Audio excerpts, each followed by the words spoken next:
Our protagonist was indeed the undisputed divine master of every fighting style, a true menace, painting his lens a vibrant red. Yet, this mighty soul abruptly materialized inside the frame of a self-destructive aristocrat, infamous as the continent's foremost champion of ineptitude. The individual who once held this form exhibited such fateful cowardice, he actually chose to perish merely to evade conscription by the martial forces. Every single soul throughout the Dominion openly derided him. His betrothed detested the man profoundly. His personal staff, surprisingly, regarded the man as an utter, working jest. Unbeknownst to his sneering detractors, the formidable spirit now housed within this subtly feeble frame was, in fact, the actual celestial demon. Furthermore, he intends to reveal to this imaginative realm the precise repercussions for slighting an undisputed sovereign. Let's begin our narrative with captivating old tales detailing a mythical smith from bygone times. The rhythmic clang of metal on metal punctuates the air, heralding the saga of his unassuming rise. Our subject was a virtuoso in his vocation, managing a modest emporium purveying genuinely excellent forged implements. His familiarity with the fiery furnace was obvious, completely engrossed by his tasks. Next, his fortunes radically improved when our smith landed an enormous agreement, directly supplying his weaponry to the Cairo monarchy. Picture the impressive spoils, vast mountains of coinage, along with top-tier armaments, waiting any fortunate warrior's deployment. Conflicts raged across the globe in those days, providing an impeccable platform for the smith to boost his societal standing. During the absolute melee of warring horsemen, his forged implements became instrumental to his ever-growing sway. With hostilities finally ceasing, the once humble artisan earned himself the noble rank of baron.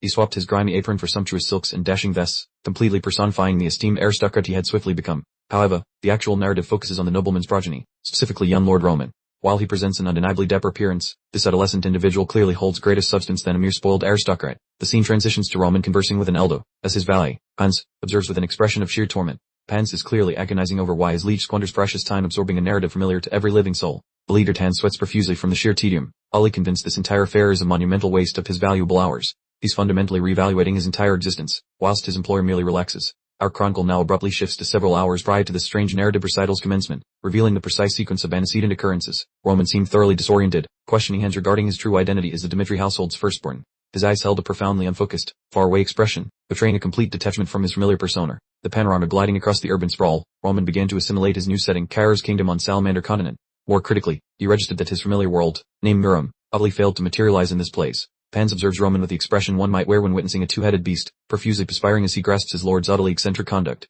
He internally contemplates that Roman, though never the brightest bulb, has reached an entirely novel pinnacle of peculiarity. Hans' intellect began to spiral, prompting his sincere inquiry, might the youthful noble currently be under the influence?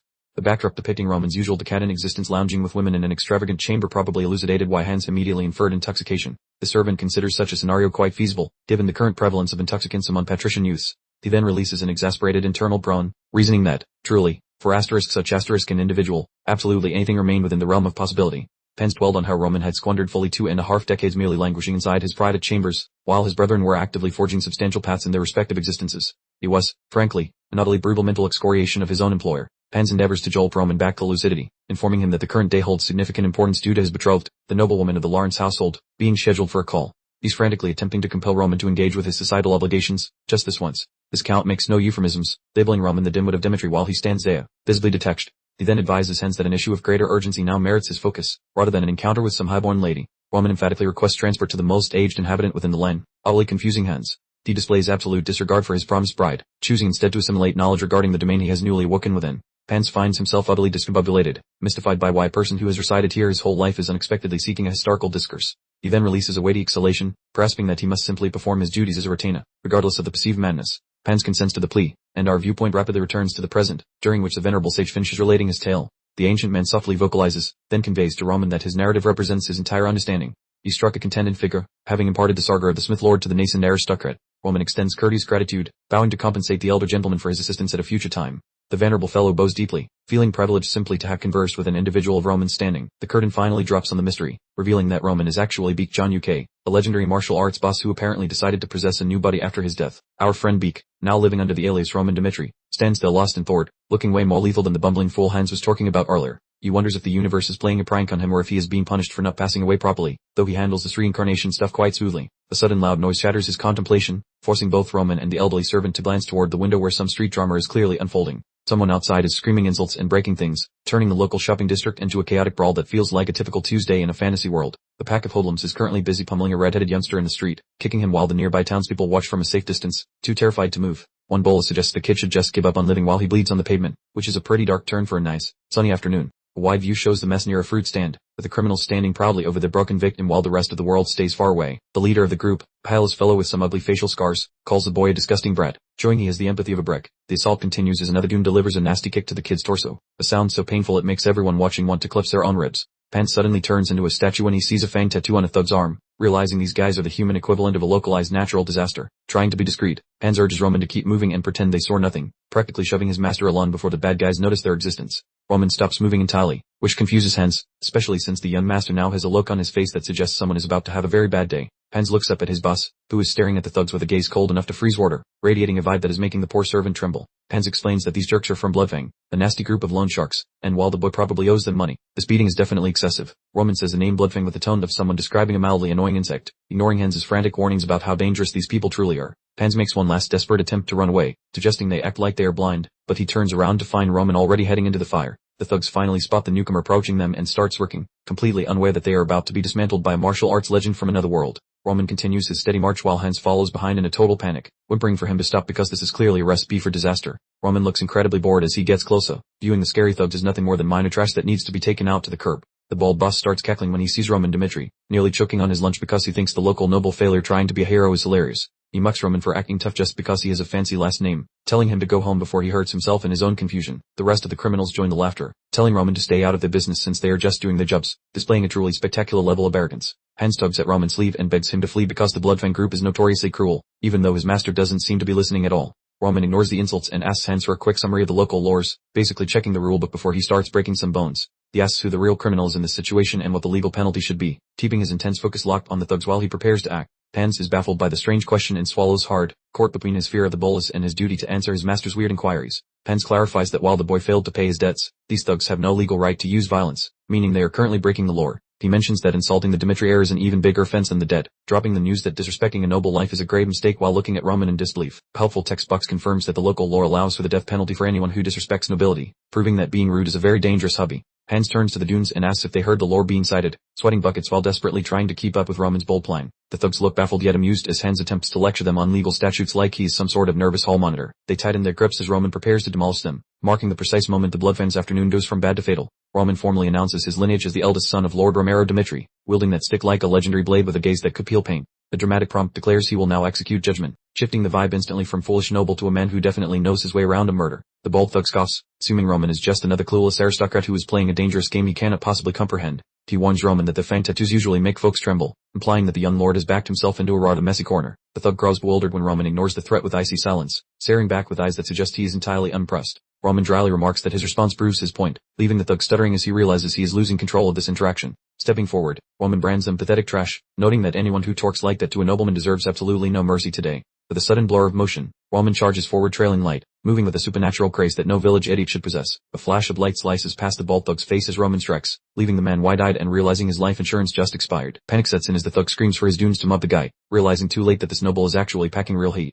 Roman becomes a whirlwind of violence, striking the leader with such terrifying speed that the man is essentially dead before he realizes it. The stick skewers the thug's throat with surgical brutality, forcing his eyes to pop while his internal plumbing begins to decorate the local scenery. A fountain of crimson erupts as the makeshift weapon punches through, proving Roman is serious about fulfilling his promise of capital punishment. The thug gags and collapses while leaking fluids everywhere, turning the peaceful market stall into a chaotic and highly unsanitary crime scene. Pens washes in paralyzed terror as his master executes a man with a twig, while the remaining dunes stare in absolute professional disbelief. Roman stands there dripping gore from his wooden stake, acting like he just finished a mundane chore rather than ending a human life. Another thug charges in screaming insults while swinging a rusty blade, hoping to catch the master off guard mid-massacre. Pen shrieks in sheer panic as he watches the sword arc toward his master, fully expecting to see the lord lose his head. The attacker commits everything to a wild swing, his face twisted in a pathetic mix of desperation and pure, unadulterated stupidity. Roman effortlessly tilts his head to dodge the steel, looking so bored by the attempt that it feels like a personal insult to the assailant. Delivering a brutal counterpunch, Roman sends the thug reeling with such force that the poor guy can only manage a confused gurgle. More blood sprays across the ground as Roman continues the curb stomp, turning what should have been a fair fight into a pathetic exhibition of violence.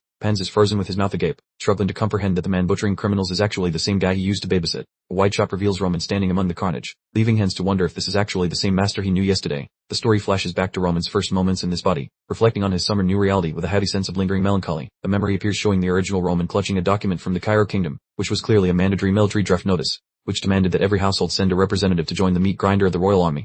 A goodbye letter sits near several empty medicine bottles on the dusty floor, showing how the original inhabitant basically threw in the towel early. The scribbled note says the previous tenant was so terrified of boot camp that he chose a long nap, which is a massive overreaction to cardio. Today Roman stands there looking like a strawberry jam factory exploded on him, judging the old owner for being soft while vowing to survive his way. An ethereal silhouette of his former self as a spooky martial arts master appears behind him, signaling that he's finally embracing his inner gym bro. He stands inside the messy town square looking like a straight-up nightmare to local witnesses, with clothes so red they could trigger a bullfight. One lucky guy stares at him with massive eyeballs, calling him a freak while our hero looks back with a gaze that could easily toast a marshmallow. This poor chap tries to flee, scooting across the dirt like a terrified turtle, completely mentally fried after seeing his squad get dismantled in seconds. He is way too quick, snatching the dude by his hair before he gains any ground, leaving the henchman gasping like a literal fish out of water. He drops the guy onto the ground, forcing him to witness the consequence of being a jerk, while hovering above him with 0% buddy heat. The villainous lackey blubbers for forgiveness, begging to be let loose from a hand that essentially feels like it was made from cold reinforced steel. He produces a switchblade and mentions that murder is not on the menu today, but adds that a surgical fee is required for his loud behavior, then gives a lecture on how civilizations need rules to function properly while getting ready to trim some meat like a scary accountant.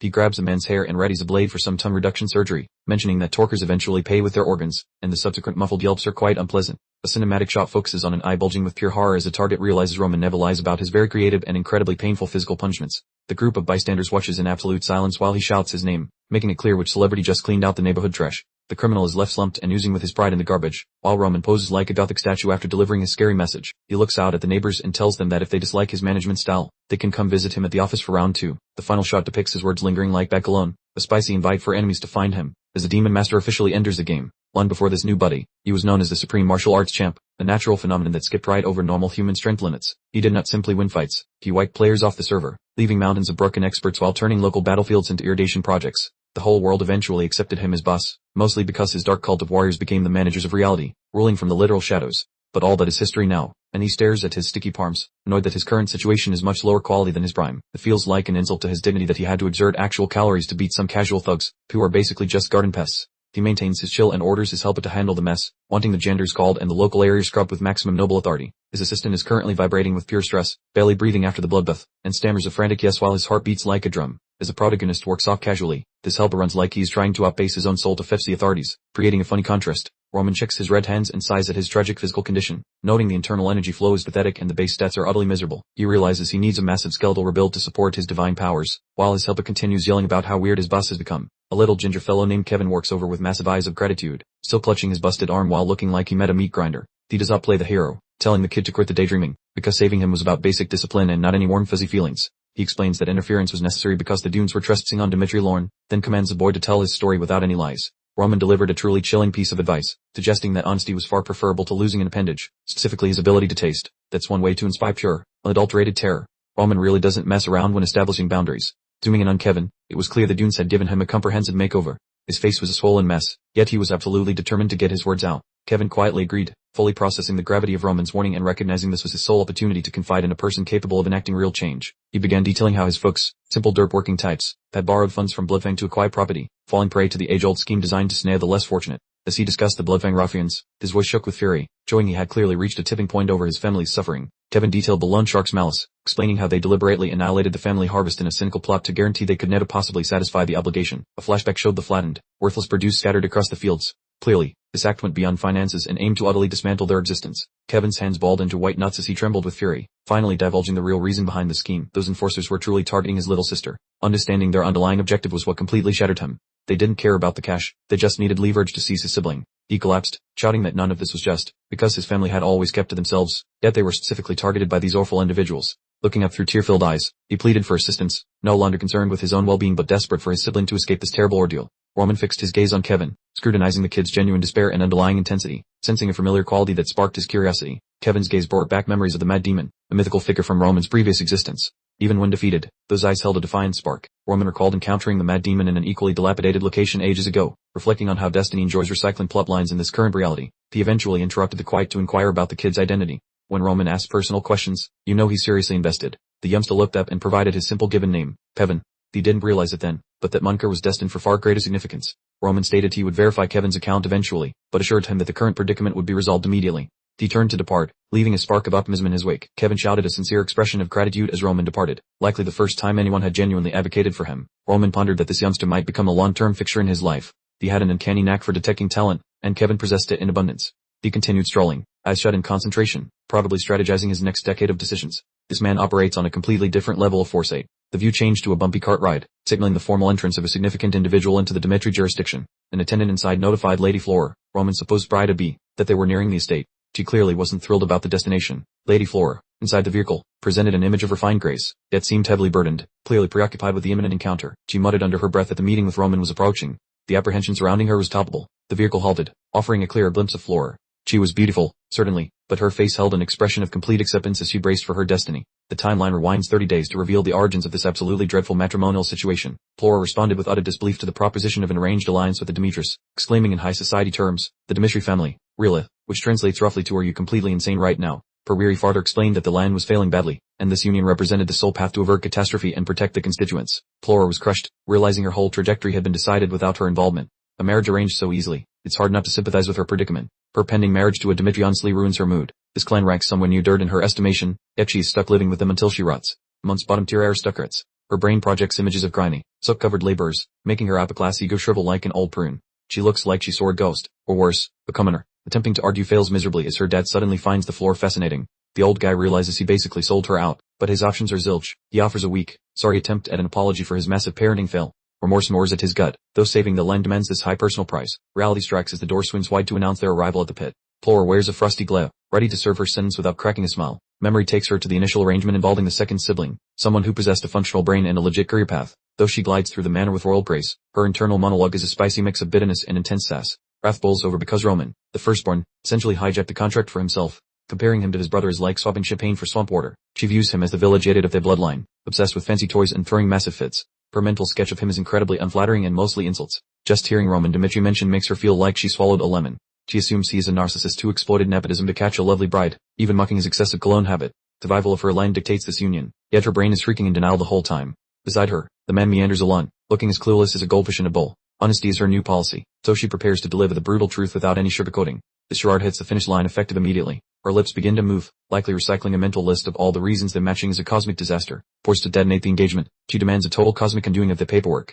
She stares him down, practically daring him to start a massive scene. Roman simply grins and agrees with zero friction. He reacts with the same level of excitement one gives to a change in tea brand, surprisingly chill. Her mental gears grind to a halt because he is utterly dumbfounded. Expecting a legendary struggle, she instead got a green light before she even finished her rant. He casually mentions he knows a gossip, agreeing that a total blockhead like him would be a disgrace to her. Throwing the wedding plans in the trash is only fair. Doubts creep in as he questions his true motives and whether he is pulling her leg. Anticipating a hopeless fanboy, she finds his easy dismissal quite jarring. He pivots on his heel to inform the boss man of the cancellation since business is business. She flails her hands, begging him to slow down while he sprints ahead. Halting his retreat, she brings up the rumor that he was desperate for her affection. She is low-key fishing to see if he found someone more interesting. He fires back with a direct query about whether she even likes him. Her bluff is thoroughly dismantled, leaving her to mumble a pathetic no. Fine then, let us avoid drama and toss this agreement in the bin. Surprisingly, the supposed idiot offers to take the hit for the fallout, which is almost classy. Departing the scene, he mutters that being a bachelor again fits his moronic image perfectly anyway. His confidence seems to be built from reinforced concrete. Frozen in place, she wonders what kind of logic the guy even follows.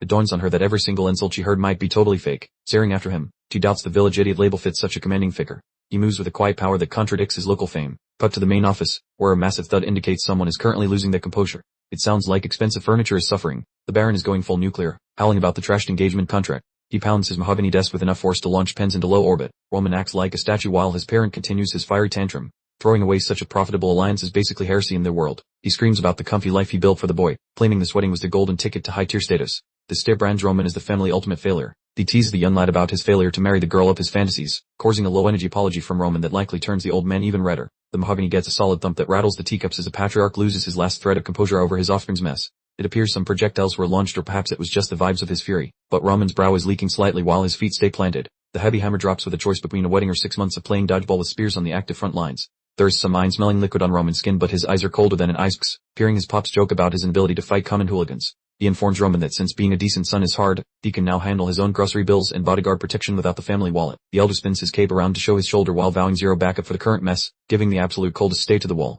As Roman takes his leave, the father imagines a fast return featuring many tears and heavy begging, not realizing the new pilot of that brain. Roman looks like a menacing action figure with a red streak on his mug, saying he handles things himself without any watery eyes or sniffles. The chair shakes as the boy turns back, repeating that his own choices lead to his own janitorial duties in terms of problem solving. He mentions he will circle back once the fire is out while the older man trips over his syllables, watching the kid work through the doorway. He takes a clean rag to his forehead while stepping out into the fresh air, knowing a small paper cut is all the shouting accomplished today. He looks like he's ready to enter a wrestling ring as he stomps down the hall, proving the goofy version of himself has left the building. Florer is hanging out by the door wondering if his upstairs neighbors moved out, totally baffled that he would solo a gang of street fighters. He keeps his boots clicking and asks if she is still floating around like a gnat, because his current schedule is booked solid. She notes that the bad guys do not care if you have a fancy gold spoon in your mouth, desperately trying to save him from himself. She asks what he plans to do without his family bank account, since his own fame currently involves being the town's biggest disappointment. She suggests a strategy of extreme groveling and logic to get back into the old man's good graces, because it is the only safe move left. Roman gives her a look that freezes the room, asking why he would ever play on his knees when standing up works fine. Florer is essentially a statue at this point,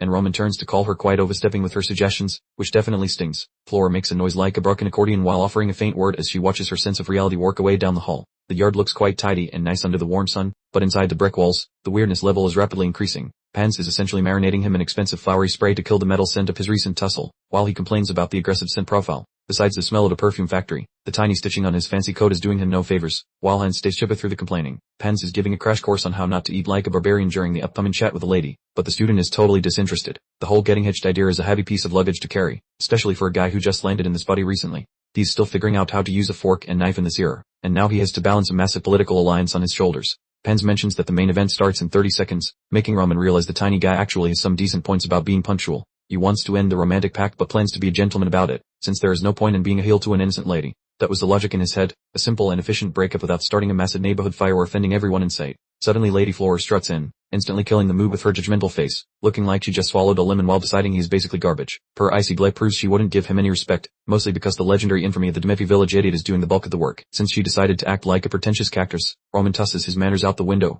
eternally concluding she deserves exactly 0% of his courtesy. Roman goes full savage, roasting her arrogance without blinking, which makes her recoil because she never anticipated the family simpleton would pack a lethal verbal punch. He admits he understands her perspective, then proceeds to surgically dissect her lack of empathy, effectively wrecking her ego and high horse with a few choice words. He observes her sudden anxiety once he assumed command by promising to manage the consequences, leaving the girl entirely speechless as he begins his departure. The young man appears profoundly grave, fixating on her with eyes signaling his spirit departed already. Essentially, he checked out the instant the subject arose. Delivering a knockout punch, he tells her to stay out of his business, leaving her gasping like a fish, absolutely floored by the sudden personality upgrade. Final line so, he declares they will pursue different paths from Mal and ditches her, then pivots and works away like a stone-cold protagonist in a movie. By voluntarily sabotaging his image during the split, the youth permanently halted all prospective wedding negotiations, showcasing tactical brilliance and maintaining a drama-free bachelor existence. The fellow has totally escaped that upper-class wedding cage, desiring only to tread a solitary road where zero irritating people can obstruct his progress. According to the hero's internal logic, this meeting represents the terminal encounter, guaranteeing a sharp severance from the girl with zero lingering feelings of guilt. Later that evening beneath a gloomy and overcast sky at the estate, the atmosphere is about as peaceful as a cat in a bathtub.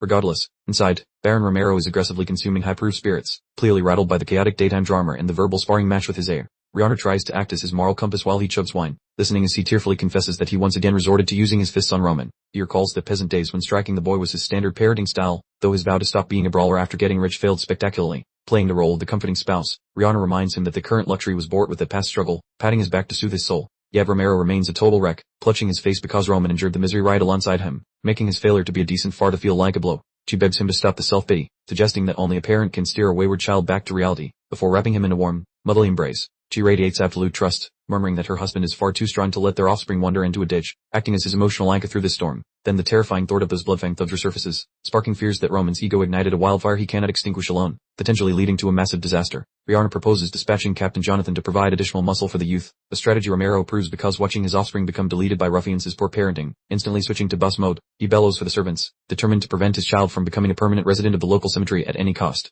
The butler pops up like a toaster, receiving orders to fetch the head knight immediately, while the Baron mentally prepares for a high-stakes rescue mission of epic proportions. Elsewhere, Roman is casually strolling through the streets with a hyperventilating Hans, who is pleading for them to hide before the local mafia turns them into kebabs. Pans has reached his limit, mopping his forehead and desperately dreaming of the dull, safe estate rather than serving as a human worm on a very dangerous hook. Roman is actually busy gathering intel, questioning how these bloodfan losers gain so much influence, essentially studying the competition like a military strategist preparing for a raid. Apparently, this gang earned the street cred by being complete psychopaths in land grab conflicts, butchering the way to the absolute peak of the criminal underworld trash pile. Roman understands the system. Being a scary jerk creates terror, and terror makes looting people way more efficient, which is basically the Business 101 manual for villains. Pans continues his desperate attempt to torque sense into his master, staring with massive eyes and wondering if the guy realizes these thugs are actually quite deadly. That man turns his lips up slightly while standing still, looking at the street as if he is watching a predictable parade. The duo paces through the local streets under a copper sky, as if he is giving the nearby shadows a personal tour. A wooden panel outside the eatery flops around as they step inside, though the interior design is not his main priority. He occupies a chair near the balcony railing,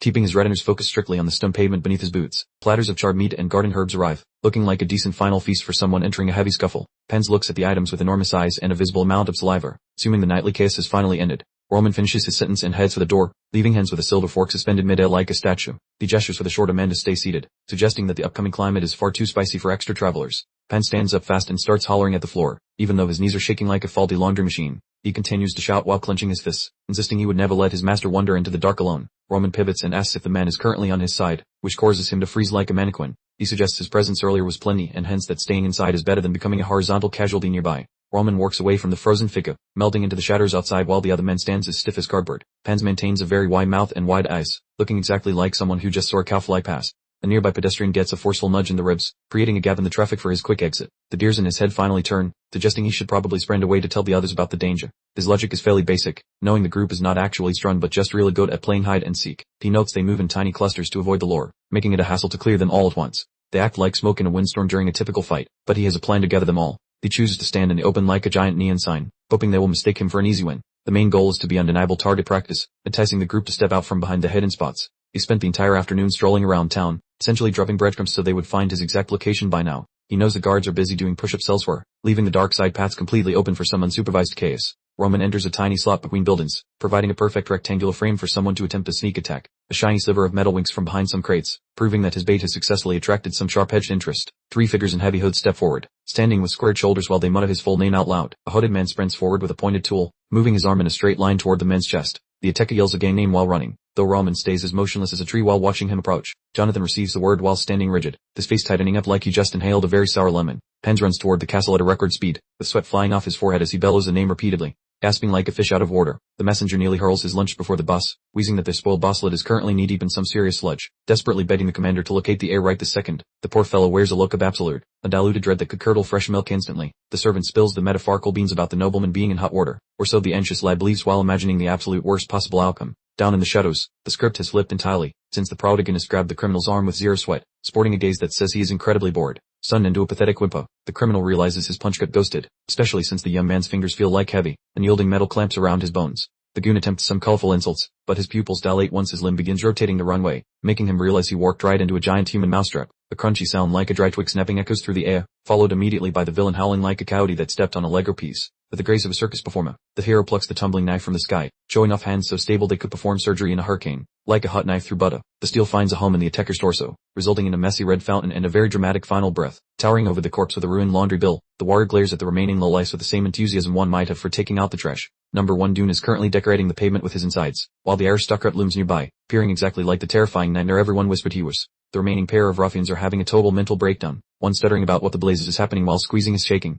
poor-stained palms together. It finally dawns on these geniuses that they messed up big time, as this definitely isn't the village idiot, leading them to retreat with dinner plate-sized eyes. Flashing a smile that would make a shark nervous, he casually inquires about their current activities, sounding way too relaxed for a guy who just committed casual homicide. Cleaning his blade on his sleeve, he invites the survivors to try their luck, essentially telling them to step up to the plate and meet their maker. The captain stares at the servant as if he just grew a second head, attempting to verify if the boy truly thinks the master wandered off solo without backup. The leader questions if the brat honestly went to scrap with those blood-fang lunatics, and the boy is literally hopping around like a caffeinated rabbit, screaming that it's true. The soldiers exchange looks of profound bewilderment, standing in a quiet, weird stupor as they struggle to compute the sheer stupidity of the situation they just learned about. Suddenly, the big man cracks up, guffering loudly while dismissing the claim, stating the noble couldn't survive 10 seconds in a scrap without his father's bodyguards around. Sobbing like a heartbroken toddler, the helper swears that even if the boss is a total wimp, this nightmare is real, asking why he fabricates such a suicidal tale. The laughter dies down as the chief rubs his chin thoughtfully, realizing that despite how goofy it sounds, they can't waste time arguing while the kid gets pummeled. He remembers the big boss's strict commands to fix the mess with that gang, so because the top dog gave the word, he has to treat the circus seriously. Letting out a groan that sounds like a dying whale, he scratches his scalp, annoyed at the prospect of having to play nanny for the local village idiot again. Still muttering under his breath, he questions why the kid is being so aggressive when he can barely hold a fork, certain that this will end in a catastrophe. Shifting gears into general mode, he barks for everyone to grab their gear, causing the men to stop slacking and prepare themselves for some potential skull-cracking in the streets. Pointing at the terrified assistant, he demands a direct route to the scuffle, announcing loudly that nobody gets to punch their resident noble besides maybe his own father. The captain squints his eyes like a hawk hunting mice as he ponders the current chaotic turn of events. He worries that if even half of this nonsense is factual, then the dolt has finally dug his own grave, making the soldiers hurry as they prepare to depart. Simultaneously, in the gloomy back street, the hero looms over the fresh corpse while the other crooks gawk in horror, one of them babbling incoherently like a broken record. Those surviving petty criminals are rooted to the ground, looks of absolute dread on their faces, finally understanding they picked a fight with a literal devil by mistake. Roman looks absolutely terrifying while gripping a crimson dagger, his face etched with a grin so serene it's borderline criminal. His white shirt is a Jackson Pollock painting of gore, yet he wanders about as if he's simply strolling through a park on a sunny Sunday. One Dune clenches his jaw, his expression a chaotic blend of sheer rage and total panic. He clearly realizes he has wandered into a trap he cannot escape. With a frantic shriek, he hurls himself at Roman, pouring every ounce of his miserable soul into a single, clumsy, and doomed assault. The idiot swings a heavy blade like a malfunctioning windmill, babbling threats of murder. Roman stands motionless, pens limp, clearly unimpressed by this bargain-bin display of violence. In a blink, Roman sidesteps the flailing amateur and delivers a rib-crushing blow to his sternum. Blood decorates the alleyway like a macabre fountain thanks to that singular impact. His gaze remains icy and predatory, lacking even a hint of exertion as he continues to dispose of his foes with the efficiency of an accountant. With a fluid, graceful thrust, Roman buries the dagger deep into the thug's chest. The man releases a pathetic final squeal before collapsing into a heap. The third hoodlum, the bald guy with a head like a polished rock, is howling with rage. He simply cannot fathom how his entire crew is being dismantled by a single fancy noble. He tries to pull a cowardly sneak attack while Roman is occupied, convinced he has finally found the perfect window to strike. Big mistake, as Roman launches a thunderous kick that sends a chrome-domed nuisance flying backward while he is still holding the previous victim. The bald thug Brazaborn, slamming into a stack of wooden crates with a crunch that definitely sounds expensive to fix. Roman drifts toward the final survivor, his measured footsteps ringing out in the silence, and asks if they were really just a trio in a tone of mild boredom. The thug tries to puff out his chest with threats, but Roman just pities his ignorance, wondering why he is still blabbering when two of his friends are already ghosting this party. He presses the gory tip against the man's windpipe, suggesting he spill the secrets immediately if he values his future. To jumpstart the guy's memory, Roman buries the steel in his shoulder, earning a high-pitched scream that sounds like a broken radiator. Roman blazes down at his whimpering guest with a shadow-drenched face, signaling that the light-hearted playtime is officially finished. He demands the identity of the boss, clearly running low on patience and eager to wrap up this tedious inquiry. We jump to a noisy pub later that evening where patrons sip drinks, oblivious to the fact that someone just turned an alley into a slaughterhouse. A sign featuring a sun and a plant hangs above the entrance, signaling that Roman has reached his intended destination. Inside, the tavern is a riotous mess of boozing mercenaries who are blissfully ignorant of their impending doom. The chatter at one booth evaporates instantly when a new guest arrives, causing a burly man to lose his train of thought completely. Roman strolls into the tavern draped in fresh blood, looking less like a customer and more like an apex predator who accidentally stumbled into a buffet. The bald bartender fumbles his rack upon noticing Roman, his eyes bulging as he struggles to muster a coherent greeting for his gruesome visitor. Roman approaches the bar with a cheery disposition, leaving the terrified bartender to stammer and struggle through his welcoming words for the noble. Whispers ripple through the room like wildfire as everyone wonders why Roman Dmitri has arrived looking like he bathed in a blender. Roman claims a stool, resting his hands on the wood, and orders a very specific 27-year-old vintage of Tears of Dorn. The bartender awkwardly notes they lack that exact bottle, suggesting a substitute instead, to which Roman offers a knowing smirk and agrees to the swap. Leaning in, he demands something potent since he has a busy morning and needs to be suitably pickled to endure it, while nearby thugs eye him like a looming storm. The phrase, Dew of Dorn, is mentioned with grave significance, plus a lingering look at that mysterious sun and plant symbol, proving it represents far more than just a simple beverage label. Roman muses that this dull alehouse actually serves as a shady recruitment hub for local hooligans, functioning as a textbook facade for various criminal endeavors. The lad bluntly queries the drink pour regarding the hidden password used for taking jobs, exposing the clandestine business right in front of everyone present. The verbal password consists of specific lines about sunrise subs, a stiff drink, and tomorrow's labor, which Roman notes requires a precise sequence to actually work. Roman stays perched on his stool while a pair of absolute units loom behind him, seeking to squash him like a grape as a vibe turns murderous. The camera zooms in on the server reaching beneath the wood to grab a massive meat cleaver. As his fake polite persona finally takes a hike, he snarls at the patrons while prepping his strike, having grown weary of playing nice and opting to finish this messy business right this second. Screaming for the dunes to charge, the boozlinger swings a meaty fist over the counter, his face twisting with enough anger to power a small village. Roman casually sidesteps the haymaker, snatches the men's limb, and introduces his nose to the hard mahogany with a rather crunchy and satisfying impact. The drinking crowd sits paralyzed by the lightning-fast retaliation, realizing with a jolt of terror that this fancy lordling is definitely not your average dandy. Each hooligan in the joint unsheathes the steel or wood chopper and rushes Roman, howling for his head and banking on the massive numerical advantage. Total pandemonium breaks out as bystanders shriek for the fuzz and everyone trips over themselves to avoid the incoming carnage, making for a very messy scene. Roman goes full beast mode, punting a chunky table onto a pack of charging idiots like it's a sucker ball, while some random guy yells for backup. He moves like a caffeinated ninja, evading blades and dishing out surgical valance with random objects, showcasing talent that shouldn't exist in such a notorious local loser. He seizes a dune by his windpipe and decorates a support beam with him, leaving the poor sap shaking because he's finally met a real-life nightmare. Roman looms over the debris, dangling one victim by the collar while another naps on a table, as the survivors stutter about what just went down. Jonathan and his squad charge inside only to witness the cleanup, stunned that this martial arts prodigy is the same useless Roman they heard rumors about. Internal narration clarifies that the peak Muram art allows for massive energy gains just by inhaling, meaning Roman is basically a living battery charging during combat. Within a few moments, the celestial devil's essence has significantly overhauled Roman's pathetic physique using mystical arts, leaving him leagues beyond every regular human in this room. Additional henchmen swarm from the flanks, screaming that he lacks backup and can be swamped by a mob, clearly overestimating the value of their collective bodies. Roman flashes a wicked, hungry grin, genuinely relishing the opportunity to finally test drive his upgraded meat suit and cause some high-quality structural damage to these men. These basement tier goons represent little more than a buzzing fly to him, and he is essentially just seasoning his dinner before the main course begins. A shaky hand clutches a shelf as a groan echoes out, belonging to the bartender who is slowly regaining consciousness after his face-to-face meeting with the floor. The drink server gazes upward in a daze, wondering about his life choices, as Roman stands over him to mention his impeccable timing for a chat. Roman mulsies over to explain that he just completed the trash removal, while the quivering man begs the young lord for answers, though Roman notes that since they threw the first punch, his whining is quite pointless. He hoists the sweating barkeep up by his shirt, as the terrified individual pants for air while the young master stares him down with a look colder than winter. The boy's mug remains cloaked, while those peepers emit a truly wicked radiance. The light queers if those linger in the vicinity, his jaw hitting the floor in total shock, as he stumbles over his words while eyeing the massive pile of broken buddies. The leader surveys the shattered tables and nap-taking warriors, questioning if this chaotic scene truly represents the work of the person he thought was Morin. He puzzles over whether the spoiled heir actually pulled this off, gazing at a horizontal criminal while trying to bridge the gap between this beast and a fool.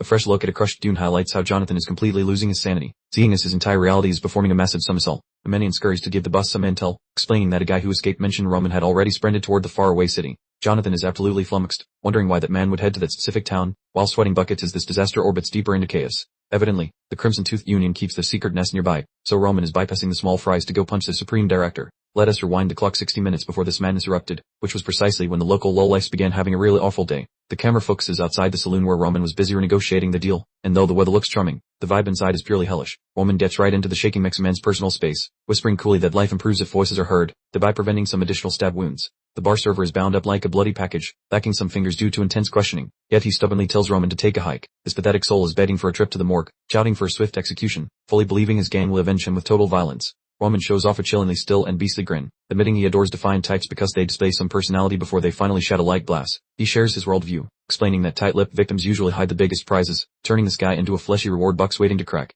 The liquid merchant is wailing and praying for his time to end, but the hero isn't finished, observing his prisoner with a scientific, creepy detachment. Roman keeps his pupils focused on a specific target, strategizing multiple moves ahead, not simply inflicting agony for kicks but hunting for the perfect pressure point. He strolls towards some office furniture, informing the captive that he's about to endure a mental hurdle, curious if he can keep his lips glued shut. Roman extends a hand and grabs a glass-encased image, revealing a simple memory of the vendor grinning beside a youngster, clearly his little spawn. The crazy fellow turns back holding the treasure, his look becoming even more wicked, asking how he would react if he threatened the little brat. Roman vows to track down and delete the little boy in the shot, his eyes sparking with hatred, while the bartender's one good eye grows totally saucicized. The captive spins a desperate fairy tale, lying that the lad isn't related to him, but Roman just chuckles because they share the exact same mug. The barman is boiling with fury, grinding his ivory so hard they might explode, stuck between staying loyal to criminals or saving his only child. He loses his mind with anger, calling Roman names, and yelling about how rich folks shouldn't target family members, though he forgot he's dealing with a madman. Roman ignores the rude words and wanders about, mentioning how he discovered some spicy details regarding internal operations, having fully mapped the corporate ladder. He mentions how most of these folks were probably decent civilians initially, until debt swallowed them whole, basically poking fun at them for being financial slaves. The narrator mentions a heady truth, which is they all eventually transformed into beasts, proving how quickly being broke can turn neighbors into monsters. Roman breaks down the money scheme, which involves turning a victim's relatives into property quite easily, using a system fueled by terror and forced friendships. We see a preview of this strategy for control, using family as target practice to ensure no one speaks, making it the perfect way to silence snitches. Roman eyes the portrait again, suggesting a reasonable theory that the little lad is currently locked up, mocking him for working for his kid's captors. The beer man can only look down at the dirt, leaking sweat as the heady reality hits home, because Roman destroyed his entire life within 60 minutes. Roman tells him to weigh his options wisely and be cautious about where he places his loyalty, offering an escape path that isn't exactly cheap. He clarifies that his early threats were not a joke, promising on his noble lineage that he'll deliver results, towering over the broken man like gravity. Roman swears he will task his private army with finding the youth, then he tosses the frame away, causing the glass to explode upon the floor. Roman pulverizes the toddler's picture with his boot, swearing to unleash a sluggish and agonizing demise. He is cosplaying a classic antagonist to drive the mixologist completely insane. The cocktail artist starts crumbling, Salford flooding his pupils as he accepts that his offspring's destiny belongs to Roman. Our hero gets cozy, dangling an ultimate opportunity for a chat. He makes it easy, stay mum for the cult and watch the kid perish, or spill the tea for a tiny hope. The idiot sports a grin suggesting the conclusion is already locked in. Everything goes dark showing just 4 words. The decision is yours. That is some serious suspense for a basement question and answer session. We pivot to the stunning horizon of the Lawrence domain. It is a tranquil, bright day, though that serenity is scheduled for a complete demolition. The camera zooms onto a massive rock entrance of the metropolis. Silence prevails currently, but it will get loud very shortly. Some masonry steps climb into a structure where a frantic dude asks if the whispers are legitimate. The hysteria is already infecting the local populace. The bunch of Khaldoons are freaking out while updating the manager. They shriek that Roman Demetri solid the whole office and that the cavalry is coming. The gang leader is vibrating with anger, his chompers locked in a wild growl. He mutters curses, visibly annoyed that a single teenager ruined his commercial enterprise. We eventually witness the big kahuna, a battered, pale-maned elder perched on a fancy chair. He rejects the idea that the local blockhead could actually accomplish this. He is beyond livid, remembering the plan to look tough by bullying the Demetri clan.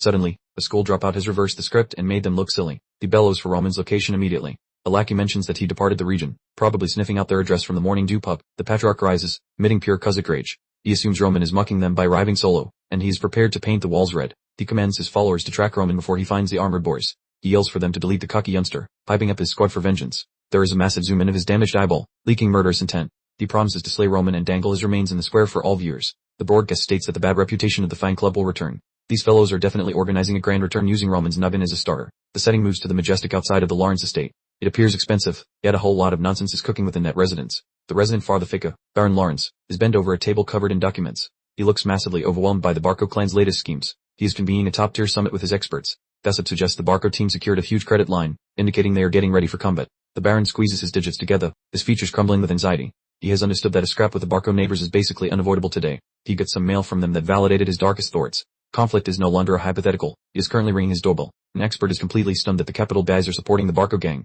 They see that speedrunning this failure means losing their terrain and whole legacy. The second fancy consultant, appearing quite regal, bills that they must protect the dirt regardless of price. He blames the nutrient-rich ground for the long lifespan. He thumps the furniture, claiming the IOU stating they are in debt is a complete forgery. He is sure the Fed boys and the Barcos are scamming them. Baron Lawrence reaches his limit, instructing the group to simply drop the topic. Silence consumes the hall as they anticipate his follow-up action. He swears not to surrender any territory because all the other rich neighbors will die then like scavengers. He is set on fighting until the lights go out. The Baron releases the ultimate truth. The situation is precisely why they fixed the wedding with the Demetri folks. He is gambling his bloodline on that partnership. The different aristocrats begin whispering about the Demetri house. Despite being peasant adjacent, they are ridiculously rich and cash definitely triumphs in fights. The Baron understands that despite the Barco bank account, they cannot touch the Demetri savings. He is trusting his sweet girl to secure the funds from Roman. The counselor attempts to console him, suggesting it was the smartest move for the province. He advises the Baron to stop moping about bartering his child for acres. His lordship lets out a weary grunt of approval, while those gigantic entrance portals to the conference chamber approach rapidly. Those thick wooden panels stay sealed up good, ensuring all that fancy government backstabbing remains completely undercover and invisible.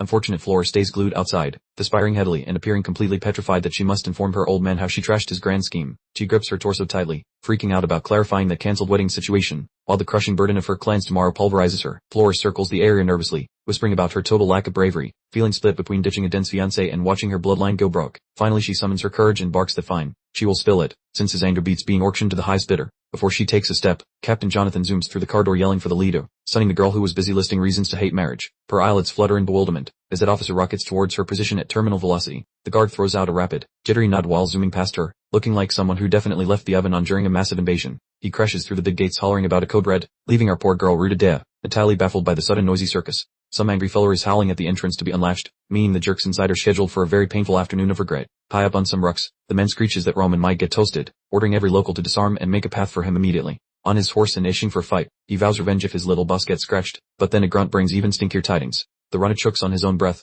wheezing that the city's coil looks like a dumpster fire, implying that logic has officially left the building. The captain looks visibly shaken, suffering as the realization hits that the idiot potentially triggered a whole military conflict inside local limits. The light chatter is over as the leader bellows to smash the entrance solo, reaching peak levels of unhinged rage to rescue his main men. Night approaches a silent backstreet in the neighborhood, where everything seems calm until you notice the dirt is literally covered in bad signs. Locals huddle in dark corners, watching with pure terror as a figure gets hauled through the muck, debating intervention despite lacking the courage to act. Turns out it is the head of Bloodfang. That scary monster looks like a soggy, leaky balloon, whimpering for mercy using his last functional eyeball. Roman appears from behind, casually towing that broken gangster across the center square like yesterday's trash, while the scary hoodlum subs and pleads for survival, marking another, hilarious downfall. Easy work, as the boy lumbers along like he's just finishing a relaxing work instead of having just manually deleted a criminal enterprise. The thugs figured they found an easy mark, assuming the rifle was merely a rich, clueless brat who couldn't fight his way out of a wet sock. Handling a single bag felt like light stretching rather than work, right until the moment that entry point swung wide and destiny kicked their teeth. The mob had plenty of sharp-dressed assassins prepared to crush him, which looked like a guaranteed win according to all available mathematical projections.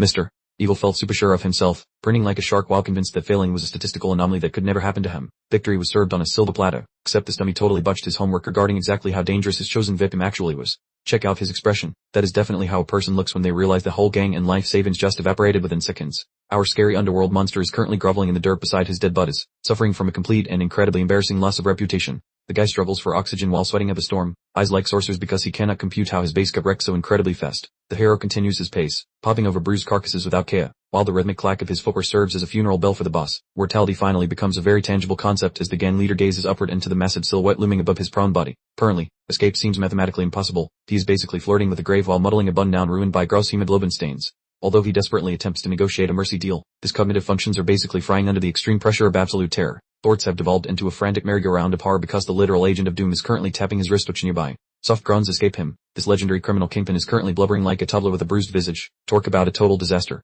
Roman utterly rejects his tears, hauling this redundant organic matter through public spaces by his scalp, as the scumbag begs for a stay of execution. The failed superior is still squirming around in the filth, desperately hugging footwear to postpone his expiration date, letting out another high-pitched whine. A swift and heavy boot to the cranium serves as the definitive response to those requests, eliciting a sharp gasp and immediate silence. Local residents assemble to witness the miracle, staring at the monster who once haunted their dreams, now reduced to a muddy stain on pavement. In a desperate act of cowardice, he promises to become a domestic pet for Roman, offering lifelong slavery just to avoid the dirt. Look at him. Glancing down with an icy and dismissive grin, the master notes that such a useful animal should have been volunteered quite some time ago, suggesting the villain should have considered that before acting aggressively. He applies heavy downward pressure to the skull, effectively concluding the meeting forever. Turning to the paralyzed onlookers, he publicly identifies this garbage. Everyone in these parts is well aware that the Bloodfang chief is top-tier human waste. This speech mentions the suffering this group manufactured, using filthy schemes even within Dmitry borders to push on citizens toward total emotional and financial ruin. Furthermore, the idiots attempted to eliminate Roman simply because he stood up to their criminality, which was a spectacularly poor life decision on their part. Declaring the guild's transgressions to be undeniable, he prepares to deal justice, his gaze glowing with a chilling resolve of a very angry orator.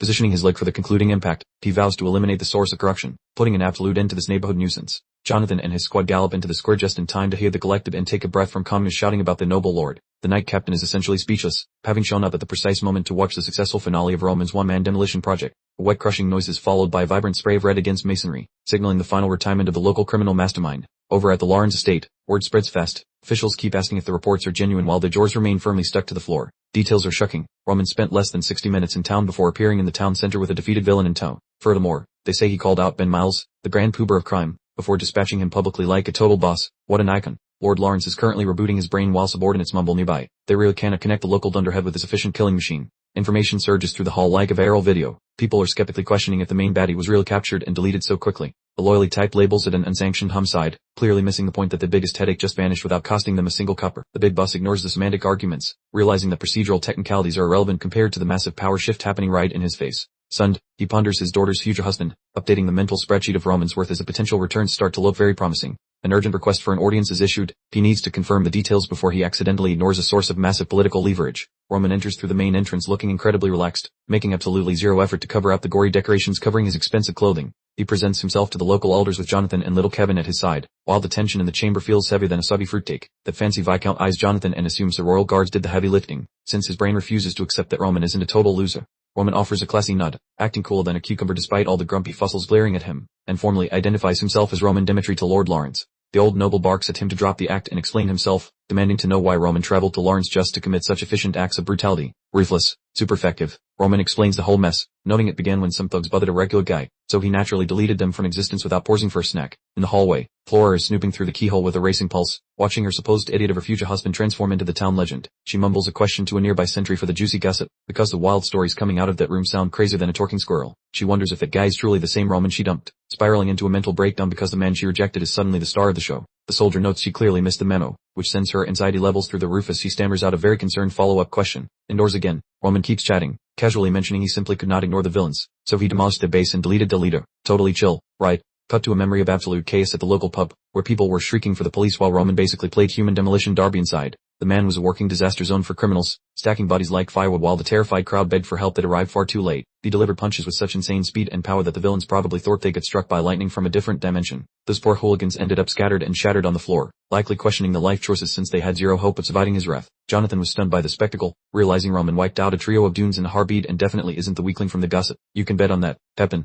His trick involves a fancy breathing method that generates crazy energy, making him a human battery that could probably power a small village by exhaling. In a total blink of an eye, he forged a lazy physique into a deadly tool, and though he's just warming up, he's already way ahead of these locals. The idiots figured they could win by ganging up on him, yelling that he was outnumbered, but that plan failed more miserably than a screen door on a submarine. Talk about a backfire. Roman just flashed a grin that would scare a ghost, having survived much nastier brawls back in his previous existence as a legendary warrior. He shifts his attention back to the High Lord with a daring attitude, preparing to drop a logic bomb that will make the old guy sweat. He inquires if his actions were truly a crime, and the Viscount struggles to look him in the eye, which is a heady question from a man in a room full of, stating he had no idea the fellow was the commander, proving even a high-level official was completely oblivious to the truth. The noble finally accepts the truth and agrees to drop the charges, confessing that the city's negligence is what actually caused this entire mess to begin with. Roman promises Jonathan a bonus later before sending him off, and the soldier bows low, finally respecting Roman as his genuine boss and obeying his command. Those massive wooden doors groan as they close behind Roman, who walks away having successfully intimidated everyone and cleared his schedule for the day. The council members sit there like statues, trying to understand the hurricane that just blew through, realizing the local power balance has been completely flipped over. Out of nowhere, the High Lord starts cackling like a madman, making his staff worry he's gone crazy, though he's actually just thrilled by the situation. He chuckles that the boy actually outmaneuvered him, feeling quite impressed by Roman's ballsy moves and clever strategy. Since the lad played them like a fiddle, he wonders if the beast is truly the same Roman Dimitri he knew. Viewing his future kin with fresh eyes as a dunce is replaced by a titan. A grumpy 8 suggests a penalty, but the boss steps him, arguing that Flora's future husband needs the kind of bravery to succeed, and he is now Roman's biggest fine. He announces his immense pleasure and immediately demands Flora be brought to him. He's practically bursting to share the great news, even though Flora herself might not react with matching enthusiasm just yet. He declares his intention to personally inform Flora of the details. Yes, I'm sure you do, and I anticipate this particular father-daughter discussion will be spectacularly awkward. Outside, the sun descends beyond the peaks, painting the horizon in gorgeous shades of fiery orange. It's a peaceful conclusion to a day that was anything but calm. The sound of horse hooves thunders as Roman and his entourage ride back toward Demetriland. They leave behind a massive mess, yet they are focused on even grander ambitions for the future. Jonathan remains slightly apprehensive about Roman's audacious actions. He asks the young lord if provoking the Viscount was truly necessary, and what consequences might have occurred if he'd actually angered him. He's still thinking in terms of conventional military strategy. Roman provides a concise, strategic explanation. He explains that Lawrence is a man who consistently operates 3 steps ahead of everyone else. Jonathan realizes Roman had a deliberate purpose behind the marriage arrangement all along. He figures Roman had the entire situation perfectly orchestrated. The older man is beginning to understand he is following a genuine genius. He wonders what exactly happened to this person in front of him, acknowledging that Roman is completely different now. Jonathan stares at the back of Roman's head, leaving with significantly more questions than he started with. Roman's face glows softly in the sunset, calm and entirely focused. Jonathan knows one thing for certain. This is not the young master he once served. A true force of nature has been born. The name Bayek Janyak hints at a destiny of true greatness, but his story began in a place of significant darkness. We observe a younger Bayek kneeling at the bottom of a deep, enormous pit. A voice from above reverberates, reminding him of his heritage as the son of the heavenly demon. His father peers down from the opening, presenting him with a harsh ultimatum. To succeed as the next leader, he must first prove his ability to survive the unforgiving, far ground beneath him. The father is completely ruthless, informing his child that his demise would mean absolutely nothing to him. He has 12 children, effectively stating that this one is easily replaceable. Bayek looks upward, visibly shaken yet absorbing every word. He is being taught that his worth can only be established through absolute superiority over others. The task ahead is simple. He must dominate everyone else. He faces a crowd of other youngsters, prepared to show them exactly why he deserves to be at the very top. The situation rapidly descends into violence as Bayek is struck with a powerful blow that sends blood flying. The boy receives a painful, first-hand lesson in basic survival. A larger kid stands above him, mocking the supposed heir to the throne. He ridicules him, calling him nothing more than an arrogant little brat who cannot actually support his lofty claims. Bayek refuses to stay down for long. He forces himself back to his feet with a terrifying intensity in his eyes. A faint purple energy begins to radiate from his form, indicating this kid is about to completely reverse the situation. He endures yet another brutal head straight to the jaw. The sickening sound of the punch tells a very clear story. These other kids have zero compassion for him. The surrounding onlookers simply watch and laugh, calling him an idiot. They mistakenly believe he is just a weakling who relies on empty threats. The scene devolves into a full-scale group assault, with multiple children piling in to kick him while he is vulnerable. The narrator observes that while most children have parental protection, Bayek is completely on his own. Another fist speeds toward him, specifically aimed at knocking him out for good. The visual lines indicate just how rapid and aggressive these attackers truly are. Bayek absorbs the hit directly on the cheek, splattering more blood across the cave floor. He is being used as a human punching bag, but you can see a terrifying power building just beneath the surface. He was callously abandoned in a harsh world where only the absolute strongest managed to survive and ultimately reign supreme. This brutal reality permanently forged him into the person he became. Jumping forward in time, we return to the Dimitri mansion under a cloudy night sky. The setting is much more refined now, but the man inside has forgotten the hardship of his past. We follow the camera's path through the luxurious hallways and straight into a steam-filled bathroom. It seems Roman is finally taking a few moments to decompress from the day's events. Roman lounges in a massive bathtub, letting out a deep, petty sigh.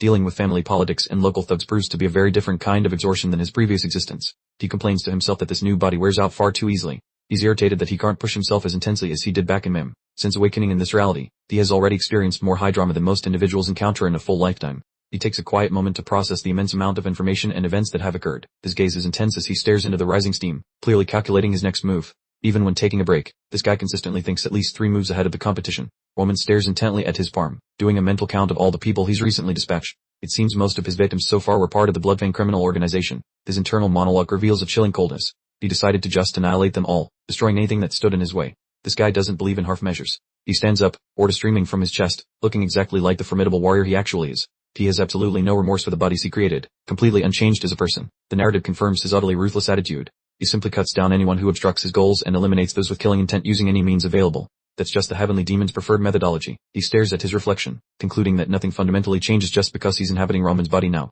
His soul remains that of a powerful conqueror. Back in the tub, he acknowledges that things could get dangerous quickly if he isn't careful.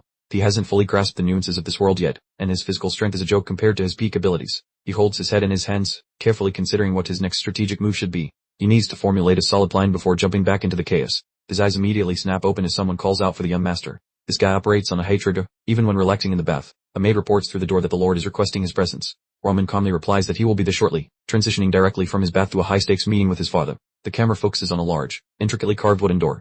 It's the kind of visual cue that screams something dramatic is about to happen on the other side. Inside the room, Baron Romero taps his finger rhythmically on the desk. He looks deep and thawed, clearly struggling to process his son's recent baffling behavior. The Baron asks Captain Jonathan to confirm if Roman truly pulled off such a ridiculous stunt. Jonathan nods in agreement, admitting he's observed a massive, significant personality shift in the young master. The two men deliberate on Roman's transformation, concurring that he's completely different from the person they once knew. His reputation as an idiot is officially being revised. Romero appears thoughtful, referring to Roman as his personal headache. For years, he thought Roman was the only one of his three sons who completely lacked any impressive qualities. He glances down at his hand, remembering that Roman was the only child who shared in the difficult times with him when they were just commoners. It's a rare and genuinely sentimental moment for the Baron. We receive a quick flashback to those commoner days, where a small hand offers a piece of blue candy. A tiny voice says here, creating a simple, unexpectedly sweet memory. The Baron, looking significantly younger and much rougher, asks what the object is. Little Roman beams brightly at him and shouts that it's candy. They were located at a mining site, and the Baron was telling Roman to stay away because it was too dangerous for a little kid. He was just a diligent father trying hard to protect his boy. Little Roman gives him the biggest, most beautiful smile ever, explaining that he knows his dad works long hours. He simply wanted to offer a candy to make things a little better. How endearing is that? The young father is completely stunned and speechless by his son's unexpected kindness. He tells Roman to eat the candy himself, and quickly finishes his work so they can head home together. Back in the present, Baron Romero looks like he's about to burst into tears. He reveals he only ever wanted Roman to be happy. All those years of coddling were just his attempt to protect his son from the poverty they used to know. He admits that he favored Roman and gave him a massive allowance so he wouldn't face ridicule for being poor. Unfortunately, he realizes now that it probably only encouraged Roman's negative habits. Jonathan watches his lord with a mixture of respect and deep empathy. He knows exactly how much the Baron has agonized over his son's reputation. However, the news of Roman single-handedly destroying the Bloodfang gang has given him a new surge of optimism. He sits there, looking more determined than ever to stand firmly behind his son. A knock sounds at the door as Roman announces himself. Both the Baron and Jonathan simultaneously turn their attention toward the sound. The Baron tells him to enter, his decision already made up. If Roman truly accomplished such a monumental feat on his own, Romero is prepared to sacrifice everything for him. The door slowly opens as Roman walks into the office. He appears perfectly composed and ready for whatever questions his father might ask. The Baron reflects on how he needs to correct his past mistakes as a father. He watches Roman work toward him with a powerful new sense of pride. The Baron greets him with a calm but highly focused expression.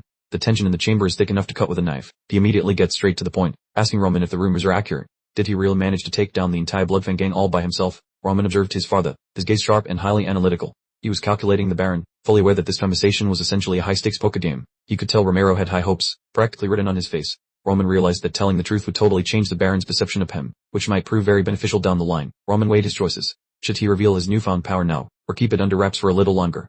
He figured holding back might give him more time to train in secret. He concluded that keeping his true self hidden was definitely the most logical path. However, a memory of his past life as Baek Kyung-hak immediately flashed through his mind. Another flashback arrived, showing the brutal brawl in the cave. Baek was absorbing a massive punch to the face, blood spraying as he grimaced in pain. Ebola had him pinned against the cave wall, torturing him relentlessly. He demanded to know if that meager effort was truly Baek's best, then prepared to deliver yet another heavy blow. Baek's hand shot out and grabbed a rough, jagged piece of rock from the ground. His movement radiated pure desperation and cold-blooded intent. He swung the sharp rock with everything he had, creating a streak of white motion that emphasized the speed of his lightning-fast counterattack. The bull let out a blood-curdling shriek as the rock made direct contact with his eye. He started to curse, but the fight was already decisively over. Baek wasn't finished yet. He slammed the bull onto the ground and started mercilessly pummeling him. The power dynamic had officially reversed in the most violent way possible. His fist began glowing with a menacing red aura as he prepared to deliver the finishing blow.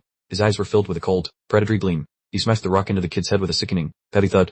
It was a brutal display of a child being forced to become a killer just to survive. The camera zoomed in close on his hand clutching the bloody rock. Blood was literally dripping from the weapon. This was far from a simple game for him. The other kids, who had been laughing moments ago, were now stumbling backward in absolute horror. They had just watched a monster come to life right in front of them. Young Baek stood over the mangled body of his tormentor, looking totally unfazed. He'd landed in a world where being the strongest was the only thing that mattered. He was cast aside, utterly alone in a world where only the mighty reigned supreme. He had fully embraced the brutal lore of the jungle. He delivered a chilling message to the remaining children, ordering them to inform everyone inside to Kevin. He wanted them to know precisely who had destroyed the boss's head. He wasn't simply a survivor. He ruled that terrible place. His entire identity was built upon being the one at the absolute top. His eyes blazed with fierce intensity as he asserted his superiority, declaring that it was him. Indeed, he allowed his powerful demonic aura to erupt for all to witness. Back in the present, Roman gave his father a confident, knowing smile. He decided to tell the truth. Yes, he actually did it. He was a heavenly demon, an absolute mic drop moment. His final words were a clear statement of his character. He explained that he just couldn't figure out how to hide his superiority. The old idiot version was gone, and the demon was here for good. We moved to the formidable stone fortress that serves as a Dimifi family territory. It was a bright, sunny day, perfect for some intense training on the vast grounds below. Wooden practice swords clattered together with a satisfying, sharp sound. The recruits weren't holding anything back as they practiced their fundamental strikes. The courtyard was humming with activity. You could see soldiers pairing off with shields and practice weapons, working diligently on their defenses and proper footwork. Suddenly, a booming command rang out, ordering everyone to halt training immediately. Every soldier froze mid-motion, the head snapping toward the source of the order. A heavy leather boot stepped firmly onto the cobblestones. The solid thud announced exactly who had just arrived, and he certainly wasn't alone. Baron Romero Dmitri entered the grounds, looking every bit the powerful noble lord. Roman and Captain Jonathan followed closely behind. The unspoken command to salute the lord hung in the air. The soldiers dropped to their knees in perfect unison. They shouted a respectful greeting to the lord, their voices echoing off the tall stone walls. One specific soldier, identifiable by his lunder blonde hair, looked up with a suspicious expression. He was eyeing Roman as if trying to figure out why the supposed idiot was present at all. He let out a confused little sound and started sweating profusely. A noticeable twitch appeared in his eye. This guy was clearly not a fan of the young heir. The soldiers are scratching their heads, baffled by Roman Dimitri's sudden appearance on the drill field. This calm stroll behind Dad only deepens the mystery for the confused onlookers. Romero plants his feet firmly on the ground. He's radiating that I'm not mad, just disappointed energy at maximum capacity. Captain Jonathan throws a quick look over his shoulder, locking gaze with an accomplice in the audience. It seems he's playing a supporting role in this bizarre upcoming spectacle. The Baron drops a major bombshell, declaring they're staging a fencing match, specifically pitting someone against young Master Roman. The resulting silence was so profound you could practically hear a tumbleweed roll by. Jonathan invites anyone who fancies a match against the Master to step right up. The soldiers just stare at each other, completely paralyzed by the sheer absurdity of the offer. The golden-haired soldier's mind is completely blown. He's trying to figure out where this weird situation came from, struggling to grasp the idea that he might actually have to fight Roman. He contemplates battling that simpleton, gazing over at Roman who looks completely unbothered, perhaps even sleepy. The disparity between the soldier's panic and Roman's chill vibe is truly magnificent. To truly grasp the chaos unfolding here, let's hit rewind exactly 60 minutes to a very intense meeting in the Baron's study. In the past, Roman confesses his actions by stating, "Yep, that was all me." He stands proudly before his father and Jonathan, taking complete responsibility for annihilating the Bloodfang branch. Roman allows himself a subtle, triumphant grin. He's obviously savoring the moment, finally getting to brag about his achievements after all that secret effort. The Baron's jaw drops, staring wide-eyed at his offspring. He demands to know exactly how Roman managed to take down Bloodfang, completely unable to process the logic of it. Roman knows this requires a delicate touch. He figures he needs a good cover story that deflects suspicion about his sudden enlightenment, so he pretends he was secretly practicing swordplay this entire time. The Baron pouts slightly, wondering why Roman kept it hidden, saying he would have offered full encouragement. Roman explains he spent too long being a total basket case and needed to prove himself without supervision. Romero, ever the pragmatist, identifies the crack in the logic. He points out that even with practice, one guy can't take down an entire criminal empire, suspecting Roman skipped a chapter in his story. Roman outlines his strategic brilliance. He figured out that Bloodfang only survived because of fear and shady finances, meaning the whole operation would fall apart if the boss vanished. He tricked the leader, Ben Miles, into coming out into the open, then struck at the perfect moment. The Baron is genuinely impressed by this chess-like thinking, remembering how Bloodfang always picked on the little guys. He's starting to realize his son isn't just a pretty face after all. Roman confirms the most insane part of his scheme, admitting he was a live bait. He essentially wore a giant bullseye to lure them out of hiding. Romero freaks out, yelling that this was completely reckless. He realizes the criminals could have simply tossed aside the leader and murdered Roman in return, though Roman was a step ahead of him. Roman explains his reasoning. He was positive the lowlifes wouldn't risk their necks for the leader, given their only motivation was pure terror. He knew when faced with mortal danger, they would choose personal liberty over their boss, and he was proven right. The camera pans out to show all three men in the grand office, letting the seriousness of Roman's confession sink in.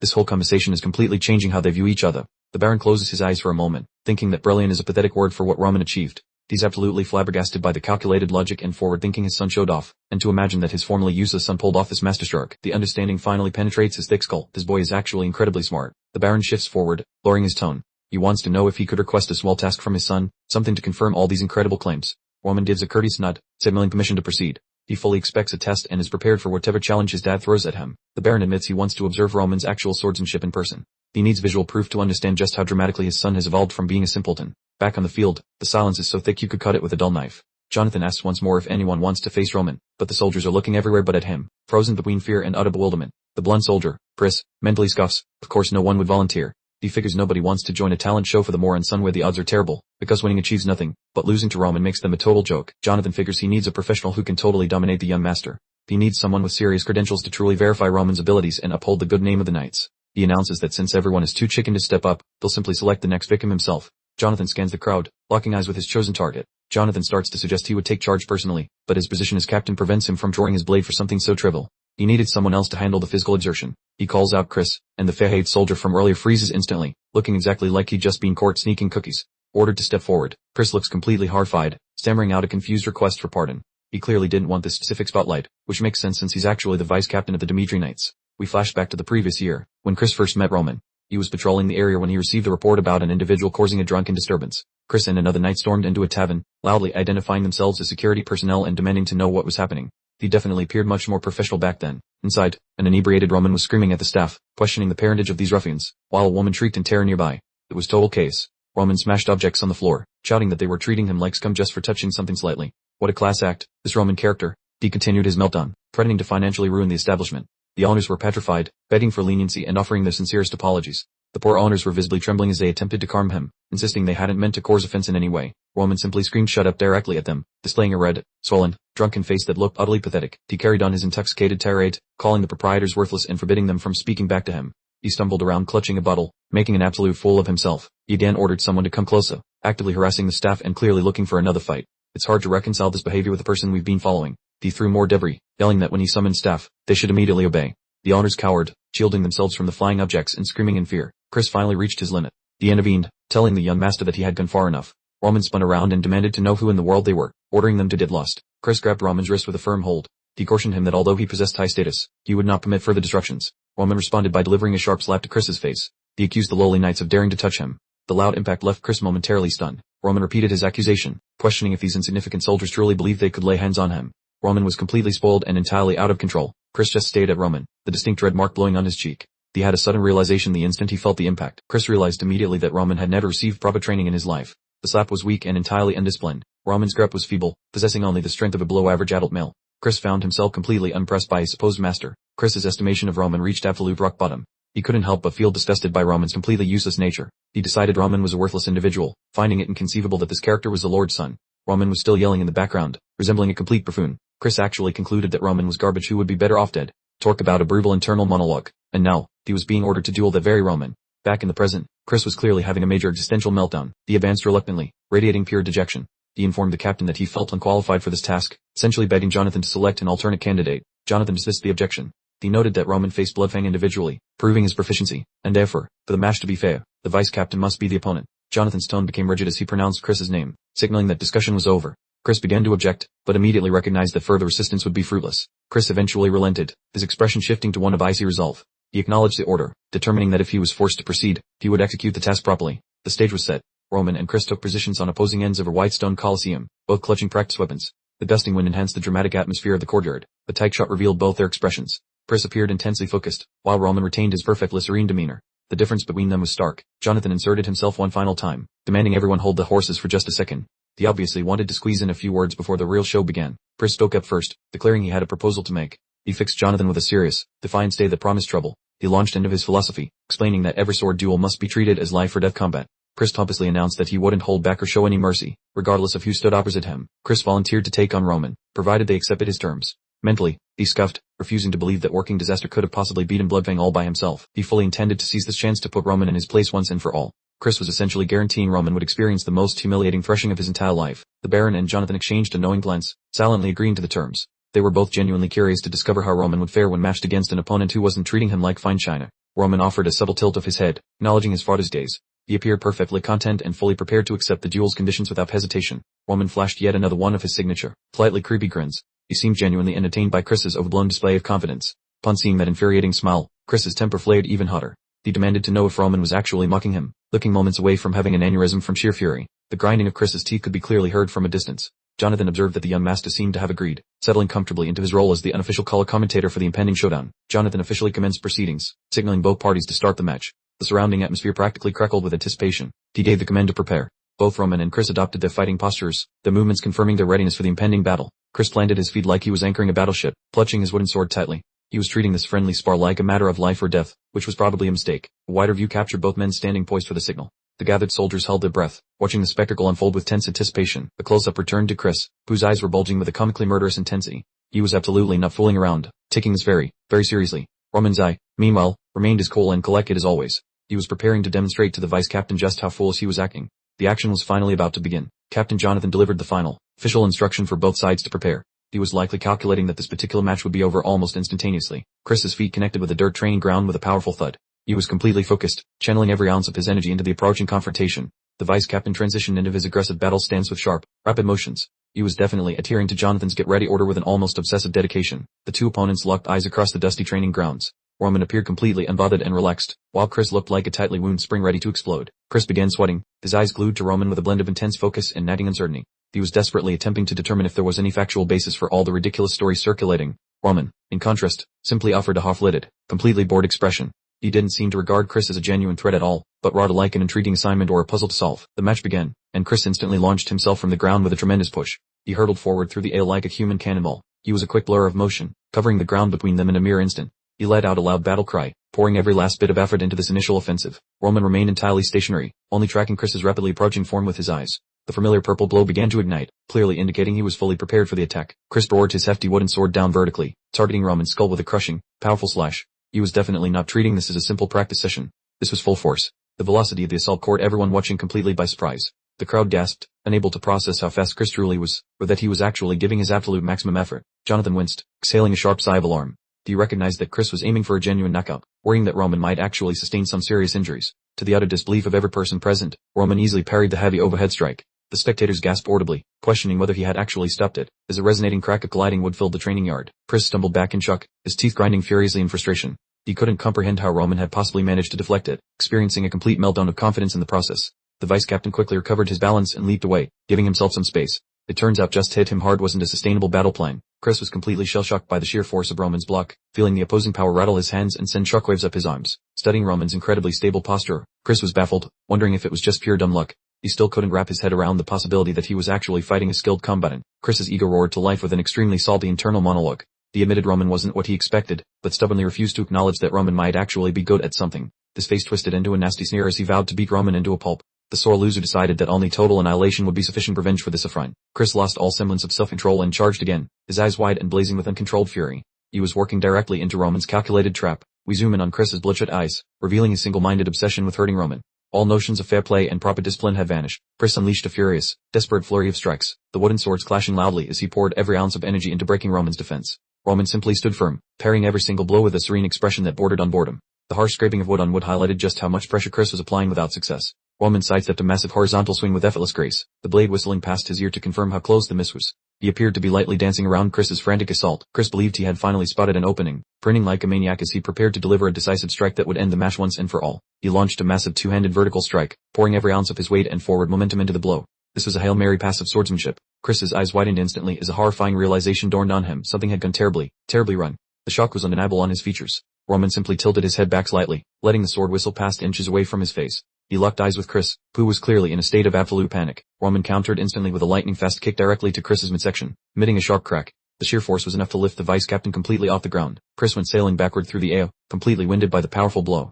Roman had finally switched gears, moving from passive defense to aggressive offense. Chris landed flat on his back, pale disheveled and face pale. They lay there panting, staring up at Roman in a state of utter disbelief. The top-down view highlighted the large distance between the two fighters. Chris was sprawled on the ground like a starfish, while Roman stood tall and collected, not even looking slightly winded. Chris finally registered how close he had come to being seriously injured.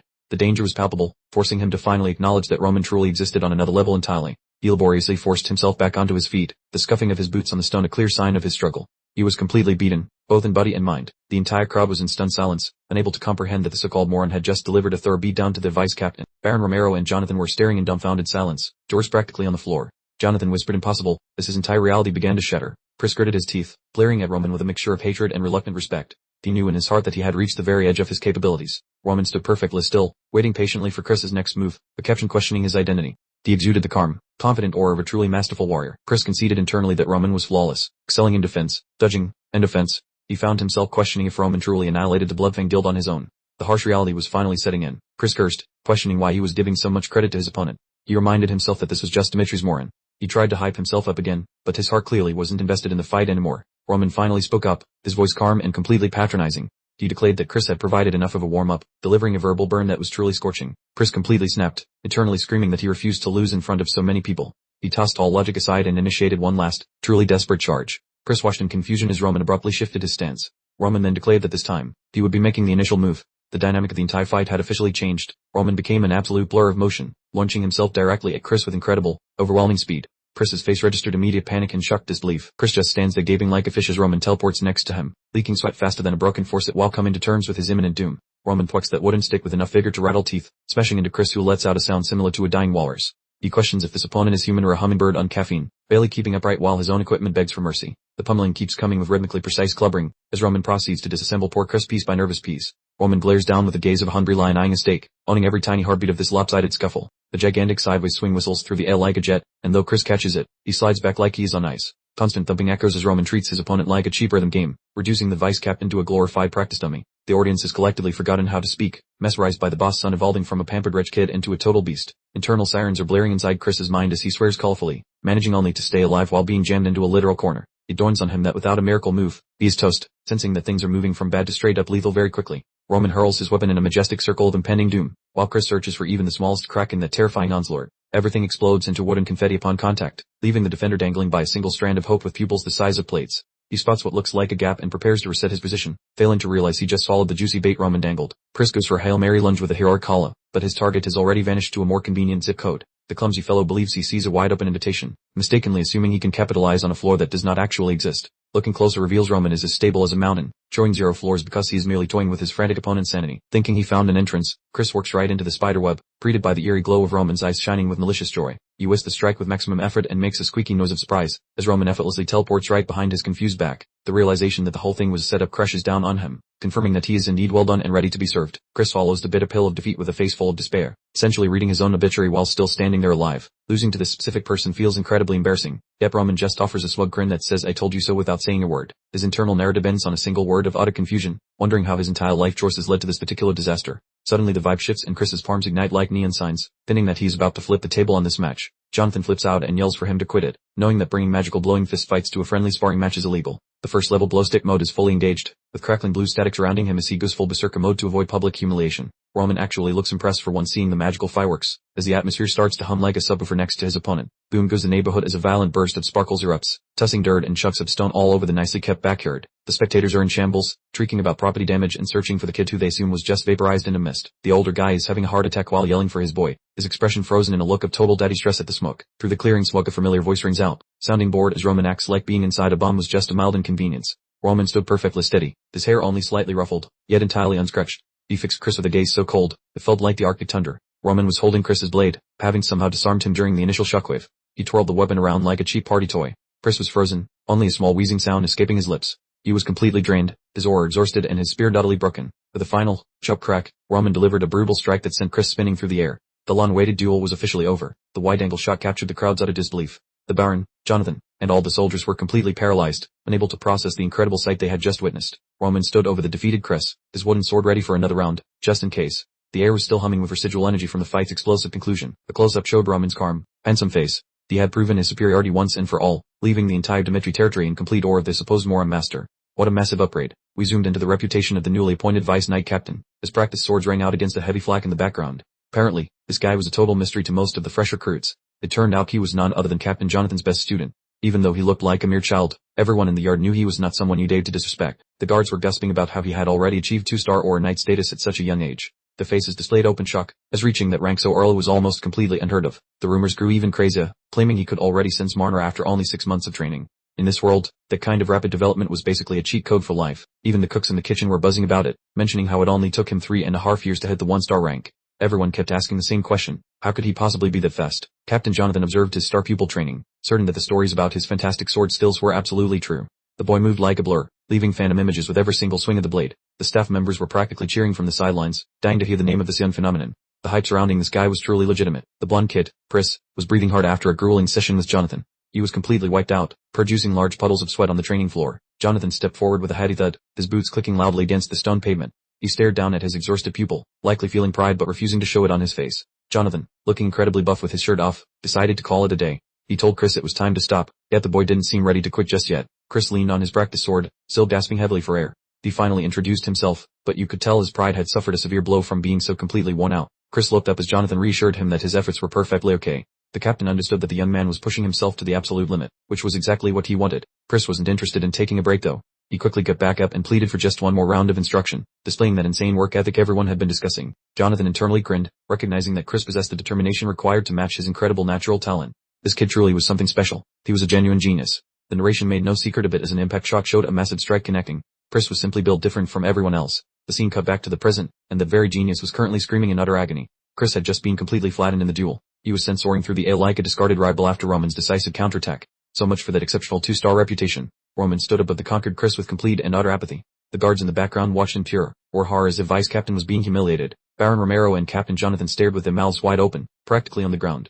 They couldn't believe the idiot of Dmitry had just effortlessly dismantled their best warrior. Roman simply gave them this cold, empty stare. He didn't even look like he had worked up a single drop of perspiration, which made the entire incident significantly more unnerving. A wide shot of the castle showed the deafening silence hanging over the training grounds. The entire hierarchy of power had just been flipped completely upside down in a few short moments. Chris was out cold on the ground, looking absolutely defeated. One of the other knights started yelling his name, but the devastating damage was already complete. Jonathan was having a total meltdown, stammering about how his most valuable 2-star knight had just been absolutely wrecked. He stayed at Roman as though he were seeing a supernatural apparition. That supervisor is leaking nervous fluids while trying to justify this lunacy, recalling the protagonist as a talentless runt recently. Such combat finesse normally demands decades of agonizing training. This sort of progression appears mathematically impossible. Jonathan's internal voice is essentially shrieking with dread. He completely dismisses the scene his own corners just captured. The captain mutters toward the lord, advising him against showing astonishment because the junior lord apparently just found his inner warrior. He desperately crafts a narrative to fix that boy's garbage reputation. The protagonist strolls away from the corpse, while observers label him a fencing marvel. He's certainly not the same irritable punk who was smashing furniture in taverns last season. The boy merely whistles a melody, entirely unconcerned by the absolute mayhem he triggered. He likely has his upcoming drill routine already organized within his skull. Observe another frame of Chris lying motionless like a discarded rug.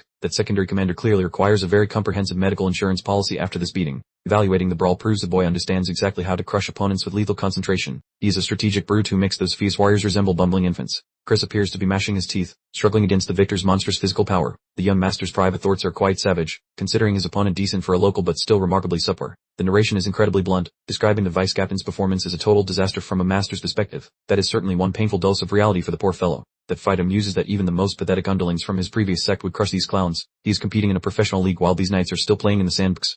The victor confesses feeling a tiny bit startled by that sudden burst of sapphire light. He is genuinely inquisitive regarding the origin of such a peculiar and vivid mystical energy. Suddenly, the patriarch shatters the awkward stillness with a boisterous laugh. He looks ready to throw the most extravagant celebration the entire province has ever seen. The lord begins cackling uncontrollably, while the sentries stand there looking baffled. The boss is overjoyed that his kid finally knows which end of a blade to hold. The young man observes his father's hysterical outburst with a skeptical expression. The nobleman bellows that this is a delight, finally discovering a single reason to feel proud of his offspring. That father is currently sparkling, bellowing to everyone that his lad is a combat maestro. He observes his son with the kind of bliss usually associated with finding a massive diamond. The guard captain concurs, acknowledging that only supernatural intervention could explain such ridiculous growth. He admits he was essentially wearing a blindfold regarding those latent abilities until now. That rule wears a clever smirk, having at last grasped the actual situation. He is prepared to dump every resource into supporting his surprisingly competent successor. The lord signals for the young man to approach, his demeanor toward his child having undergone a total personality overhaul. The patriarch places a palm on the boy's shoulder, chuckling that he hasn't felt this jovial in years. He is sincerely applauding his heir for finally achieving something significant without any assistance. The lord desires to grant him a fitting bounty for this victory. He invites the boy to request any gift, essentially handing the youth a signed blank check. That youth's lips curve into a faint, self-assured smile. He has a very specific reward in mind, and it definitely does not involve piles of shiny currency. The patriarch grows slightly worried,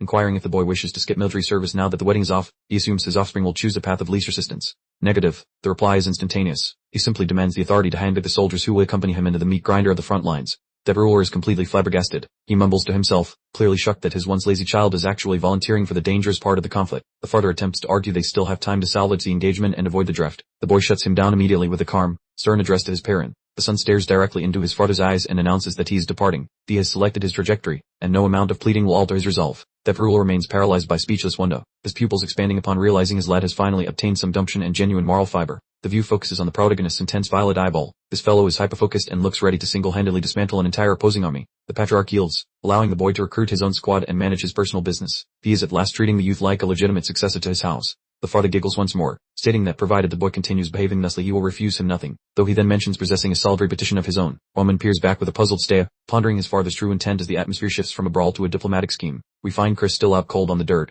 snoring away like he's enjoying a marathon snooze while remaining completely clueless. Waking up in his quarters, Chris looks absolutely horrified, questioning why they want him coaching young Master Roman in such a taxing role. Jonathan looms by the bedside, stating this is a direct mandate from the Lord, which causes Chris to panic about the unfairness of it all. Chris gestures to his battered face, whining that even with ore he got humbled by that simpleton, clearly nursing a bruised ego today. He claims he would rather perish than tutor Roman right now, rubbing his temples to soothe a throbbing headache and rising embarrassment. Jonathan watches him with icy composure, offering a deal that is far too lucrative for the vice captain to turn down. The plan is simple, use these training sessions to uncover exactly how Roman evolved so drastically, effectively turning practice into a spy mission. Jonathan reveals the ultimate lure, promising Chris the secret techniques of the captain upon completion, making the man's eyes pop in pure disbelief. Doubting the sincerity, Chris leaps up while ignoring his aches, only to have Jonathan confirm the offer with a decisive nod. The panels reveal Chris's inner excitement, as he realizes if he succeeds his status is secured, giving him a massive surge of motivation. This is his golden ticket to hitting the 3-star or knight tier, as a captain's forbidden knowledge is the dream for any fighter. Despite the bandages clinging to his jaw, Chris looks resolved, muttering a quiet oath as he prepares himself for this annoying task. He demands that Jonathan sticks to the bargain as the man departs, fully committing to the job provided the payout remains solid. Later that evening, Pen strolls into Roman's chambers calling for his master, while the castle buzzes with whispers about the recent display. Pen babbles on about Roman's epic performance, while the master simply prepares for bed, looking entirely bored by his sudden rise in popularity. Pen is visibly stunned that Roman downed a 2-star knight, letting his own jaw hit the floor while Roman remains stoically silent throughout. Roman breaks his quietude by inquiring about the true nature of aura, seeking to understand the local perspective on these strange mystical energies. Confused, Pans asks for clarification, then explains he always assumed it was just Marna, the standard view held by most ordinary folk. Roman gazes at the midnight sky and echoes the term Marna, dissecting the concept through his own unique and seasoned martial arts lens. He recalls the flashy flare of Chris's power and identifies it as a rudimentary discharge of Kai, a familiar force masked by a different title. However, Roman harbors some harsh opinions regarding how these locals utilize their energy, ready to critique them like a total combat snob. He finds their application of Kai disgustingly wasteful, judging the clumsy technique as hopelessly inefficient compared to his own sophisticated school of thought. Although the logic of this lens still escapes him, he studies the moon with profound focus, embodying a scholar of war seeking new wisdom. Roman grins, resolving to dig deeper into how these mortals manipulate strength, planning to twist their methods into his own path to supremacy. Back in his room, Chris touches his taped-up face with a smirk, feeling strange excitement for tomorrow's lesson, realizing the prey has become the mentor. Warning light hits the Dimitri yard as the tension spikes, with Roman and Chris meeting for training, though the teacher looks miserable. Notice Chris's bruised visage, a lovely souvenir from yesterday's disaster, as he struggles to maintain a professional veneer despite his inner screaming. Across the way, Roman waits with his typical nonchalant air, exuding such main character vibes that everyone else fades into the background. Chris is biting his teeth so hard he risks a fracture, struggling to accept that he must instruct the guy who just humiliated him. Chris's internal monologue is on full blast, completely losing his cool over this guy. He's convinced Roman is taking pleasure in staring straight through him, which is making Chris absolutely seethe. Chris takes a much-needed deep breath, forcing himself to settle down before suggesting they get started. He begins with a detailed, introductory lecture about what aura actually means in this world. Alright, buckle up everyone, because it's time for the obligatory world building and fun. The mysterious concept of aura rolls in like a fancy cinematic title card for the next big plot point. The lecture starts by defining aura as a special form of energy manipulation used by knights. It visually manifests as a powerful, swirling vortex of pure power, which is undeniably epic. Magicians, however, handle mana in a much more delicate way, storing it in glowing magical circles. It's effective, but definitely gives off a very strong keep your distance and cast spells from afar atmosphere. Knights, conversely, are absolute physical powerhouses who distribute mana throughout every fiber of their being. The illustration shows a guy who looks like he's literally made of pure fire, ready to explode. We must give props to Emperor Alexandro, the legendary bearded figure who supposedly invented this entire system. He looks exactly like the type of guy who takes his training very seriously and absolutely never misses a single leg day. The crucial difference is that knights constantly use mana to enhance their physical strength, while aura itself is simply the technique of releasing all that stored energy in one powerful, instantaneous burst. When a knight finally unleashes the concentrated mana, they can execute incredibly powerful strikes that would otherwise be completely impossible. The illustration of that glowing fist trio speaks volumes about the level of force involved. Chris finishes a lengthy history lesson, immediately pivoting to say that theoretical knowledge isn't as important as practical application.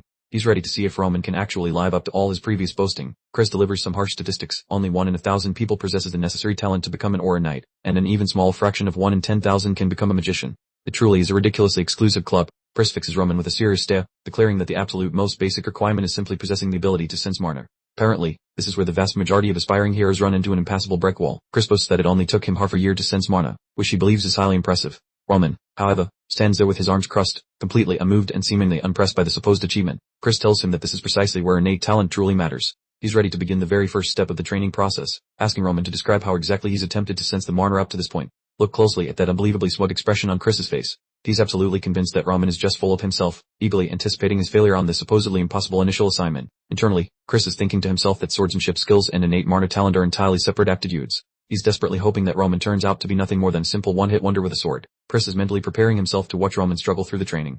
He fully expects Roman to taste the harshness of reality and finally understand he isn't the big shot he thinks he is. However, the narrative suddenly drops the "you are run" bomb as usual, immediately contradicting Chris's entire premise. D-Real has no idea whatsoever who he's currently talking to. Roman is internally suppressing laughter because he already successfully sensed all the mana in this world long ago. He's been quietly storing it in his dungeon using his own ridiculously overpowered cultivation methods for some time now. Roman quickly recognizes that merely following Chris's specific methods would be a significant step backward for him. He decides he needs to fully comprehend exactly how people in this new world utilize power before he adapts his own superior techniques. Chris begins the training drill, instructing Roman to focus entirely on his breathing and truly feel the surrounding world. He's in full sensei mode, completely unaware that he's currently being judged for his inferior methods. He explains the core trick of aura. Take all the mana currently spread through your body and violently shove it all into one single point. It's incredibly easy to explain, but nearly impossible for most people to actually accomplish. The impressive payoff for successfully manifesting that energy is reaching the 1-star rank. The accompanying illustration shows a small amount of mana starting to leak out of the character's hand during the process. Chris talks about the various tactical advantages of aura, such as applying a mana coating to your sword in order to transform it into a total wrecking machine. Or, alternatively, you can simply apply the aura directly to your own body to momentarily turn yourself into a high-speed human bullet for a few valuable seconds. Chris starts getting really intense and excited while discussing that short, explosive burst of power. He clearly takes immense pride in his own ability to perform these specific skills. Then, boom, Roman spontaneously ignites like a human torch. He manifests a gigantic pillar of vibrant orange aura on his very first attempt. Acting like it was merely a simple party trick, Chris's brain has officially taken a vacation and completely left his body. He stares at Roman in total, sackjawed disbelief, internally screaming that this absolutely cannot be happening. Roman simply stands there in the middle of the glowing inferno, completely calm and collected. He's quite literally outshining Chris in every single conceivable way right at this very moment. Look closely at the incredible detail on that arm, where the energy is both dense and perfectly controlled. Roman isn't simply using aura. He instantly achieved complete mastery over it. Roman's eyes held a menacing glint as he confirmed his suspicions. He finally understood the truth about this world's entire power system. The verdict was in, and it was brutal. Roman decided that the way people here utilized their energy was completely useless, showing absolutely zero skill. He compared it to his old life in Muram, where they meticulously cleaned their energy pathways and stored power properly, making this world's approach seem messy by comparison. He thought it was ridiculous that they simply waited for mana to naturally accumulate without having a proper storage method, calling it akin to trying to fill a bucket full of holes. Roman noted that while mana was abundant here, its light nature meant it constantly leaked from the body, leading to a massive loss of potential power in his estimation. He compared their aura to Muram's external arts, but concluded that this local version offered no actual strength boost or genuine power storage, essentially labeling them amateurs. Releasing mana in every direction, as they did here, was incredibly inefficient. Roman looked at the glowing fist and saw nothing more than a big waste of energy. His gaze burned with a dark intensity as he concluded that if he followed their terrible methods, he would never reach his peak, even if he trained for a century. Poor Chris remained frozen in disbelief, questioning how Roman had managed such a feat. He couldn't wrap his head around the fact that Roman had apparently skipped years of practice. Chris began to lose control, shouting that it had taken him countless years just to conjure a small amount of aura. Having a complete breakdown in front of his student, he moved right up to Roman's face, screaming for answers. He was convinced Roman had just been pretending to be stupid and faking his ignorance about mana usage this entire time. He started ranting about how strange it was that Chris was struggling so hard to rationalize how he had been outshined by a supposed simpleton. Chris began making wild assumptions, shouting about his 10 years of hellish training to reach 2-star rank, basically lamenting how completely unfair life was. How did Roman respond to all this? With a cold, mocking smirk, he found the vice captain's little outburst to be absolutely hilarious. Chris flinched, demanding to know why Roman was laughing. He was clearly intimidated, even though he was supposed to be the one in charge. He felt that his entire life's work was being treated as a joke by Roman, and he was quickly approaching his breaking point. Roman simply smiled and posed a very difficult question. While Chris was training so hard, did he ever once stop to consider if his methods were actually effective? Chris's expression was truly priceless. He had never once entertained the notion that the traditional ways could be incorrect. Roman was completely shattering his reality. Roman informed him that people frequently misunderstand how these concepts operate. He was about to share some ancient Muram wisdom with his kid. He made it perfectly clear that just because a technique was old and passed down, it didn't automatically mean it was correct. Roman was a complete skeptic. A memory surfaced, showing how the soldiers training as Roman remembered having these exact same skeptical thoughts while watching them in the past. He observed a group of men working out and wondered why everyone was so obsessed with a method that clearly contained flaws. He had been judging them from the beginning. He asked Chris if they simply didn't know any better, or if their unquestioning faith in Captain Jonathan was just too powerful. Chris looked like he was about to experience an identity crisis. Roman claimed the real reason was simple compliance, since it's much easier to just follow directions. If you obey orders, you never have to face the fear of being wrong or failing. He acknowledged that Chris's decade of effort was real, but still thought it was amusing that Chris never once employed his own intellect to challenge the process. Roman started working away, delivering one final revelation. There are no perfect solutions, and even the best method began because someone, somewhere, dared to ask a question. He noted that asking those kinds of challenging questions could very well send your life spiraling into misery. Roman knew precisely the personal cost required to be a visionary. A vision from his past life showed Roman standing atop a mountain of vanquished warriors. He had endured endless hardships and confronted more hopelessness than anyone in this world could possibly comprehend. He remembered rejecting his own father's methods to perfect his heavenly demon god art. This guy had been bucking authority since his first incarnation. Back in the courtyard, Roman stated, "Let's finish training here," then continued working away. He had completely finished the discussion, leaving Chris absolutely speechless. Chris stares at the dirt, pride smashed to bits but a fresh flicker of hope in his gaze, managing to mumble one final question. Roman pauses and looks over his shoulder, clearly expecting this exact second when the student realizes the brain is empty. Chris is basically hollering at Roman's spine, pleading for some enlightenment. Having finally ditched that annoying tough guy facade, he asked the $1,000,000 question about his future, basically waving a white flag and begging Roman to take the wheel. A splash of crimson stains the soil, likely a gory keepsake from some messy scuffle in Roman's previous life. The mental clip shows a loser kneeling on a cliff while Roman towers over him, proving he's a master of making people feel small. The defeated guy admits he sucked and pledges his whole weird cult to Roman, the heavenly demon, which is a great way to gain followers. The boot squelches into the blood as a voice from the shadows of history yells for everyone to wait a second. The shattered blade nearby tells the sad story of the loss, while the guy asks Roman how to get as buff and scary as him. The man is on his knees, offering his soul in service to Roman, figuring that sticking with a winner is his only shot at gains. He's yelling the exact same nonsense Chris just did, asking what's next. Because history apparently loves to repeat its mistakes, reality snaps back, and Chris is ogling Roman with a thirsty, intense look, dying for the answer that will flip his whole world. Roman observes that the kid tossed his dignity into a dumpster for some knowledge, Loki respecting that level of desperate ambition. Roman wears a satisfied, politely creepy grin, having found his new assistant and planning to cook him into something truly terrifying. We get a lore dump about the blood demon, the guy who herded the cult like cats and became the boss, looking like absolute chaos with that red aura. In that old warrior world, the brawl between the blood demon and Baekhyunhak was unavoidable, since both wanted to be the top dog of the edgy faction. After a marathon fight, the result was clear: the blood demon ate dirt, and the visual of them on that lonely cliff sells the failure. Back in the now, Roman ponders Chris's sudden personality flip. Actually impressed, the brat swallowed his massive ego and asked for directions.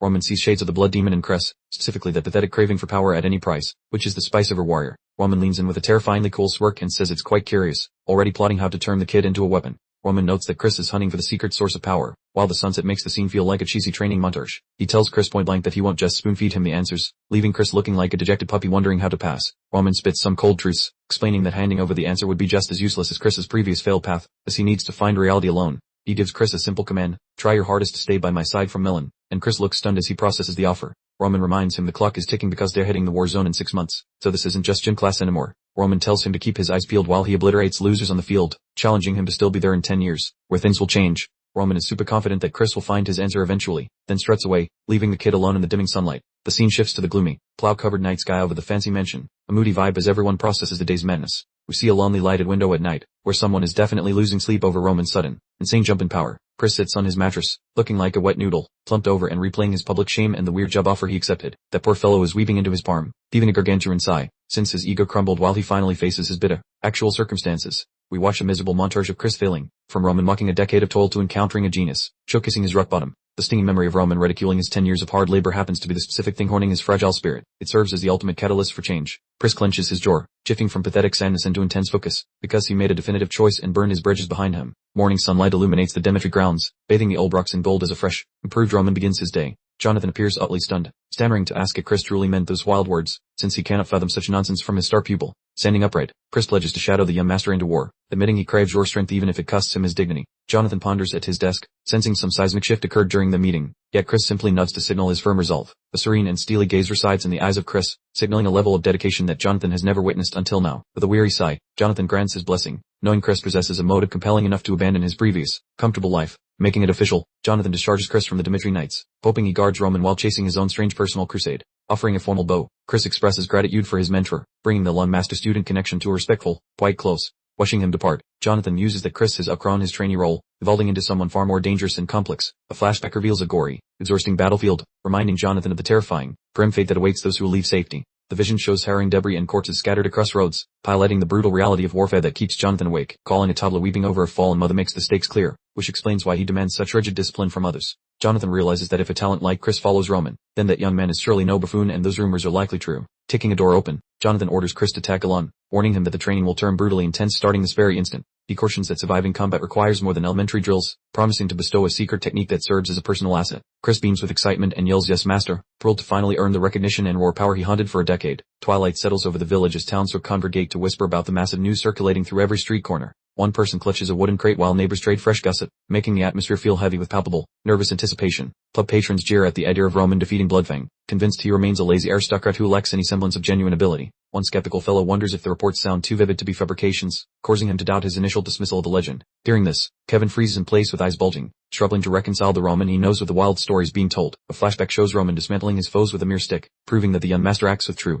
lethal precision. Teary-eyed, Kevin wonders if Roman actually kept his promise to crush the gang, feeling overwhelmed by the sheer scale of the favor. He doubts such a noble would act for a lowly peasant, yet he secretly knows his debt nightmare has finally been put to rest. The boss barks at Kevin to finish his chores if he wants to leave, snapping him back to reality as he scrambles to comply. As dust blankets the neighborhood, a lonely wanderer strolls across the silent pavers, his boots creating a rhythmic beat in the air. That horizon morphed into a vibrant mix of violet plus tangerine, a mellow sight vastly different from the nasty rumors concerning recent mayhem. This youngster fantasized about attaining Roman's level of raw power to keep everyone safe, basically crowning himself leader of the guy's official fan club. Because this realm remains packed with freaks similar to Bloodfang, the boy possesses an intense drive for growth to shield his household. He let out a groan, wondering how to obtain muscles, wishing for another meeting with the boss while assuming his luck was currently garbage. Out of nowhere, someone bellows Kevin's name, causing the boy to twitch because he was not anticipating any company. The view zooms into his pupil, which is dilated from extreme astonishment, as he realizes exactly whose chords produced that specific sound. He fumbled his artistic tubers, sending them clattering across the stones, while he stood there stiff as a board because of the shock. Roman appeared looking totally slick, offering a relaxed comment about the passing time as if they were lifelong best friends.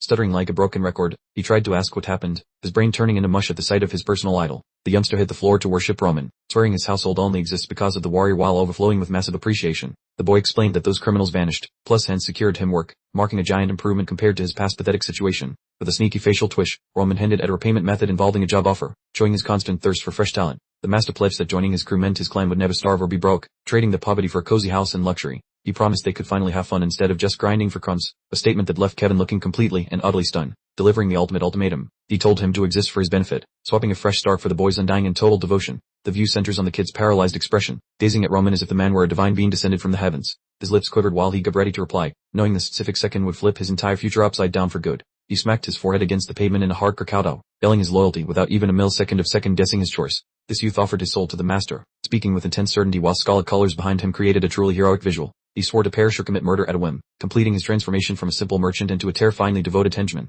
Peering up with a leaky forehead from that impact, he stated that the master's promise to protect his family was a generous deal. With a violet spark in his gaze, Ramen observed the boy, musing that this youngster shared the same energy as the old mad demon. A flashback reveals a crimson-hayed fighter amidst a literal ocean of gore, a man who would slay legions without blinking a thought or two. While judging his recruits, the Lord likened Chris to a former ally, though Kevin clearly mirrored that ancient lunatic savage nature. Wearing a sinister beam, Ramen felt this visit was quite productive since he started gathering a group of terrifying subordinates for his cores. Shadows envelop the scene while the Frazier mind flashes, signaling that the master has finally snatched his first duo of elites. Returning to the den of mansion, the scenery is still high class, but the fancy walls are currently hiding some seriously heady vibes going on inside. Roman immediately delegated the new guy to Hans, instructing him to show the kid the ropes, which mostly meant keeping him from causing any accidents. The kid was grinning because he finally had shelter and a boss to worship, shouting a kind parting message as Roman departed for highborn tasks. Roman is skipping the festivities to haunt the estate library instead, alerting Hans to his whereabouts with his usual intense, business-only vibe. Hans and Kevin watch him drift off, clearly puzzled, while they wonder what mischief this supposedly dense aristocrat is planning to pull next. This massive archive is stuffed with dusty scrolls, making it the ideal spot for Roman to learn how this weird realm functions. A flickering candle reveals a desk buried in ancient manuscripts, showing Roman is pulling a serious all-nighter to acquire necessary intel. He is obsessively analyzing Aura Knight lore, judging their strength against his superior Muram combat secrets with a skeptical sneer. The book is cleverly titled The Path of an Aura Knight, essentially a dummy guide for folks lacking past life cheat codes. The text claims a 1-star rank marks someone capable of finally manifesting aura, serving as this world's basic participation trophy. The hit 2-star, you must slice steel with your aura. Yet Roman reads this like a blender manual, remaining totally unimpressed. 3-star warriors get the VIP treatment, fancy capes, and probably superior dental plans for being too strong for normal mortals. The lore escalates, mentioning a legendary 6-star beast on the Salamander continent, while 7-star ranks remain mere fairy tales. Even among the elite, 6-star status is incredibly rare, though the glowing deer picture suggests the power level Roman intends to eclipse. Roman crunches the numbers on these 6-star rankings, sporting the sharp look of a man plotting his inevitable ascent to stardom. He mucks his duel with Chris and compares Jonathan to a weakling from his past, effectively roasting the world's tower scaling. The manual claims 6-star knights transcend human limits, which Roman likely considers a decent baseline for an actual warm-up fight. Those epic visuals of massive energy blasts leave Roman genuinely curious rather than intimidated by such flashy, over-the-top destructive impact. The text highlights the 12 continent-spanning swordsmen, who are treated like divine entities wherever they decide to grace with presence. Roman just finds their inefficient kite usage laughable, treating the strongest warriors on the planet as mere projects for self-improvement. He then shifts focus to magic uses, finding the library quite useful for diversifying his skillset beyond mere sword fighting. He opens a tome on archmages, proving that in this strange world, the brainy bookworms are just as lethal as gym rat fighters. 7 circle casters, or archmages, are basically working natural disasters who think they are half deity, which sounds like total chaos. The text claims an archmage can drop meteors and shatter skies, making them arguably more hazardous than any 6-star melee brute. Magic is a wild card Roman never encountered in his old life, yet he already has a cunning plan to counter it. With a heady thud, he closes the book, deciding that the academic portion of his training has concluded quite nicely. He ponders the inherent danger of this unpredictable world, not with fear, but with the calm confidence of a tactical mastermind. Remembering his days as a supreme ruler, he refuses to play it safe, aiming instead to conquer and dominate everything once more. The dark shadow crosses his face, revealing his genuine thrill at returning to the familiar pursuit of absolute, crushing power. Deciding it is high time to stop studying and start sweating, he shifts his focus toward serious and intense martial cultivation. Roman stalks through a gloomy, rocky hallway, punting for the ideal location to begin his upcoming physical metamorphosis. He swings open a decrepit room, covered in decades of crime, perfect for a man who wants 0 interruptions during his training. Pans inquires why the Baron desires such a miserable, dust-filled shack, clearly baffled by his master's weird choice of venue. The workshop is a total hermit kingdom where the Baron once banned all outsiders, serving as a perfect void for a warrior seeking total silence. Roman gives himself a nod, deciding this bleak spot is ideal since he craves absolute quiet rather than any fancy royal pampering. Roman drops a bombshell on Hans by announcing a week of solitary confinement, leaving the poor guy looking ready to faint from pure shock. He issues a final, steely warning to Hans, demanding he block all visitors unless the world is burning. Backing it with its signature stare, Hans gulps down his nerves and obeys, recognizing that challenging this guy is a one-way ticket to a very bad day. With a heady groan from the timber door, Roman essentially goes off the grid for the next 7 grueling days.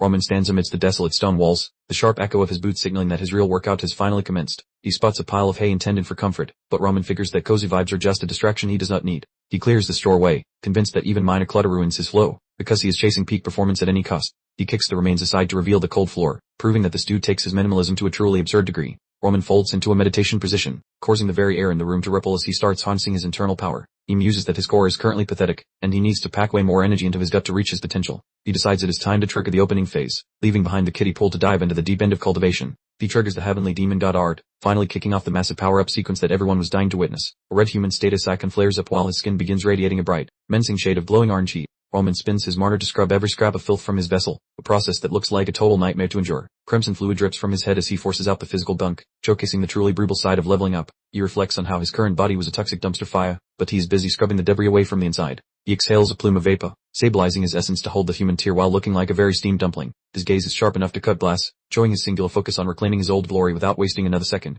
Roman realizes his new social ties mean he must juggle his ambitions and his soft spots, effectively becoming a very lethal cinnamon roll. He sits there radiating heat like a portable space heater, viewing the human tear as merely the first run on his time. The clock hits the 7-day mark and the quarantine ends, likely revealing he has morphed into a whole new kind of beast. Someone strides down the manor hallway, the rhythmic footsteps announcing that a guest has arrived with some very specific baggage. The grand doors fly open and it is clearly going to be one of those mornings for the busy young master. The servant asks the guests to hold the horses while he grabs tea, desperately trying to keep the vibes calm and professional. Viscount Lawrence and his daughter Flora stand there, their sour expressions suggesting they are definitely not fans of the current decor. The Viscount snaps an inquiry about Roman, clearly signaling that he has zero appetite for whatever hospitality is being offered today. The butler claims Roman is tied up with matters, a fancy way of saying he spent a week vibrating in a basement. The Viscount huffs in total disbelief, assuming the Demetrius are just stalling because they enjoy making his life a living misery. With a grumpy sigh he plunks down beside Flora. All the thick awkwardness in the air would surely snap a heavy-duty chainsaw. The big boss bellows Flora's name and she whispers a timid confirmation, looking significantly more rattled than a cat in a room full of rocking chairs. Dad explains that this little chat is his attempt to undo their massive screw-up,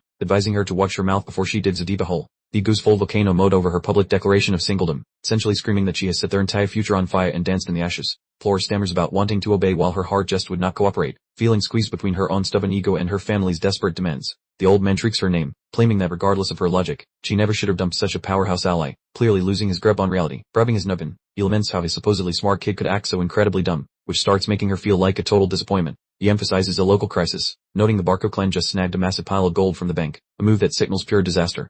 Images of crispy nights prove that a giant loan for the rivals equals an upcoming brawl, leaving Lawrence shaking at the thought of their soil becoming a graveyard. He bellows that hitching her to the Dmitri guys was their only shield against the Barcos, practically howling at her for being so incredibly short-sighted. Flora attempts to act tough by insisting her kin aren't wimps who need outside help, though she sounds like she is mostly just lying to herself. Dad ends her rambling with a weary groan, revealing the capital is supporting their enemies without checking facts, proving the game was rigged from the start. Since the bank is handing out cash with zero security, this is clearly much larger than a petty spat. It is a hostile corporate acquisition with swords. The boss observes that the muscle supporting the Barcos makes any fight unwinnable, basically seeing his entire legacy circling the drain with no stopper in sight. He cautions that those creeps will seize the dirt, their reputation, and even her, making the future look darker than a burnt piece of toast. Flora freezes when he labels her the flower of Lawrence, finally getting that her pretty face is just a playing card in this dangerous gamble. She grips her skirt so fiercely her fingers turn docilely, at last grasping how hard she messed up the family business with her impulsive choices. Thinking about her dad's focus on group survival versus her own ego, she realizes she was being a brat, and some actual maturity finally kicks in. She commands her brain to snap out of it, understanding that the days of being a spoiled brat with a tiara are officially over. She swears to drop the delicate flower act forever, feeling finally prepared to actually do something useful for her kin instead of just looking pretty. We jump to the workshop exterior as the sun dips low, where the sky looks gorgeous but the vibe remains tighter than a pair of small pants. A frantic servant performs laps near the entryway while losing his marbles, speculating on when his master might eventually stop being a total hermit. He realizes the guests have been cooling their heels since breakfast and now it is dusk, making him terrified of the legendary temper tantrum they are brewing. Pans mutters about them being annoyed, which is like calling a hurricane a light breeze, while feeling annoyed that Roman is being so incredibly mysterious. The rickety door finally swings wide, causing Hans to stop dead while he forgets the simple act of breathing. Roman emerges from the shadows looking like a brand new man with a terrifying vibe, casually mentioning that his lawn project is finally finished. Hans is so bewildered he just shrieks for his boss, staring at him as if Roman had suddenly grown a second head or joined the circus. We see Hans looking like a startled goldfish because Roman's week-long makeover was so extreme that even his number one fan is totally stunned and Roman is finally prepared. The big shot and his kid are hanging out in a posh lounge while the sun shines, though the indoor mood is gloomier than a funeral. One abandoned ceramic mug rests nearby, its soft rattling confirming the duo has remained stationary until every single drop of caffeine was long done. That overhead view highlights a marathon of stationary seating, observing the pair as they mimic statues enduring a social pause.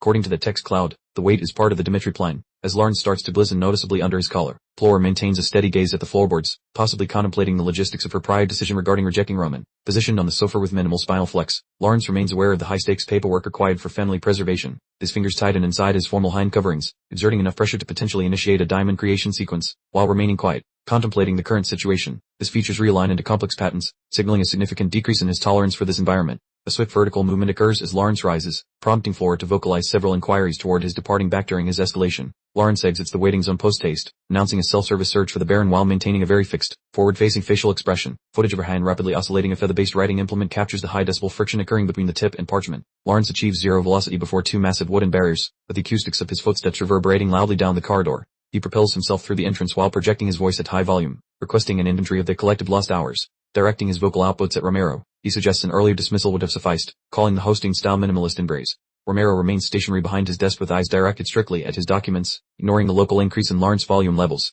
With a deliberate metallic tap inside the ink container, Romero mentions that the current agenda lacks any previously confirmed appointment entry, attempting to justify the pop-in. Lawrence cites a 7-day-old notice and a prior denial of interaction as reason for his arrival. Romero directs a gaze toward the visitor and inquires about the mechanics of saying no to a nobleman, despite his flat expression. Utilizing a low-frequency vocal delivery, Romero asks if the speech has concluded, remaining physically steady despite the nearby loud noise. He inquires whether 12 hours of waiting is the true catalyst for this event, while Lawrence and Flora expand their eyelids significantly. The Baron mentions the specific date of Flora visit and the verbal strategy Roman used for partnership termination, leaving nothing to guesswork. Romero raises his volume, suggesting that even a toddler could decipher who initiated the split, essentially challenging their version of family history. A narrative square appearing nearby validates that common knowledge links Flora to the separation, effectively ending the status of that hidden fact. Admitting full awareness, Romero notes his choice to remain silent per Roman wishes, comparing his passive observational role to that of a fool. Lawrence displays visible droplets of moisture while being reminded that the split notice was a single-sided gift, altering the room influence levels, piloting that the Lawrence family drove the separation yet adopted the posture of the run party. The Baron effectively mutes their argument. He makes a solid ball with his hand atop the furniture,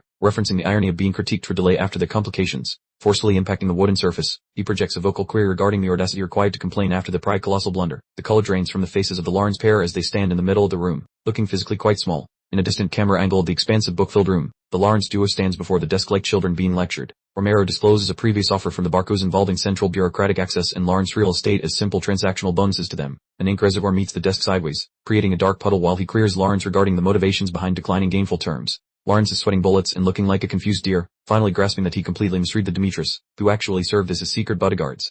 Romero explains the deal calmly, noting that Dimitri already holds the cards, and this marriage was just his whim rather than a strategic requirement. He claims they were only considered because Roman is supposedly obsessed with the Lawrence lady, and he would afford everyone just to please his son. That realization hits hard, leaving the room heady with a crushing verdict on the poor decision-making skills of the entire Lawrence household. The Viscount looks like a crumbling cookie, trembling in his boots as he realizes his ego-driven pride just caused a disaster that might ruin him. He remains stuck in a mental tailspin, obsessing over the Lawrence prestige versus the Dimitri buffoons, finally sensing he totally blew this opportunity. Romero points out that despite their trashy reputation, the Lawrence's real shit are kept in mind the sheer weight the Dimitri name carries. The glowing golden sword visual drives it home, proving Roman is a total VIP simply because his high-status bloodline is worth its weight in gold. Rising to his feet, Romero towers over them, clarifying that the Lawrences are the ones desperately clawing for this union, not the Demetrius. Flora and her father stand there like statues, absorbing the verbal beatdown since they have absolutely no defense against the Baron's logic. Flora stares at the floor, drowning in regret while questioning her own judgment and finally witnessing the messy fruits of her past decisions. A sudden flashback transports her back to the academy days, which she once falsely considered a much more straightforward period of her life. That school was basically a training ground for fancy elites, essentially a high-end daycare filled with spoiled children acting like royalty.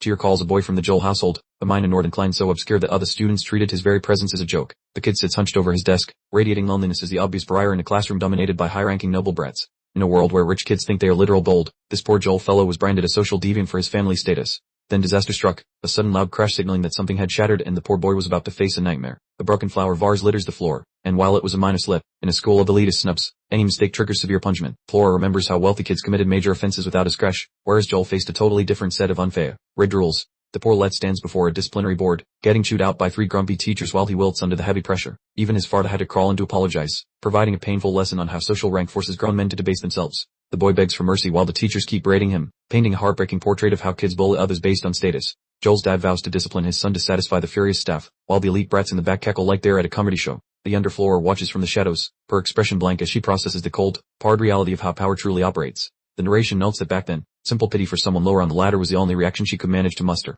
Her eye zooms into focus with a single tear forming, and she thinks it is grimly hilarious how life cycles back around in such sad ways. Returning to the present, she tells her father that as the Lawrence leader, she has nothing left to say, admitting their status is toast. Lawrence is basically begging on his knees now, pleading that his daughter's youthful ignorance caused this mess and asking for one final chance. Flora remarks that Joel was pathetic back then, which is exactly how she views the current state of the Lawrence family's relevance today. The final caption delivers a brutal reality check, confirming that in both the wild and noble society, the weak always submit to the strong.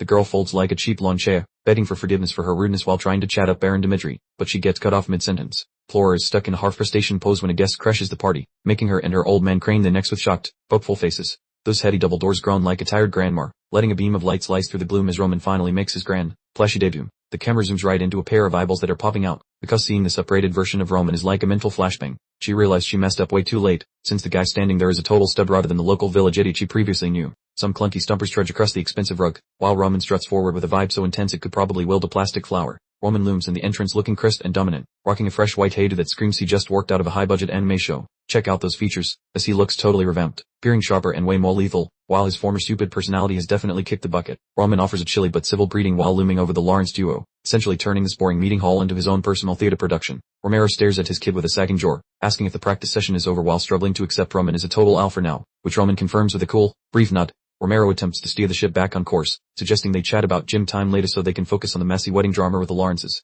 The view focuses on Roman's frosty eyeball, which is currently scanning the crowd like a computer trying to figure out which of these people is the biggest clown. Black ink keeps leaking onto the table while Romero admits that since the boy started this fire, he can choose how to douse it, basically handing over the steering wheel. Roman glares at Flora, making her twitch like a nervous squirrel, as he calmly states he follows the logic, which is honestly more terrifying than him screaming. He drawers himself up and claims he gets the point of merging the houses, showing he knows exactly how much cash and power are riding on this deal. Romero mentions that since the Barco Bulls are scaring the Lawrences, only the Dimitri bank account can save them, playing at the whole heroic knight rescue trope. Romero asks if the boy still wants the wedding after this mess, and Roman admits his old self thought it was a decent bargain, talking about his past like a stranger. Roman grabs a dirty rack from the desk, noting his opinion flipped the moment she started whining about canceling the wedding, effectively slapping her with her own spicy attitude. He points out she likely fell for the gossip about the Dimitri village idiot and bailed, implying her decision-making skills are as reliable as a weather forecast in a blender. Ink squelches in the fabric as Roman squeezes it, declaring he prefers a partner who trusts their own eyes rather than listening to the local rumor mill, raising the bar significantly. Roman begins his speech with some theatrical lighting hitting his face, making it obvious he is about to drop a massive truth bomb that will wreck the collective schedules.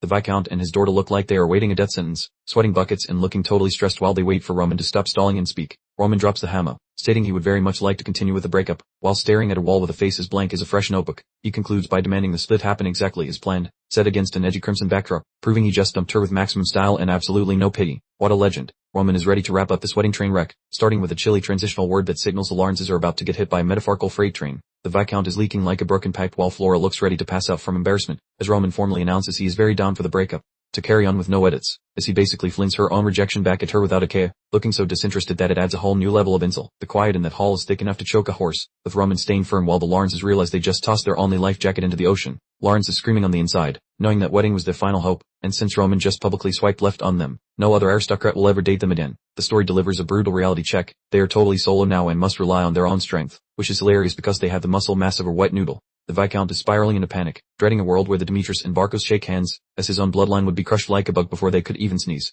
He's frantically hunting for any way to stop that alliance from forming, his eyes bulging wide with the sheer terror of losing everything he has built. Swallowing his pride like a bitter pill, he finally blames the Lawrences entirely, looking quite ridiculous as a posh noble grovels on the floor like a common worm. He tries tossing tax breaks at Dimitri merchants as a bribe, hoping this pathetic peace offering might stitch up the canyon-sized gap he carved out himself. Baron Romero has zero interest in these pocket change bribes, shutting the man down instantly and declaring that his generosity is entirely unnecessary. Romero makes it crystal clear that the Demetrius do not care about gold when their son's future is at stake, leaving Flora to stare at her shoes while mourning the protection she tossed away. The Viscount walks away with nothing but a thank you, feeling utterly crushed while he hunches his shoulders in a pathetic blend of relief and deep shame. A cinematic shot captures the Lawrences bowing deeply to the Demetrius, marking a hilarious and total flip in the power balance we witnessed just moments ago.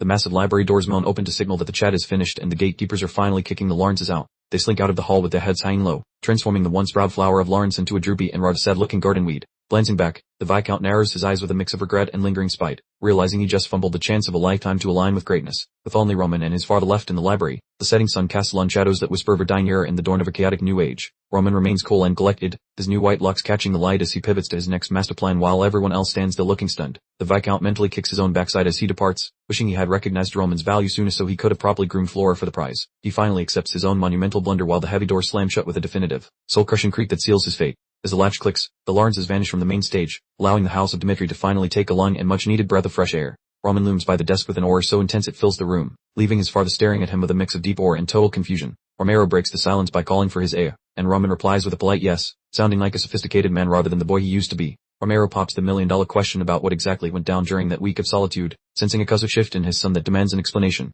Roman recalls his solitary week, which was essentially a brutal, bone-crushing process of reconstruction that would have sent any normal person straight to an early grave. He explains how he scrubbed all the toxic gunk from his system to hit the human stage, his glowing muscle serving as a flashy neon sign for the heavenly demon god art. Between the planet's thick Marna and the sheer volume of sludge he purged, he pulled off a total biological system reboot that worked better than he ever expected. Building such a rock-solid foundation triggered a miraculous result, essentially turning him into a high-octane super soldier in just 7 days of cheat code cultivation. He notes that his physical metamorphosis is undeniable proof of his new existence, showing that he has not just improved but fundamentally leveled up. Roman humbly mentions achieving a minor enlightenment during his training, though we all know that playing down a feat of that scale is a bit of a stretch. Romero is absolutely floored, wondering if his boy truly unlocked mana circulation, a technique that most knights spend their entire miserable lives failing to master. The legend goes that this process constructs the perfect vessel by seamlessly cycling the Earth's natural mana, providing the ultimate upgrade for any living body. Romero realizes this rare feat is usually reserved for a tiny circle of legendary warriors, and he gazes at his son as if seeing a god working among men. The narrator notes that Roman's evolution makes no sense, as he skipped from being the town fool to a working earthquake in record time. Putting his confusion on the shelf, Romero decides the method is irrelevant, concluding that this is his son and he will stand by him no matter what.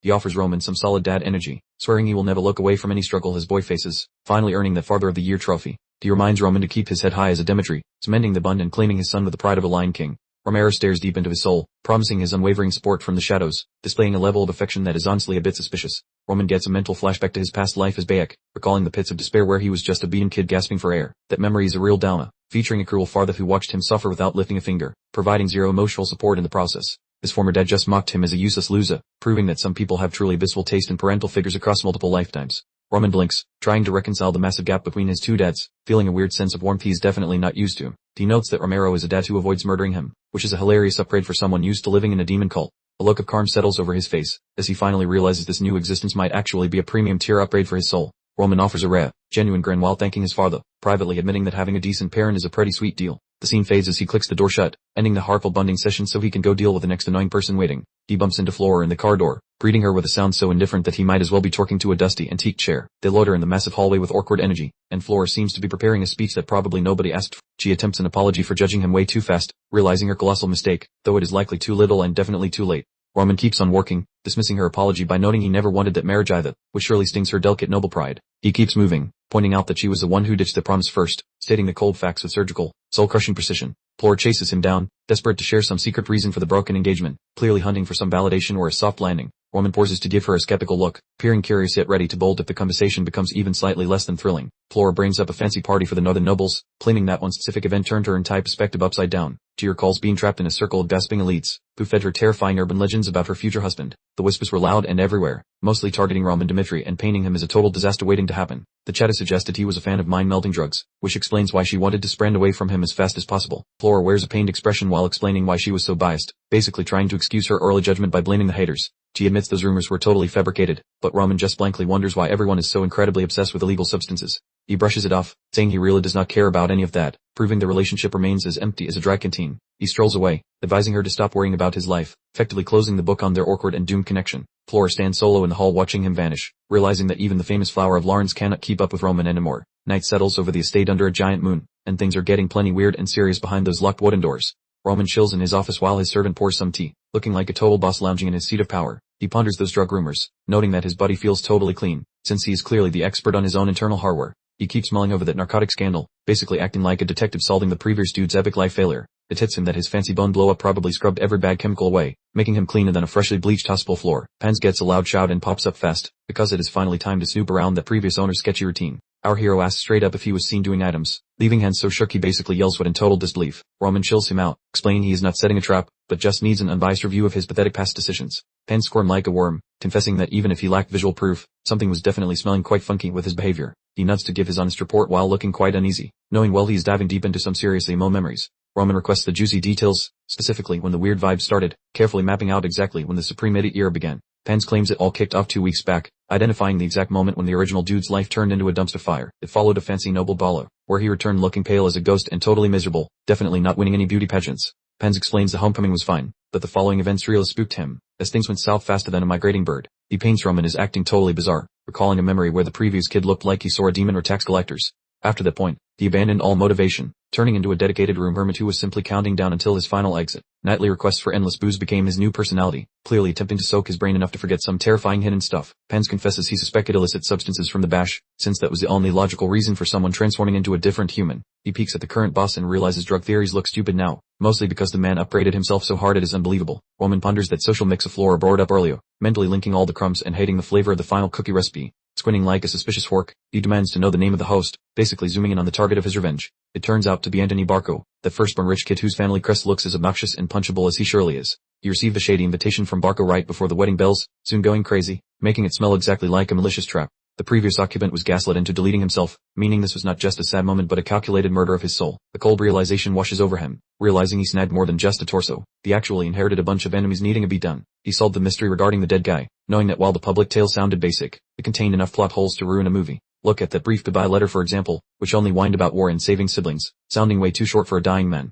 Consider the lovely Flora, whom Roman apparently simped for constantly, so quitting life right before getting hitched makes absolutely zero sense at all. Old man Romero highlights an error, specifically that wedded lords have many excuses to dodge combat, making the battlefield coward narrative look like total garbage. His gaze sharpens while processing the facts, understanding that the predecessor was not just a chicken, but was actually shoveled into the deep end. Math is not mathing here, and the spicy vibes radiating off him suggest he is ready to hunt down the responsible culprits right now. He asks if Anthony and the dead guy were buddies, and Hans confirms they hung out constantly until things turned sour, thickening the juicy plot. Roman figures the drama popped off once the wedding negotiations started, noting it is far too suspicious to be some kind of random fluke. We gaze upon a sacred altar, a symbol of a strategic union done run. This Lawrence and Demetri pairing wasn't about love, but a massive flex for political dominance. The Barco clan hated that engagement, as they were drooling over Lawrence territory like starving birds of prey at a dumpster buffet. To fix such a nuisance, simply trash the wedding plans beforehand.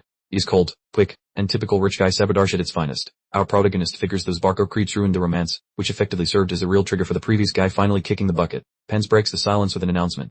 A social invite from those Barco weirdos has landed, feeling more fishy than a 3-day-old tuna sandwich. He seems shocked, asking if those snakes really invited him. However, his brain is already running thousands of scenarios like a supercharged chess computer. The servant mentions the card arrived during the intense meditation session. He waits for orders, hoping his boss knows exactly how to deal with this drama. Roman laughs at their nerve, calling the gesture bold. He thinks they are either very brave or completely delusional about who is running things now.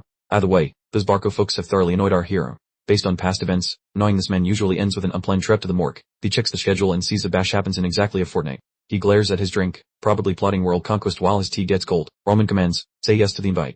He is choosing to dance right into the lion's mouth, and honestly, he looks bored by the challenge. We pivot to the outside of the massive Dimitri estate. It looks calm, yet the machinery of upcoming conflict is grinding away behind those sturdy walls. The butler guides Kevin through the lawn corridor, saying the boss is ready. The kid looks terrified, likely guessing if he's in trouble or just unlucky. Hans mumbles a quick tip to stay cool regarding the boss's new vibe. He is doing his best to shield the youth from Roman's scary intensity. The thick timber entrance swings wide. It is officially time for Kevin to meet his destiny, or at least face his superior. The boy creeps inside, timidly greeting his superior. Roman is chilling with a lethal blade, looking like he just finished a hard workout at the gym of death. He rotates slightly to notice the youngster. He identifies Kevin with a voice so steady it could probably hold up a collapsing stone bridge. Kevin is totally stunned, tripping over his words while speaking. He cannot process this upbraided Roman, who clearly traded his stupidity for roar, unadulterated coolness. Roman queries if the lifestyle suits him. Kevin chirps back that Hans has been making everything feel like a fancy hotel stay with lots of help. The lad begins a sentence but loses his nerve midway. Roman stands there silently, giving the kid enough time to restart his malfunctioning brain. He confesses he feels like a tiny rock next to a mountain. He doubts how a small fry could ever contribute anything to such a powerful master. He wonders how a plain guy can serve someone so grand, especially since he was told to belong to Roman. His earnestness is cute, but Roman is focused. Our hero blaves right into Kevin's soul, stating that he already has a specific job in mind for the youngster. He informs Kevin of his fate to serve as a literal blade. With edgy backdrops highlighting the mood, Roman promotes him to designated human kitchen knife status. Kevin looks like he just saw a ghost, asking if he is truly meant for battle. He never dreamed of becoming anything more than a background extra. The master explains that value is self-made, not assigned by others. He presents 3 distinct career choices to the wide-eyed, nervous teenager. Should the boy fear getting hurt, he can opt for a life as a glorified errand boy running around the mansion. That option entails helping hands with chores in the building. He is a quiet, dull existence, though it keeps his belly full and his skin intact. Or he can choose the path of the guard, staying close to the master. Roman dangles a real weapon to test if the boy has actual spines. The poor kid is shaking, stuttering that he has 0 weapon experience. Roman nods knowingly, then proceeds to outline the spicy trial Kevin must undergo. This trial is called bone bending, which sounds like a bad indie thriller, and our boy Roman uses it to measure Kevin's stubbornness. Poor Kev seems quite rattled, mumbling the words bone origami to himself, though clearly it is not a hobby he's going to enjoy. Those spicy words dance across the display in a very edgy font, signaling that things are finally getting spicy in this boot camp. A preview of the move shows how it forces skeletons to do unholy gymnastics, creating agony, which is basically a wacky hellish workout. The leader explains that actions beat torque, so here is a fast lane to godhood. Though the toll booth only accepts physical suffering, the final play is grab that blade and chop off your own palm, and Roman delivers this insane request with 0 emotion. A sharp weapon rests between the two, as the boss checks if this recruit is crazy enough to maim himself just for loyalty. Kevin's eyeball pops out in a massive zoom, since the Jew just dropped a proposal wilder than anything he ever dreamed of. The mentor explains that if he can survive slicing himself, he will gain massive muscles way quicker than any of the normal losers. He is simple, trading bits of flesh for legendary gains, because Roman really vibes with people who have a few loose screws. Memories of a wild devil haunt the master, a wanderer turned emperor by pure grit, and he suspects Kevin is the secret source. Looking deep into his soul, Roman asks what he is made of, because he is determined to extract maximum profit from this student. Gazing at the metal tool on the carpet, Kevin realizes this choice is the ultimate divergent path for his boring and pathetic story. Flashback set of his home, a garbage cabin ready to tumble down, proving he is a veteran in the high-stakes world of owning Zip. Thwarts drift of his rough start in life,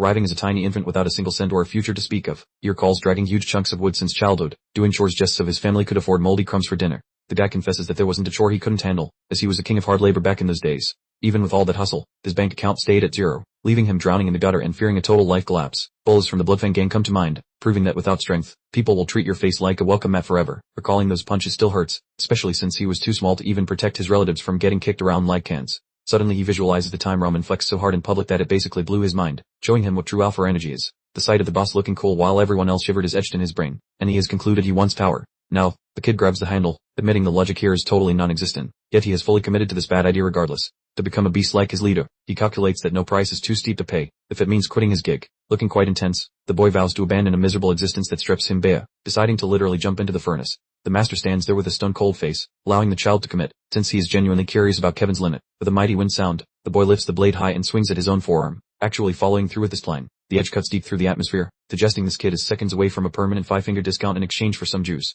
Clinging to the handle like glue, his expression is a cocktail of fear and focus, proving this teenager has completely abandoned his sanity. Loud cries echo as the room turns dark red, all while Roman stares with flashlights for eyes, enjoying this totally non-scarring training session. Roman strolls through the corridor post-session, his measured pace suggesting he is completely unfazed by the recent events. Chris waits nearby looking anxious, noting that Roman barely finished his week of isolation before jumping right back into the grind. Pence spots Chris and waves him over, though the vice-captain seems somewhat sheepish, perhaps still mourning the sting of his defeat. Pence mentions Roman is busy conferencing with Kevin, having forbidden any interruptions for the private master and apprentice business. Chris looks genuinely baffled, wondering who this Kevin character is as if he has never encountered the fellow before in his life. Abruptly, Roman marches past them wielding a bloodied sword, his icy expression chilling the air and sending shivers down their spines. Chris glimpses a gore-stained hand or perhaps discarded scraps, concluding the training was significantly more brutal than any sane person anticipated. Kevin lies slumped against the brickwork gasping for air, looking every bit like a weary soldier fresh from a gruesome battlefield. Roman towers above him with utter apathy regarding the boy's agony, perfectly capturing that charming survival of the fittest vibe. The final frames depict Kevin utterly shattered on the deck, while Roman stares down as if he is merely grading a malfunctioning tool.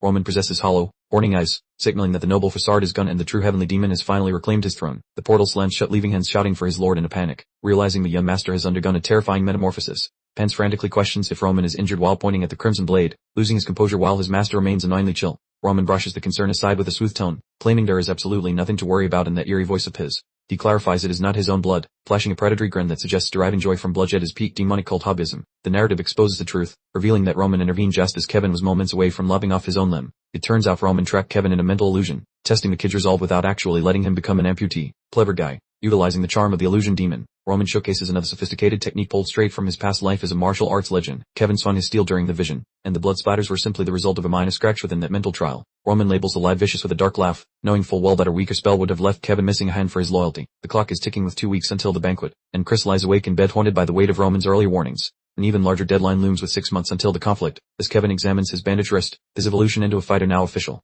Roman wears a final wicked smirk, convinced there is plenty left to tutor while relishing the impending chaos he plans to unleash. The screen cuts to black alongside 4 ominous words, promising he will be quite occupied soon as the Barcos remain blissfully unaware of their doom. Roman avoids holding back, bluntly warning his new student that the mana cultivation method he is about to impart is exceptionally lethal. Kevin is totally stunned, questioning if he is really being taught such a technique, but Roman replies with a casual shrug like he is ordering lunch. Roman explains that while it is labeled as mana cultivation, it is actually a forbidden martial art once wielded by the legendary Mad Demon. Brace yourselves because we are discussing the demonic spirit art, the title that sounds like a miserable experience for anyone unlucky enough to face it. This dark art acts as a double-edged blade, offering insane power while slowly consuming the user's psyche as the meridians suffer agonizing mangling. The agony is comparable to losing one's limbs, yet the goal is maintaining sanity. The trial the original Mad Demon endured to serve Roman's past self. Roman wisely points out that if Kevin possesses the nerve to consider self-amputation, he's absolutely prepped for this whole ordeal. He grimly informs the youngster that the discomfort will only escalate as he gains more strength. Despite the apparent hazards, Roman has a solid justification for this extreme measure, claiming it's quite literally the speediest avenue for Kevin's growth. This burgeoning strength is crucial for safeguarding all that Kevin holds dear. Kevin gazes at Roman with the reverence one might afford a deity, recognizing that the man who rescued him is now offering a direct route to incredible power. Roman maintains his typical laid-back demeanor, yet Kevin clearly harbors some reservations. He pauses briefly before calling out to his young master. Kevin is positively brimming with appreciation, but a significant qualification is about to be uttered. It's evident something is weighing heavily on his mind. He finally voices his crucial inquiry, asking why Roman places such trust in him. Standing in the training grounds with an utterly exposed demeanor, Kevin confesses that despite his solemn vow to Roman, he hasn't yet performed any actions to truly substantiate his allegiance. He's essentially implying, dude, I could just absorb this training and vanish. He desperately needs to grasp the rationale behind Roman's unwavering confidence in him.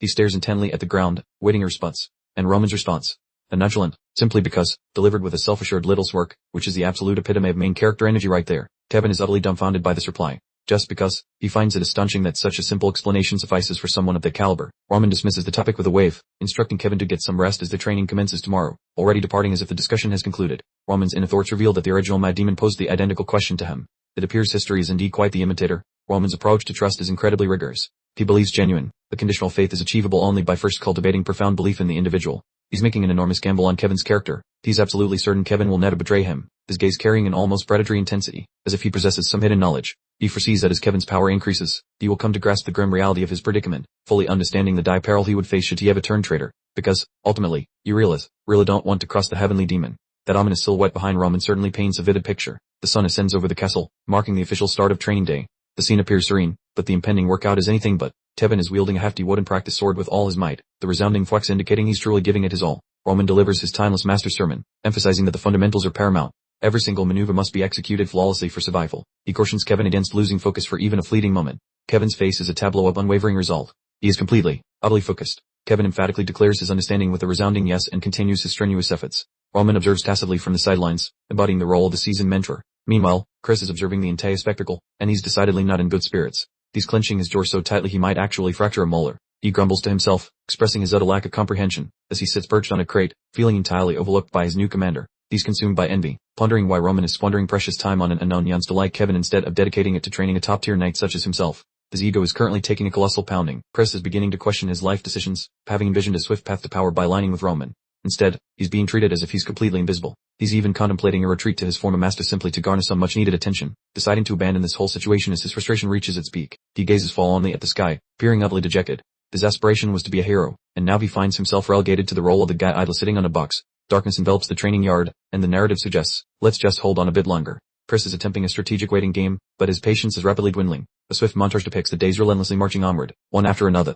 Chris remains steadfastly in his seated position, observing Kevin receive all the tutelage. At long last, Chris hits his breaking point and forcefully slams his glove onto the hard stone floor. He's officially finished being a mere observer and has had enough. He stomps over to Roman while hunting for a fight, hollering for the young boss man while pretending his cool hasn't totally evaporated. He mentions that 14 days of loyal following have zipped by, and he really wants to know why he's gathering dust on the bench. He moans that the boss spent 7 days playing solo and another 7 obsessed with Kevin, leaving him feeling like a fancy hallway lamp. Chris eats a humble pie sandwich and says sorry for being a jerk earlier, pleading for some lessons since his brain is a giant sponge. Roman stares back with the most boring look imaginable, projecting a vibes of mastery aura that probably makes his rival want to scream at clouds. Roman notes he specifically mentioned learning through peeking, leaving Chris baffled, wondering if he really meant just staring at him like a total creep. Roman pivots away while claiming folks have special paths to knowledge, playing that chattery cryptic master role like he wants an Oscar nomination. He notes that Kevin is a literal level 1 rookie, so he needs baby steps to avoid breaking his fragile little spirit completely. But Roman says Chris is built different, specifically implying he's so thick-headed that he'd probably headbutt his way through every single intricate lesson provided. Chris gets all dizzy with confusion, asking if he is destined to be a permanent spectator, until Roman grabs a splintery practice stick. He flings the timber weapon right at Chris, who snags it while looking like a deer caught in high-beam headlights on a dark road.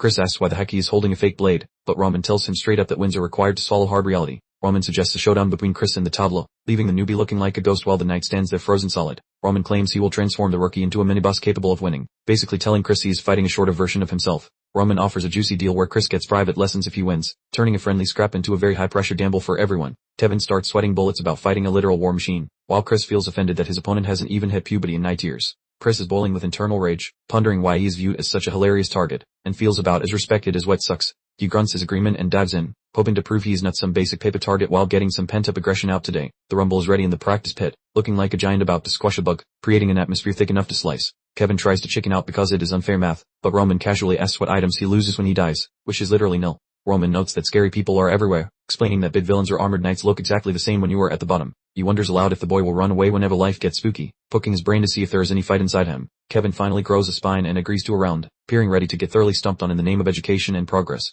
Chris is grumpy about battling a literal zero, but he spots a strange glint in the boy's pupils suggesting he actually smells potential victory nearby. Roman hollers for everyone to get in position, eager to see if 7 days of hellish cardio can turn a peasant into a hero. Chris gazes with fiery passion, determined to deliver a thorough beatdown to prove he is the true MVP regardless of who Roman stands behind. Chris swings a huge vertical wallop with his lumber stick, showing zero mercy to the child as he attempts to end things quickly and painfully. He is totally sure a beginner with only 1 week of grind time cannot touch him, radiating enough confidence to start a small fire nearby. Kevin stops the hit with a thunderous snap, looking shaky as the energy of the impact rattles through the timber into their sweaty palms. We see a zoom view of Kevin's scare mug while he stays sharp, clinging to life while the big knight tries to flatten him out. Blades grind together as Chris strains to bulldoze the lead, and the screeching timber creates a truly grating acoustic nightmare. Chris unloads a frantic barrage of blows that hammer Kevin's guard, moving with a supernatural velocity that defies basic physics. Finally, Chris connects with a heady strike against Kevin's limb, leaving the poor kid to absorb a world of hurt. the vice captain relentlessly shatters his opponent, branding Kevin zero oxygen as this one-sided smackdown continues to unfold. Kevin crashes down with a dull thud, skidding across the masonry while nursing his bruises and clearly suffering a major beatdown. Chris pauses, looking baffled by the lack of hidden techniques, and wonders aloud if the boy is just naturally pathetic. Assuming an easy win,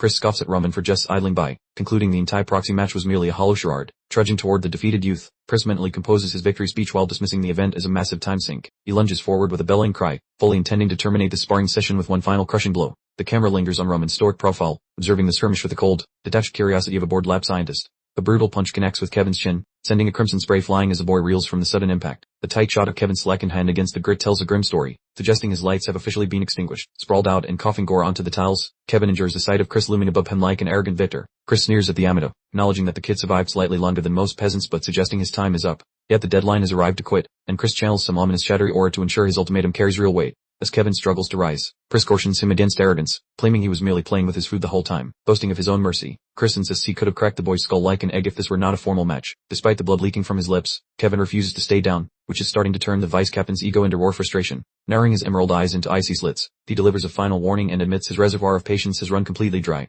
He drops a heady threat, promising that further defiance will result in a mangled limb, displaying some truly top-tier villainous toxicity. Suddenly, Kevin erupts into manic laughter, printing through the sanguine mess on his face with the terrifying energy of a total lunatic. Roman shares in the amusement, prompting a confused Chris to realize the mood has plummeted into something genuinely sinister. Standing tall despite the gore, Kevin fixes a predatory gaze on his foe and demands they conclude this dance, marking the true start. The duel between the two combatants resumes under a heavy atmosphere, as the momentum shifts sharply in favor of the battered underdog. Roman bellows tactical guidance across the courtyard, effectively micromanaging every defensive parry the boy makes with his steel blade. With terrifying foresight, Roman predicts a surprise strike, forcing Kevin to react just as Chris begins his next aggressive maneuver. The order to re-engage vibrates through the arena, prompting Chris to launch himself forward with an explosive burst of raw speed. Seal rings out upon impact, and although Kevin staggers under the immense pressure, he manages to block while grunting in agony. Roman directs a precise sidestep maneuver to counter an incoming kick, proving he has decoded the captain's combat style entirely. Obeying the command, Kevin slides his feet across the paving stones, shifting laterally exactly as his mentor requested of him. Precisely as the master forcer, the knight hurls a sloppy boot, but the kid has already ghosted the area, making the man groan in confusion while hitting nothing but molecules.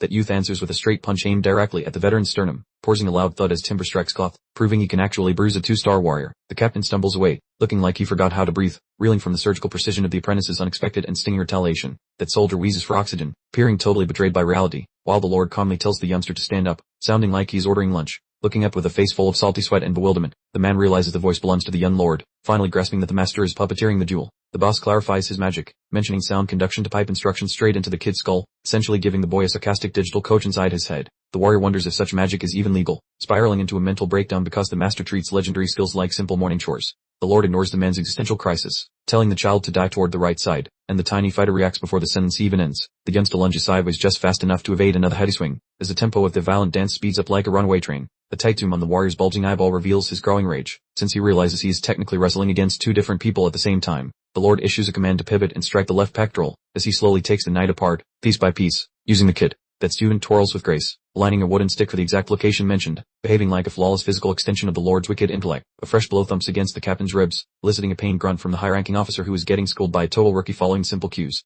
A wide perspective shows the massive gap between the pair, as the veteran wobbles to stay upright while the tiny apprentice remains balanced for the next play. Clenching teeth while dripping with red liquid and grime, the boy feels annoyed, thinking he blew a perfect opening because his limbs were far too sluggish. The lord's instructions remain relentless, telling the kid to protect his head, seeing the veteran's upcoming strike before the man's muscles even begin to twitch. That small boy hoists a training tool precisely when needed to catch that giant descending blow, and although the collision is deafening, the juvenile remains firmly planted. The master keeps up his commentary, guiding every single footstep like he is holding a gaming controller, whispering for the apprentice to flee toward the right flank. This scrap is turning quite nasty, and though the veteran is swinging for the fences, the novice avoids the worst damage thanks to the voice in his noggin. The child is still suffering, groaning as red fluid leaks from his nostrils, approaching his anatomical breaking point despite the supernatural coaching from his mentor. The captain is perspiring heavily while barking at the youngster in shock, realizing the brat is holding on much longer than expected, finally earning some begrudging respect. Roman observes the scene with the icy boredom of a doctor, concluding that the opponent is pathetic, noting that only the child's slow reflexes are keeping him alive. The master finds this whole scenario hilarious, getting a massive kick out of watching his student hold a candle to a guy who calls himself a professional. A close shot of the master's predatory grin reveals he is in his happy place, orchestrating the entire brawl without ever having to uncross his own arms.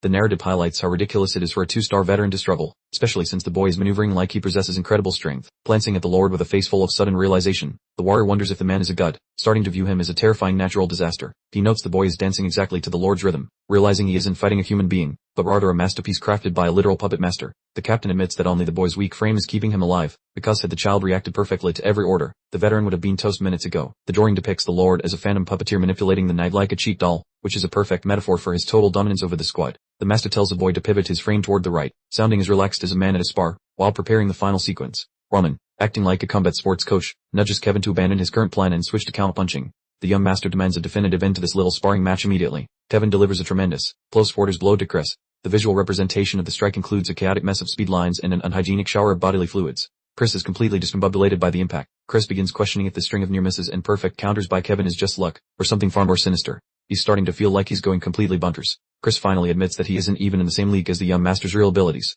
He has to accept that Roman operates on a plane of existence he can't possibly fathom. The narrative confirms Chris's paradigm shift. Roman is now recognized as the supreme overlord Chris will pledge eternal servitude to. He's ready to follow Roman's commands without question, no matter how logical they seem. Chris muses on his place in the hierarchy. He concludes that trying to act as Roman's sword isn't correct, a different calling entirely is necessary. He has already discovered his new life's mission. Kevin invests every ounce of energy into one last desperate surge forward, bellowing his fighting spirit loud enough to shatter glass. He's chasing ultimate victory. The tremendously loud thwack echoes as the practice swords make their final contact. A visible surge of power emanates from the collision point, sending ripples across the training area. The tech shot reveals Kevin's bruised and bleeding mouth. He's endured serious punishment, yet he remains upright. This child is unexpectedly resilient. Chris's vibrant green eyes become slits of pure focus as he delivers this final declaration. The fun and games have officially ended for him. He delivers a last ultimatum, suggesting Kevin prepare to lose a functional appendage if he dares to continue this brawl. Chris has fully embraced his inner bad guy persona. Roman begins to cackle once more. He finds Chris's dramatic shift to oval as serious threats profoundly amusing. Kevin returns the smile, a streak of crimson running down his chin. He plainly refuses to be frightened by Chris's intimidation tactics now. Kevin firmly holds his position, declaring he will finish this confrontation. He maintains a tough appearance even with his injuries. This is where the true battle commences. Chris stands frozen, his expression blank, as he watches the amateur child he dismissed brazenly challenge him with a confident grin. His utter astonishment is reflected in a single spoken utterance. Chris rages inwardly, dismissing Kevin as a meaningless nonentity while getting ready for one final devastating attack. He has completely abandoned any notion of sportsmanship. He launches himself from the earth with explosive force, hurtling toward Kevin with homicidal intent radiating from his gaze. Chris yells out that he will provide Kevin precisely what he requested as he lunges forward brandishing his weapon. He is prepared to make good on his promise to injure the boy severely. He screams for Kevin to examine his future mangled limb closely. He is intentionally targeting the child's appendages, fully committed to making him suffer for his disrespect. He warns Kevin to prepare for deep regret over this exact moment. Chris enters a state of wild abandon, his declaration highlighted by a serrated and crimson typeface. Roman's tone remains completely unruffled as he delivers Kevin the concluding order to advance and finalize the match. He already knows exactly how victory will be achieved. The camera zooms in on Kevin's eye, which instantly becomes illuminated with a brilliant white radiance. He has attained an epiphany in this very instant. Roman's instruction is concise, just forward. Kevin immediately propels himself forward, moving so quickly he appears as a hazy streak, successfully evading Chris's incoming attack while drastically shortening the gap between them. Kevin lets loose a ferocious yell as he gets ready to unleash his decisive attack. The tension in the atmosphere is currently reaching unprecedented levels. A huge diagonal cut appears on the visual display as Kevin channels his maximum power into the blow. This is a life or death scenario where everything hangs in the balance. He screams with every fiber of his being. The text appears enormous and blood red on the display. Kevin is releasing his inner monster. Chris finds himself completely unprepared for Kevin's rapid closing speed. The audible sound of a heavy impact confirms the accuracy of the blow. Chris stumbles backward, reflecting on the idea of moving forward. The tactic he assumed was coming next. He anticipated Kevin retreating, but the child's boldness completely blindsided him. A small annotation indicates that the fight is far from finished. Kevin immediately follows up the first hit with a continuous, aggressive advance and charges again. Chris can barely maintain his guard as the intensity increases significantly. Roman instructs Kevin to execute a rotation, completing the sequence of attacks. Kevin performs a spin maneuver, perfectly positioning himself for the decisive strike. Kevin lands a brutal blow, sending the sword flying from Chris's grip like a toy in a hurricane. That disarm was surgical and utterly humiliating. Chris stares blankly, his face a canvas of pure disbelief after getting wrecked by such a slow, telegraphing strike. He finally realizes he was the one leaving the front door wide open. We see a split-screen face-off, showing a stunned Chris beside Roman, whose purple eyes glow with the smug certainty of a man who never doubted the result. One final, crushing impact sends Chris soaring into the air like a ragdoll. He is officially finished and completely out of the game. Kevin stands triumphant despite his blood-soaked face, having successfully silenced the doubters while towering over the defeated vice-captain. Roman exhales with total contentment as the mourner fades away, marking the end of his little sound-based magic prank. A zoom-in shot captures Roman's smirk next to Kevin's bruised, intense mug, proving these two are truly cut from the same monster cloth. Chris wobbles back to his feet in a daze, looking like he just stepped off a carousel while the dust of his defeat settles. The panoramic view shows a slumped Chris, a victorious Kevin, and a crowd of soldiers frozen in an awkward, absolute silence. Roman taps the broken hilt with a wooden blade, sending it spiraling away to confirm that this one-sided massacre is finally over. The close-up reveals Chris with vacant eyes, his brain struggling to process the sheer scale of his own pathetic performance. Looking down from above, we see Chris grounded near his shattered weapon, with the silent wind serving as the only witness to his shame. Roman looms over him with a look of pure boredom, while Chris gazes upward, poured somewhere between total embarrassment and newfound reverence. Roman casually explains how he baited Chris into a fake out, highlighting exactly how he used Kevin as a human puppet to dismantle the veteran. Kevin lies sprawled across the dirt, gasping for air and feeling like he just ran a marathon after that final desperate burst. Chris mutters that the guy is a total menace, though his grumpy tongue can't quite hide the fresh layer of respect he just developed. Roman strolls toward the exit, dropping the promise of personal training sessions for tomorrow like he's bored of the whole spectacle. As he stands over his new projects, Roman makes it clear that the ball is in their court, having officially claimed the pair as his pupils. The scene cuts to Roman's bedroom, where a discarded cloak hits the mattress with a thud, signaling the end of this chaotic circus. Chris lets out a weary sigh and the hallway shatters, trapped in a mental loop of his own embarrassing fight. He sits on his bed, looking like a man who just learned his pride was a lie, while pondering why he even bothered to challenge them. He finally admits to himself that he risked everything for zero gain, essentially proving that his ego is bigger than his common sense. Chris reflects on that final move, noticing a pattern that ties his two most miserable defeats together in one annoying knot. He recalls the day he first lost to Roman, the core memory he has replayed until it's practically burned into his soul. He realizes his past failure was actually his greatest asset, serving as the only reason he stood a ghost of a chance today. He ponders whether he could have beaten Kevin without resorting to mana, and the answer is a hard no, which really stings. A hollow, self-deprecating chuckle escapes him as he embraces a rock-bottom reality of his situation. Gazing out his window at the dawn, Chris accepts his growth and prepares his heart for the inevitable hell of a training arc. The camera drifts over the castle under a crisp sky, leaving the audience wondering exactly what path Chris will choose next. Chris faces Roman with a look of unwavering resolve, finally ready to pledge his total commitment to the path ahead. He tells Roman he needs no formal lessons, which leaves the man stunned, opting instead to stalk him to steal his secrets and master his craft. Chris realizes his single duel taught him enough to know that Roman is a tactical genius, finally admitting his prior doubts were totally baseless. Perched on a crate, he ponders how Roman used Kevin to secretly school him, proving the young master is playing a much deeper game. He decides the nickname young master is now a relic of the past, as the idiot he once mocked has officially left the building. Watching from afar, he realizes Roman has surpassed even the legendary Captain Jonathan, transforming him into a card-carrying member of the fan club. The subtle lesson was for Chris to find his own enlightenment by studying Roman, which is basically galaxy brain training for the soul. Chris accepts the trial, vowing to shadow Roman until he can finally eclipse the man, marking the start of his long-term obsession. Roman works at his latest recruits, having successfully brainwashed two cynics into loyal lapdogs before the wind even changes direction. Roman decides it is time to turn up the heat, eager to sculpt these two into absolute wrecking balls of pure unadulterated power. The time jump reveals that a week of brutal conditioning has turned these two into legitimate nightmares in the making. Surprisingly enough, the opulent Barco mansion prepares for the gala, setting the stage for the final showdown that is destined to be quite a spectacle. Rewinding a week, the town is buzzing with spicy rumors about the engagement, leaving everyone dying to know the real story behind it. The rumor mill hits max capacity when news drops that the Lawrence engagement is scrapped, becoming the hottest topic in the entire district. Folks over dinner debate whether Flora blundered or the Viscount just pitied his girl after learning Roman was even worse than whispered. Noble ladies gossip that Roman canning his wedding while war looms is just further proof that he's a complete and utter disaster. Even the staff doubt the Bloodfang victory, chalking the whole thing up to a desperate publicity stunt to cover his recent social humiliation. Anthony Barco is cackling like a maniac, convinced the messy situation is the golden ticket he needs to execute his nefarious plot. He gloats over the broken mash, foolishly thinking Roman is a soft target he can easily puppet for his own selfish gain. With his butler confirming Roman plans to attend, Anthony feels the snake tightening around his victim, oblivious to the coming disaster. Anthony struts around like he owns the place, feeling untouchable while he toasts to a victory he has clearly imagined all by himself. A sinister grin creeps across his face as he awaits the big day, radiating an overconfidence that is frankly begging for a punch. He claims to be hyped for this party, though he has no clue that inviting Roman is the fastest way to turn his gala into rubble. The big day dawns with the Barco estate looking suspiciously perfect, ready to entertain the local snubs before the chaos breaks loose. At the Demetri house, Roman stares at his reflection with total disdain while Hans fussily attempts to drape him in fancy garments. Roman side-eyes a gaudy outfit, wondering why Hans thinks he should dress like a flamboyant peacock for such a dull event. Hans counters that looking sharp is vital for his first public outing post-breakup, refusing to let his master leave looking like a slob. Hans launches into a dramatic lecture about the blood, sweat, and tears stitched into the fabric, hoping to guilt Roman into fashion compliance. With a face full of pathetic desperation, Hans plays a martyr card to convince Roman that wearing the suit is a moral imperative. A zoom on those puppy dog eyes confirms that Hans is a psychological warfare expert when it comes to controlling his master's closet. Roman chuckles and yields to the fashion assault, granting Hans a rare win by agreeing to wear the ridiculous but well-made clothes. Hans practically leaps with joy, completely ecstatic as he crows about predicting Roman's decision. The impending fashion catastrophe has been miraculously avoided. Meanwhile, just outside the carriage door, a pair of metallic boots stands rigid, accompanied by an audible, frustrated exhalation.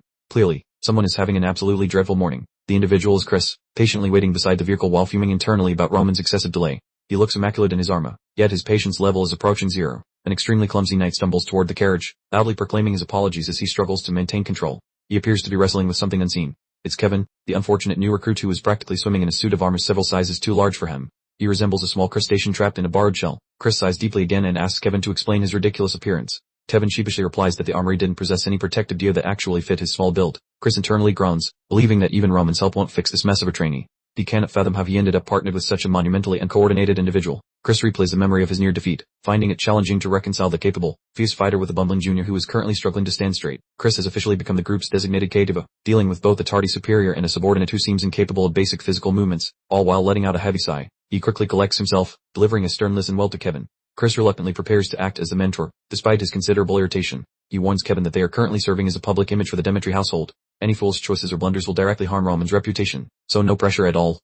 Kevin is completely focused, nodding along with intense concentration and assuring Chris he will keep the advice firmly in mind. His earnest attempts at seriousness are actually quite touching. Chris continues to lecture, standing tall and proud in his meticulously polished silver armor. He wants this initial public appearance to be flawless. Kevin sincerely thanks Sir Knight, and Chris actually shows a glimmer of satisfaction at the display of deference. It's a sweet, brief moment of connection before the impending chaos. Then Chris instantly ruins the atmosphere by pointing out that Kevin's helmet has slipped sideways again. Kevin lets out a small yelp, probably blushing fiercely beneath the metal covering. The carriage finally stops in front of the Barco mansion, a vast and magnificent structure surrounded by beautiful green gardens. The main event is now ready to unfold. Inside the building, the celebration is already in full swing.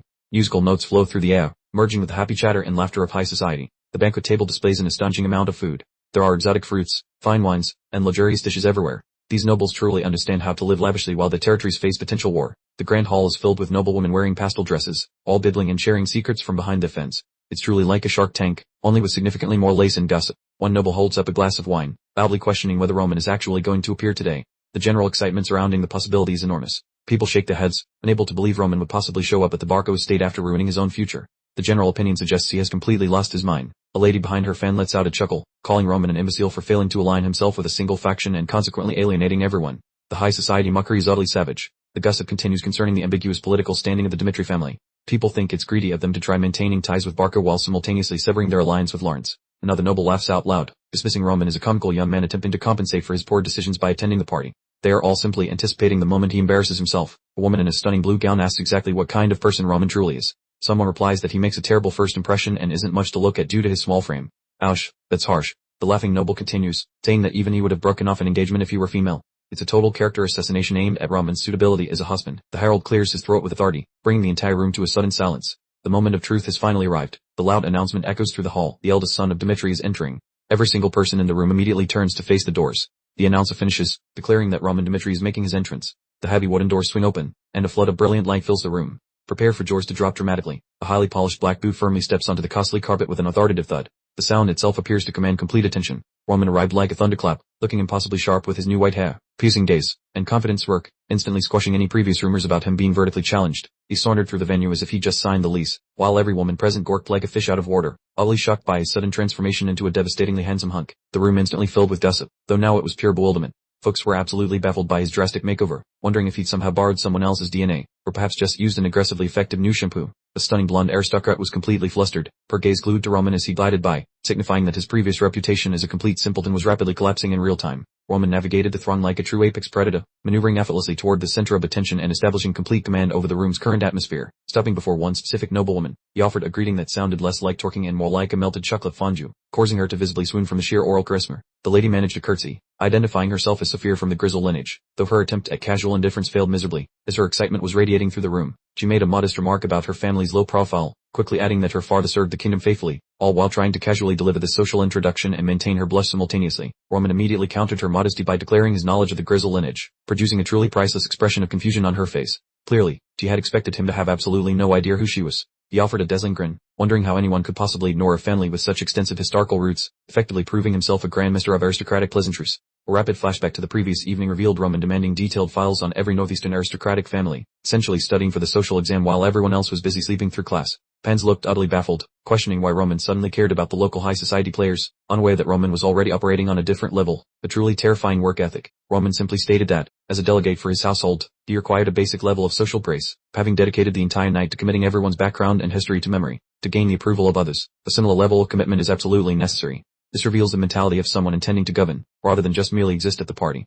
He pointed out this tactic was doubly important for him, given his current standing as Dmitri the Dunce, essentially leveraging the widespread negative gossip as a convenient springboard for social advancement. Returning to the present, he mentioned the Griesel family's renowned high-quality timber and even congratulated Sophia on her sister's recent success in Marna sensitivity, demonstrating that his late-night research was definitely yielding maximum dividends. Sophia appeared absolutely mesmerized, her eyes sparkling with delight as she absorbed Roman's flattery, which proved he had completely captured her allegiance in less time than it takes to check a text message. The camera pulls back to reveal Roman engulfed by a crowd of aristocrats, all whispering excitedly about his sudden metamorphosis. He had officially dethroned the host as the main event of the evening. Several other men began to completely lose their cool, huddled together in tight circles, trying to figure out what was happening, utterly unable to process being so thoroughly outmatched by the new Roman. Another nobleman, Magner of the Volt household, cautiously approached Roman, trying to maintain a polite facade, but visibly nervous when facing this dramatically upgraded version of the once incompetent aristocrat. Roman instantly recalled Magner's father's notable achievements during a long ago conflict, leaving Magner visibly touched and astonished that Roman possessed such obscure information. Roman then claimed reading about it had genuinely inspired him, executing the part of the respectful acquaintance flawlessly.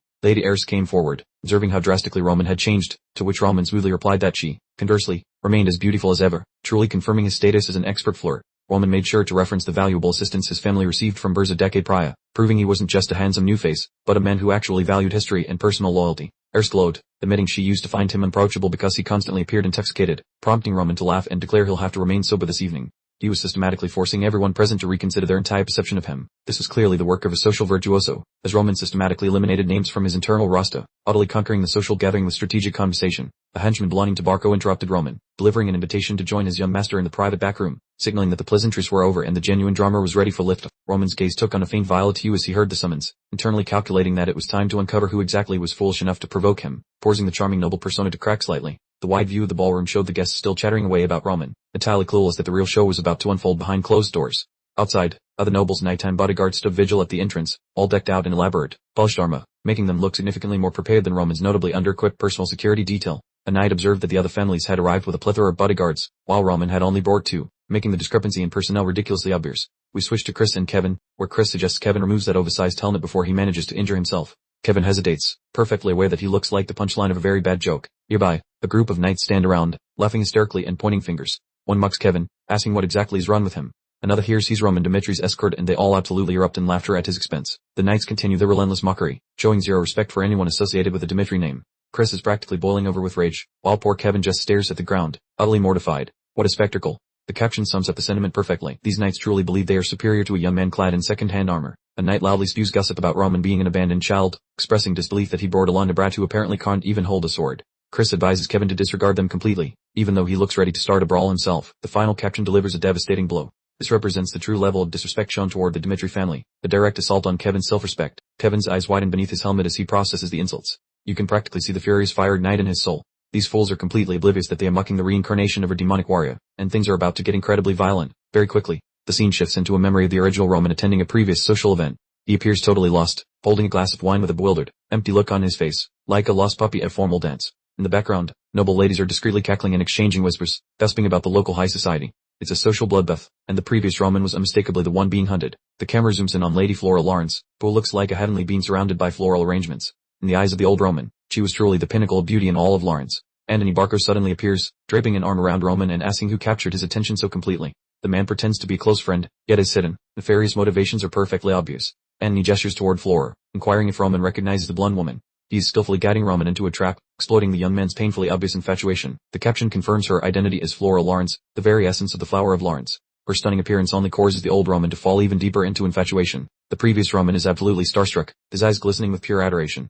He mentally recites her name like a sacred mantra, a perfect example of youthful romance in the most tragically manipulated circumstances. Returning to the present, the door slowly creaks open as Roman steps into a private chamber, announcing Antony's name with significantly greater authority than he ever possessed before. Antony Barco reclines smugly on a plush sofa, looking confident in his green attire. He loudly calls out Roman's name with a huge, artificial smile, thrilled that his pawn has arrived. Antony feigns shock, asking about Roman's transformation since they last met, clearly judging his sharper, newer appearance. Roman's gaze sharpens as he inwardly identifies the man before him, Antony Barco. He carefully evaluates the individual who, most likely, pushed his previous self to take his own life. Antony motions for Roman to sit down and share every detail. He attempts to uphold their best friend facade, completely ignorant that the man across from him is now a living legend from Murim. Roman observes the telltale signs of recent company, empty glasses and a cluttered table. It appears Antony was hosting others just before Roman made his entrance. Roman realizes Antony specifically dismissed the others before his arrival, which means there is a particular, sensitive topic he intends to discuss in private. He has a secret to confess, Roman thinks as the caption glows ominously, signaling his preparation for a tense, high-stakes negotiation. Roman offers a polite, subtle and mocking smile and states he is unsure himself, maintaining Antony's pretense of camaraderie for the moment.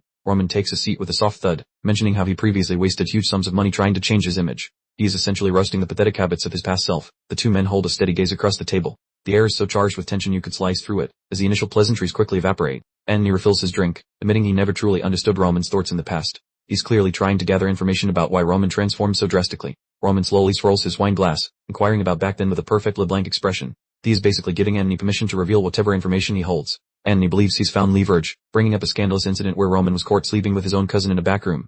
Good heavens, that's a new level of awkward. That's a truly calculated attack. Antony scoffs, claiming he's shocked Roman would attend a party like this right before his wedding. He's clearly trying to use Roman's past indiscretions to maintain control over him. Antony inquires whether Roman's participation in the party confirms his acceptance of the proposal. He beams with the wicked grin of a shark who has just tasted blood. Antony leans in conspiratorially, his expression twisting into a sinister smirk. So, he says, let's talk about your marriage into the Barco family, believing he has successfully clinched the victory. Roman's face glows with an ominous intensity as he mentally recites his wedding vows to the Barco dynasty, his eyes a chilling void, absolutely spine-tingling, when suddenly, a startling memory jolts his mind. He instantly grasps that this particular recollection holds immense significance. What appeared was a raw, crimson-edged epiphany concerning Antony's true, nefarious deeds against the original men in that vivid remembrance. We see the former Roman, diminutive and utterly broken, braving a relentless downpour outside a colossal door, a haunting image that at last clarifies the depth of the betrayal. He had, in fact, betrayed Antony Barco, then felt a crushing guilt for something that, in hindsight, was clearly a meticulously orchestrated setup from the very beginning. The younger Roman was depicted reaching for a doorknob, feeling the inescapable grip of their machinations, trapped in a corner by ruthless blackmail.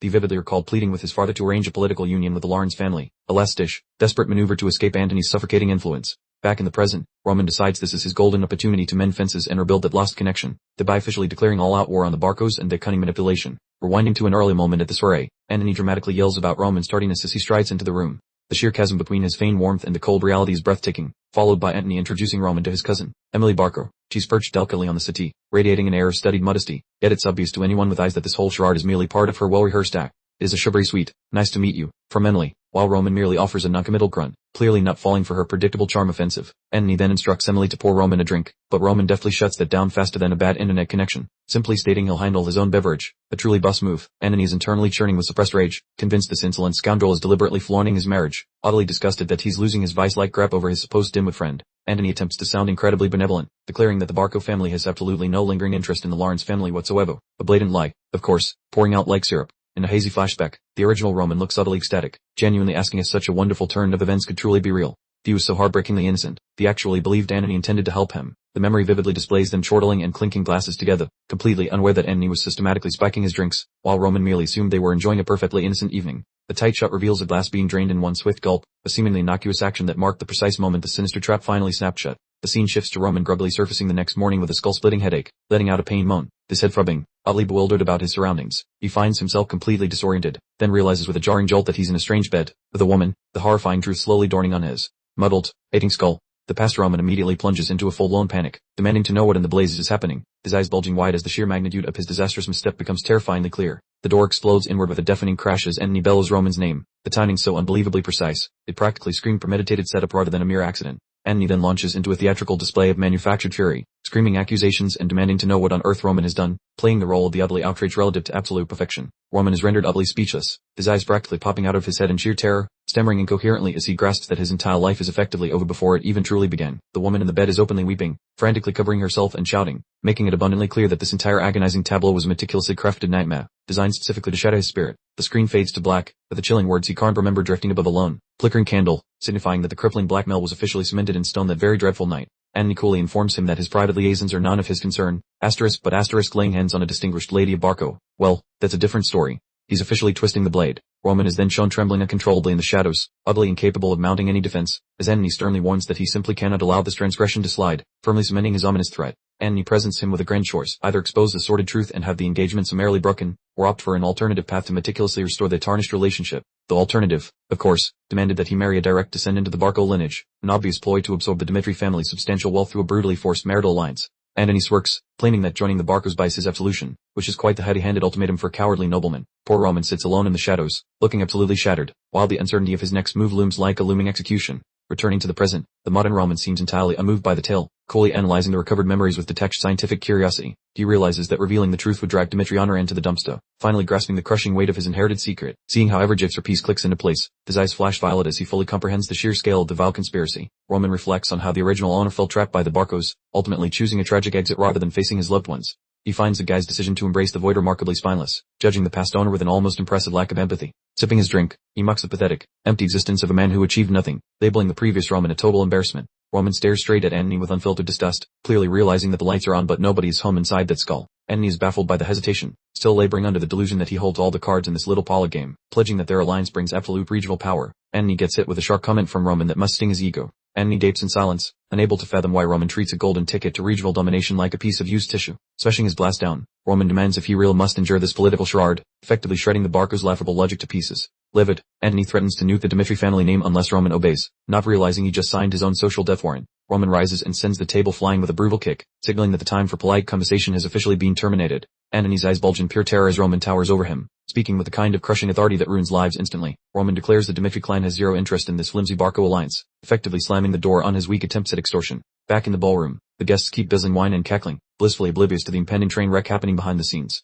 Sophia Grizzle scans the room with a puzzled face, likely wondering where the only person worth talking to has vanished off to. As Roman strolls back into the hall, Sophia greets him with a radiant smile, eager to know where he disappeared to all night. He mutters a quick excuse about pending business and says he has to bolt, leaving Sophia looking as disappointed as a rained-out picnic. She tries to trap him in more small talk, but Roman offers a polite apology before vanishing, clearly having much bigger fish to fry. Thinking he feels the same way, Roman plans to chat later, provided his schedule includes erasing the Barcos from existence by then. He marches toward the exit while servants bow in his wake, his taste radiating the heavy, unstuffable energy of a man on mission. A sudden, piercing shriek of "Take that back, you dirtbag" rings out, causing Roman to freeze because he knows that voice perfectly. Outside, the noble bards are losing their minds, with rumors spreading like wildfire that the Dmitri escorts have hit a major snag. The close-up reveals Roman's eye glowing with a violent purple intensity, signaling that someone is about to meet a very grim fate. The dented helmet arcs through the air after a brutal hit, revealing that Kevin has clearly been targeted by those arrogant knights. From the balcony, Roman spots Kevin surrounded by mocking dunes, and his legendary patience officially evaporates into pure, volcanic, unbridled rage. As the tension turns blood red and lethal, one has to wonder what those fools expected after bullying someone who clearly knows no fear. Kevin stands his ground like a stubborn goat,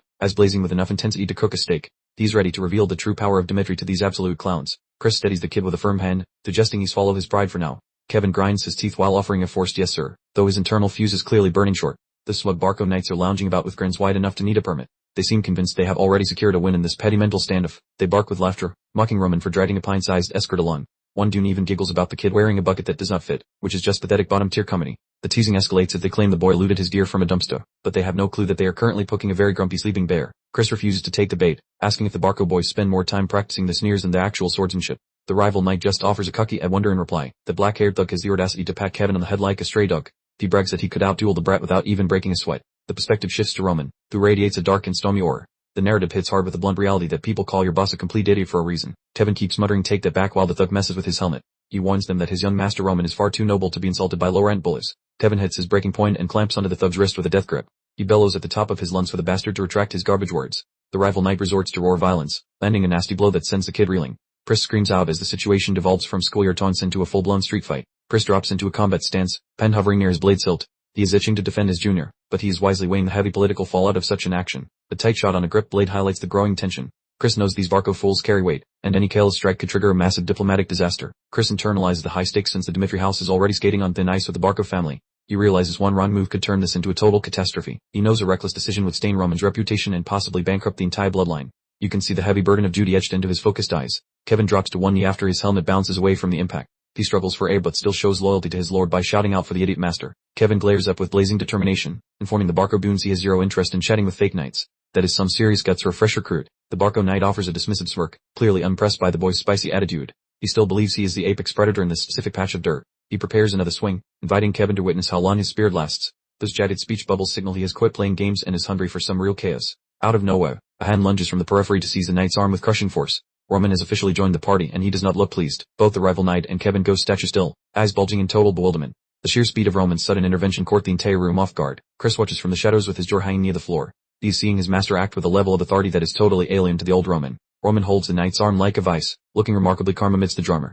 Kevin can only stammer a confused question as he gazes up at his surprising rescuer. The sharp focus on Roman's icy purple pupils makes him look like a bored deity encountering a particularly annoying insect on his windshield. Without a single word, Roman plants a thunderous backhand across the knight's smug mug. The force of the smack literally cuts the guy's mid-sentence boast into silence. The wide angle captures a brutal momentum as the knight's head snaps sideways from the head. Kevin and Chris are left stunned, struggling to process the sheer disrespect Roman just dealt out. The Barco knight clutches his throbbing red cheek, eyes wide with genuine panic. He is wondering how he just gets slapped and why he failed to see that strike coming. Roman is just getting started, grabbing the dad by his hair and yanking him close. He growls that a moron like him has no business vocalizing his master's name. Roman slams the guy's face to the side, sending the punk stumbling back with a pathetic squeal. It is a total public shaming of a trained knight by the local fool. The close-up of the knight's terrified face reveals he finally understands the massive power gap. He is dripping with cold sweat as Roman readies the final blow. The noble warrior dishes out a supersonic palm thrust that thunders across the garden, paneling that fell like a naughty toddler who skipped nap time. That Tinkin soldier is folded double, wheezing and whimpering while our hero looms above like a spooky phantom with zero heart. Our protagonist winds up for the next swing, looking as peaceful as a nap in the sun, methodically administering a beatdown that is purely terrifying. Crimson liquid erupts from the fighter's mouth while he wobbles from the collision, barely letting out a squeak as the assault continues. A zoomed-in view of the warrior's wet, blood-filled peeper shows he is totally crushed. Then our hero starts talking in a bone-chilling mumble. The boss orders the mangled dude to look up, speaking with undeniable power, because the Dark King expects everyone to follow his lead. We skip to the hidden den where a lonely Barco is slouching on his settee, peering as though his entire reality just got wrecked. The man is clutching his noggin and cursing quietly, trying to figure out how his master plan for extortion turned into a total disaster. Deer calls a rejection, thinking about how he was told to pay for bothering a family lady, as the guy treated his deal like a bad joke. In the memory, the warrior gives a creepy grin, telling the villain to do his worst since he's already the local dunce and rumors won't hurt. Those eyes sparkle with a wicked emerald glow in the flashback, advising that instead of being a creep, the man should learn some basic manners. Our hero stands tall, claiming he ditched the wedding on his own terms, not because of a weak scare tactic, calling the bluff out loud. He throws a clever query at the guy, asking why he would assist the Lawrences and take off the Barcos, showing off his smart tactics. The villain looks ready to kill, face twisted in fury while repeating the words, wondering if this is just petty revenge for his lost leverage. A simple box appears on screen, explaining that research was already done on the Barco clan, showing the hero is both beefy and well-read. We see a fancy fortress as the analysis goes on, noting that while the Barcos have government pals, they are empty without money or muscle. A tight view of the eyeball seals the deal, declaring the real kings of the region are the Demetrius, not some second-rate Barco posers. The man is hunched over, shaking with terror and rage, as the hero's voice rings in his ears, asking what his next move will be. The villain finally gives in, questioning if the Lawrence family stays safe if the issue is fixed, and the hero says that is a plan. The text bubble on a dark screen suggests sending the drama, showing the deal is done and the hero won without breaking a single sweat. The man sits solo, vibrating with fear as he realizes his rival is a new person, having a meltdown over how badly he miscalculated the situation. He observes that it is not merely the guy's mug, but his movements, his stare, and the way he chats, feeling like the boss's aura is a heavyweight. The truth hits him, that he is not the dummy he used to be, leaving him staring into space wondering how a sheep became a wolf. The man barks at Halpa who enters the room, screaming for them to get lost, as he has clearly hit his limit for today's stress. The servant looks spooked, reporting that the master and his buddy are doing something weird in the yard, making the villain look up in confusion. Back outside, the rhythm of face slapping never stops, with our hero tenderizing the knight's cheeks like a raw steak for all the guests to see. Every rich person in the mansion is peeking from the decks with frozen faces, watching the biggest public roasting in the history of the neighborhood. The Barco fighter is kissing the ground and begging for a break, promising never to repeat his mistakes, having been totally crushed inside and out. Kevin and Chris work up, and Kevin just says goodbye. Our hero looks back with a frozen stare, stating he is the one who decides when the beating ends, and if the guy crooks, he is just the price for his sins. Anthony Barco pops up looking frantic, screeching about the whole situation as if he is trying to salvage a shred of dignity from his crumbling reputation. Anthony warns Roman that being a Demetri sign offers no free pass, demanding a groveling apology for the sheer audacity displayed by his rival here. Roman peers toward the balcony with those shimmering, terrifying eyes and tosses back a simple query that hits harder than a brick, asking why he should apologize. Roman gestures at the blubbering knight currently hudding the dirt, noting the fellow slandered his good name and dare touch a Demetri, which was his final mistake. Roman challenges Anthony to justify his stance, leaving the men stammering about crossed lines while his bravado evaporates faster than a puddle in this horror. Roman strolls toward the building with boots clicking like a metronome, warning Anthony that his petty vendetta could ignite a war between the houses. The tight frame captures Roman focusing his gaze, effectively leashing the Barco air while reminding him exactly who holds the real power in this situation. Roman invades Anthony's personal space, radiating a predatory energy that forces a man to make a choice while clearly sweating through his expensive silk shirt. Anthony is absolutely soaked in nervous perspiration as Roman mentions Lauren's family interference, highlighting a power gap so wide it is honestly embarrassing to behold. Anthony gnashed his teeth together, muttering a colorful profanity, fully aware that he is trapped in a checkmate position with his social standing effectively being shredded by his rifle. Anthony finally crumbles and concedes the point, while his band of knights stares on in disbelief as their glorious leader folds like a cheap lawn chair. Roman offers a dark, chilling grin, admitting he would have dished out the same beating if the positions were swapped, clearly enjoying the psychological carnage. Roman chuckles while remarking on how well they click, essentially treating Anthony's entire identity like a cheap punchline at an open mic night. Turning to the whimpering knight, Roman says his piece, causing the poor sap to flinch in anticipation of her final, painful parting souvenir. Roman winds up for a colossal strike, casually telling the Doom to bite down hard, as the swirling purple energy promises a world of hurt. A white shot captures the sunset as Roman, Kevin, and Chris stand like champions, ready to bounce after winning the day in spectacular fashion. Watching Roman work away, we get a narrative blurb discussing the heavy legacy of the person he used to be before his mysterious shift. He cleans his bloody palms with a cloth while the text mocks the original Roman for being a total simpleton who earned zero respect. Despite his lofty Demetri heritage, he was a laughingstock, yet now he commands Kevin and Chris to head home with a voice dripping in newfound authority. Chris and Kevin trail behind him like devoted acolytes, their expressions shifting from pure confusion to a genuine sense of awe at his transformation. The gathered nobles look absolutely gobstacked, slowly grasping the terrifying realization that the predictable social order has just been flipped upside down. The entire witness gallery remains glued to the spot, left with no alternative but to accept that a powerful new player has entered the game. Anthony Barker stares at the retreating figures, realizing with horror that the puppet he intended to manipulate has suddenly seized the strings himself. A sweeping view shows Roman marching his squad through the gate, as the narration confirms that the fool everyone once knew is now history. Then for good, leaving the screen to wash out into white as we witness the definitive rebirth of Roman Demetri as a true force. Dusk settles over the jagged peaks, painting the horizon in vibrant oranges, while a solitary carriage rolls down a path with the rhythm of distant wheels. Inside the cramped cabin, Kevin and Chris sit in a heavy, awkward quiet while the fading evening light exposes their weary and reflective demeanors. Kevin finally breaks the tension by hanging his head in shame, apologizing profusely because Chris had to endure insults due to his own previous failure. Chris stares at the floorboards, feeling like a total failure for standing by idly while the Dimitri honor was dragged through the mud and his friend suffered. Roman sits across from them, arms locked tight and eyes shut in deep contemplation, as if he is carefully digesting their every word before he decides to speak. Roman finally opens his gaze to address them both, offering a rare display of empathy by thanking them for the patience and acknowledging the hardship they endured. His lecture continues with a warning that impulsivity leads to disaster, validating their self-control while hinting that a significant catch is lurking just around the corner. Roman turns his stay sharp and aggressive, declaring that the performance failed to meet his expectations, setting a much higher bar for his loyal subordinates. As the carriage rolls under a golden sky, Roman claims nobody in Cairo dares mess with the Dimitri name, which is quite a bold brag for one afternoon. He offers some icy advice, telling them to memorize the faces of those who humiliate them so they can ensure that payback is served piping hot later. Roman's eye flashes with a chilling, ghostly light, as he commands his men to keep their rage burning bright to foster a truly ruthless spirit of revenge. A vision of his former life as a heavenly demon appears, all scarred and glowing with dark energy, prowling that he cannot stand anyone being his superior. Roman stands tall in this memory, reciting his mantra about rising above everyone else and forcing his followers to adapt to his own brand of total dominance. Kevin and Chris watch with wide, saucer-like eyes while the dramatic, blood-red lighting highlights the sheer intensity of the lesson Roman is currently dishing out. The carriage travels on, the clip-clop of hooves providing the only soundtrack as the vibe shifts from lingering regret to a shared, fierce, and deadly purpose. The scenery shifts to the Grand Dimitri estate under sunny skies, where a text box reveals that Roman just received the scoop he wanted on the Barcos. Roman sits with a bespectacled nerd from the Black Moon Guild, who nervously mentions that the Barco family has been acting quite strange lately. Roman listens closely with a thoughtful hum, mentally shredding the data as the rustle of turning papers fills the quiet study like a dramatic sound effect. A quick history lesson reveals the Barcos have been northeast bigwigs for a century, growing fat and powerful thanks to their cozy central government ties. Roman notes that the military muscle is unexpectedly weak, which surprises him given their reputation, but it confirms his own research on the matter. As he reads more of the report, Roman realizes just how much leverage the central government actually wields over this political landscape in his new reality. A map of the Salamander continent reveals Cairo as a tiny, vulnerable kingdom constantly sweating because it sits between much scarier and larger neighbors. Cairo essentially sold its soul to the central government to avoid being crushed, giving them total control over things like military recruitment and conscription. The informant explains that rejecting a conscription order is a one-way ticket to being labeled a traitor, leading to an immediate and brutal military smackdown. Once a noble client gets crushed, the land is usually snatched up by the crown or given to some obedient lackey who helped handle the dirty work. The guild guy gulping nervously explains that this dirty system is exactly how the Barcos gained their clout, which is honestly a masterclass in petty corruption. Roman points out that the same political manipulation explains how they managed to squeeze such a massive, likely unearned loan out of the gold bank. Roman inspects bank files showing the Barcos grabbed a huge loan with zero collateral, likely dumping all that sweet cash into the bird mercenary troop. A quick look at the bird mercenary crew shows a band of 100 killers led by an A-rank mercenary, essentially acting as a paid private army. The informant adds that Barco is drafting peasants, predicting they will likely storm Lawrence within half a month based on the current battle preparations. The Dill Clark asks with a worried face if Lawrence is doomed, guessing they would probably collapse under a proper siege within a single month of fighting. Leaning back in his chair near a bright window, Roman recalls his promise to Anthony Barco that he would stay out of the business regarding Lawrence. A montage reveals Roman's true scheme, as he refuses to let those Barco clowns live after they threatened him, playing to prove that Dimitri hits harder. Roman thinks coldly that using the family's strength would be an easy win, but it would feel completely hollow if he didn't crush them on his own. A small assembly of snobbish northeastern bigwigs is shown chuckling, completely misjudging Roman because he lacks aristocratic lineage. He's already making plans to completely dismantle their comfortable perceptions of power. The display text announces that I need an opportunity to rise to a greater stage like last time, clearly indicating Roman's official ambition to claim the pinnacle of success. Roman rises to his feet, this shadow briefly merging with an apparition of the heavenly demon.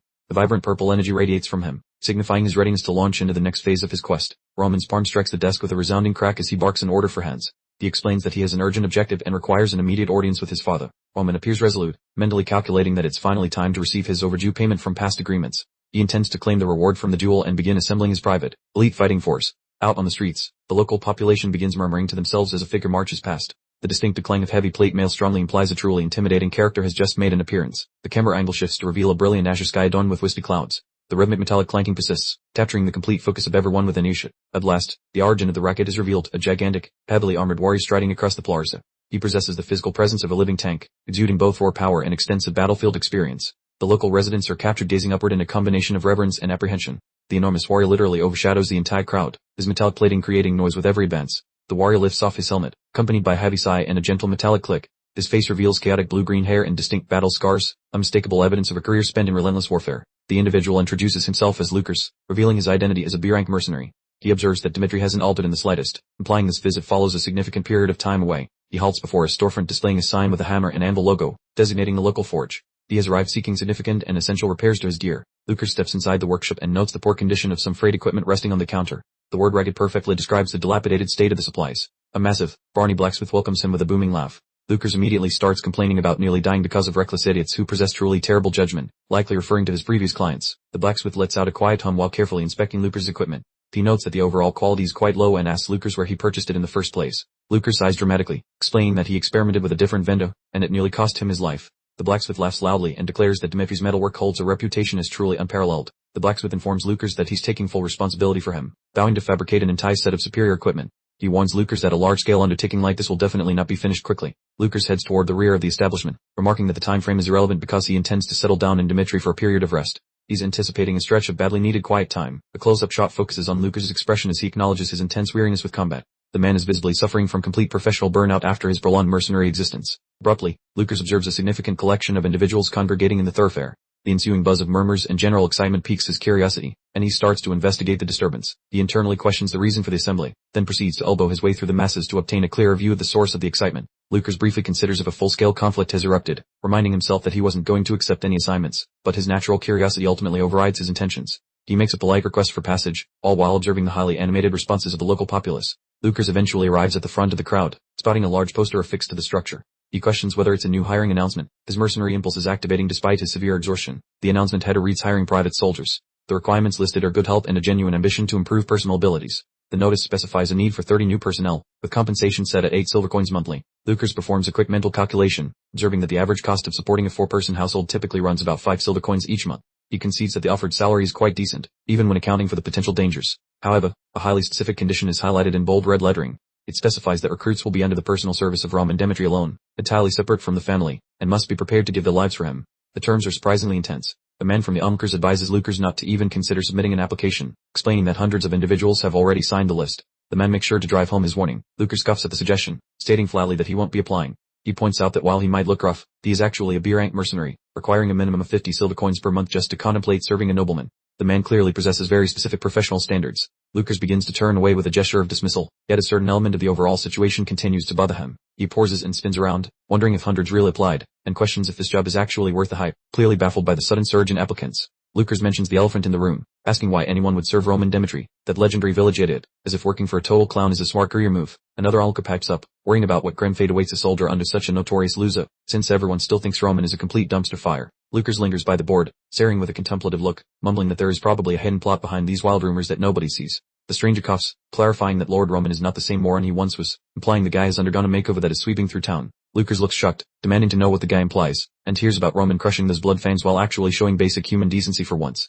The man confesses they were skeptics too, until the local legend Clark spilled the beans, prompting Lucas to ask exactly who this Clark fellow is supposed to be. The informant explains that since Clark's kid joined the ranks, the family went from destitute to doing just fine, proving that loyalty pays better than being poor. Trying to recall the lad's name, the man stumbles while we catch a brief glimpse of a local bakery overflowing with delicious and warm golden bread. Was it Kevin? Yes, and the panel shows him beaming with a loaf of bread, looking nothing like the sad, broken boy who used to struggle daily. A panoramic view of the Grand Dimitri estate arrives at twilight, followed by the sound of Roman letting out an incredibly shocked and sudden what. Kevin stands there in his squad gear, looking totally lost, and repeats the word leave as if he has never encountered the concept of a vacation. Leaning casually against the wall, Roman tells him to take 3 days off starting tomorrow, claiming that even a soldier needs to recharge their batteries. Roman glances over with a softer gaze, suggesting he should enjoy some quality time with his family, revealing he might actually have a heart hidden somewhere. Kevin is visibly choked up, eyes sparkling with gratitude as he bows to confirm, clearly moved by his master showing some rare and unexpected kindness. The scene switches to a window popping open to reveal a gorgeous blue sky, which feels like a breath of fresh air for our lucky young squire. Kevin swaps his uniform for regular clothes, taking a quiet moment to process the news that he has finally been granted some time off. It feels surreal,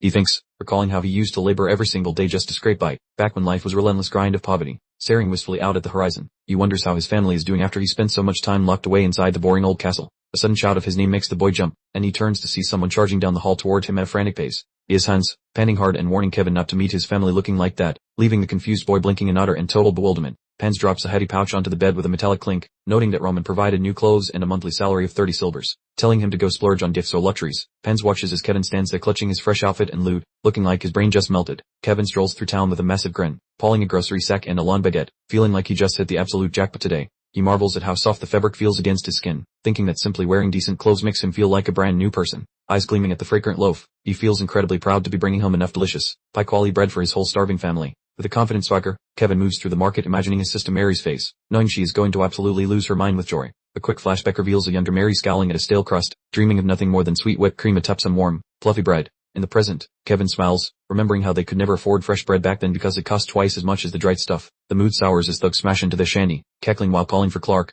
and the echo of that cruel malice still haunts his memories. The image captures Kevin's family huddled on the ground, clearly terrified as roughnecks loom over them. It's a sobering scene that starkly illustrates exactly why Kevin is driven to become stronger. Kevin grips the bag of bread so tightly his knuckles turn white, making a silent vow. He promises himself that no matter what difficulties arise, he will never allow his loved ones to endure such suffering again. The close-up reveals Kevin's intense, focused expression as his resolve hardens. He's determined to gain power under the young master's guidance, ensuring his family's safety. The dramatic red text across the display emphasizes his commitment to protecting his family from future harm. Kevin has officially found the powerful motivation he desperately needed. Kevin arrives at a sizable, well-built home in the suburban area, a far cry from the cramped, dilapidated shacks he once knew. Kevin stops abruptly in his tracks, his mouth gaping wide in astonishment. He mumbles to himself, eyes bulging at the sight of the magnificent new property. We see a sequence of happy activities inside the house, featuring a woman sipping tea, a man laughing heartily, and a young girl playing with flowers. It appears to be the picture of domestic bliss. Kevin asks himself what in the world is going on, still unable to process the situation.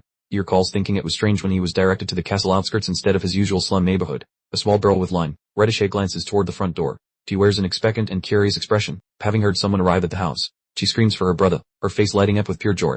Kevin's parents also turn around, their countenances registering total shock and elation at seeing their son. Kevin's father yells out to his son, his eyes already welling up with tears. Kevin remains frozen by the gate, still clutching his bag of bread tightly. The entire family rushes out and tackles Kevin in a massive, overwhelming embrace. Everyone starts shouting at once, asking how much time has passed since they last saw him. Kevin's parents explain everything while they hold him. Kevin asks about the new house, and they share that Sir Hans granted them the residence in line, precisely according to Roman's last wishes. Kevin gazes upward, registering a gentle look of disbelief. His parents reveal that staff from the castle provided extensive assistance with their move, allowing them to finally feel genuinely happy after so many difficult years. The close-up on Kevin's eyes shows it shimmering with unshed tears. He softly whispers Lord Roman's name, finally realizing the immense scope of his master's generosity. Kevin finally breaks down, weeping tears of pure happiness, thanking everyone profusely while embracing his relatives. Roman didn't merely spare his life, he secured a future for the entire household. Kevin's father notices something concerning and releases a sudden, worried gasp. He examines Kevin's face with genuine apprehension. The father questions Kevin about his cheek, moving to touch the red abrasions on his face. He's visibly concerned about the hardships his son faced while working at the castle. The background darkens as the accusatory inquiry hangs in the air. Did Lord Roman strike you? The parents are clearly still distrustful of aristocratic behavior. Kevin immediately protests, frantically waving his arms in dismissal, yelling, "No, absolutely not. That's right." His panicked response is quite amusing. His parents remain skeptical, urging him to reveal what really happened. They declare that if he's being abused, they are prepared to intervene and protect him. Kevin demands they stop, arguing vehemently that Lord Roman is certainly not a malicious individual. His father, however, persists in asking about the injuries to his face. Kevin draws in a huge breath and gets ready to recount the actual events, beginning with the honest facts. A foreboding text box appears on a red backdrop, echoing the very question on everyone's mind throughout the region. Do you honestly expect us to swallow that nonsense? The scene shifts to another place where several men are consuming alcohol and spreading hearsay. One insists it's accurate, while another argues you should never rely on gossip. A woman appears notably suspicious, questioning why any nobleman would go to such extremes for a mere employee. She's familiar with the account of the slaps and dismisses it as complete fabrication. A broad view of a busy market reveals people clustered together, their expressions a mixture of astonishment and deep skepticism. Someone asks aloud if they really believe such a thing happened, considering the master's reputation as an idiot. The blue-haired man directs attention toward a fancier district, reminding others about Clark's family's upbraided lifestyle. He uses the current situation as undeniable evidence of Roman's moral standing. The same man elaborates, explaining that Roman gave away a house, provided land, and even publicly smacked the knight from Barco, all for Kevin's sake. He has completely changed his opinion and now trusts Roman. A different individual expresses ongoing doubt, questioning if perhaps they witnessed an impostor instead. He distinctly recalls Roman causing a scene in a shop once and struggles to make sense of these conflicting portrayals. Those attacks are eavesdropping and babbling about how Lord Roman treats his subjects like gold, wishing they could be just like Kevin. Our boy Roman is basically a local legend now. A zoom on some guy whispering that scoring Roman's favor might actually pull the commoners out of the gutter, much like the lucky Clark clan did. A fresh start for everyone. The gossip proves that hope is spreading through the domain like a wildfire, all thanks to Roman pulling his act together. Roman Demetri stands on a balcony surveying his kingdom, his reputation for kindness confirmed. If you cozy up to him, you might actually experience a life worth living. Lucas and his buddy are lingering by the sign-up sheet, discussing why everyone and their grandma is lining up to join this private military squad. Lucas stares at the recruitment poster with his jaw on the floor, wondering how a legendary loser managed to flip his public image completely upside down. He recalls the old Roman throwing temper tantrums at casinos years ago, struggling to believe the same guy is now out here handling bloodfangs in high society. While Lucas grumbles about the weird mystery behind this 2-year turnaround, his friend just stares at him like he belongs in a padded room. With a sinister grin and glowing eyes, the B-rank mercenary decides to stick around, determined to sniff out the truth behind Roman's sudden personality transplant. The moon glows over Dimitri Castle as a narrator reminds us that getting the selection trials ready is proceeding without a single hitch. A sweeping night view of the estate as the announcer clarifies that while the army handles the gates, Lord Roman runs the entire show himself. Inside a posh office, Baron Romero sits looking deeply troubled while wondering how so much time managed to slip past him unnoticed. Captain Jonathan stands at attention, asking the Baron if he is truly prepared to gamble on this risky plan regarding Roman's independent command. Romero pours a stiff drink, admitting that handing a private army to a single person feels reckless and perhaps they should have vetted his motives sooner. Romero shuts down the conversation with a stern tone, signaling that his mind is already made up and there is no room for argument. Flashback to the party where Roman and Anthony Barco shared laughs, leading Romero to fear his son was teaming up with rivals to boot his sibling from the inheritance.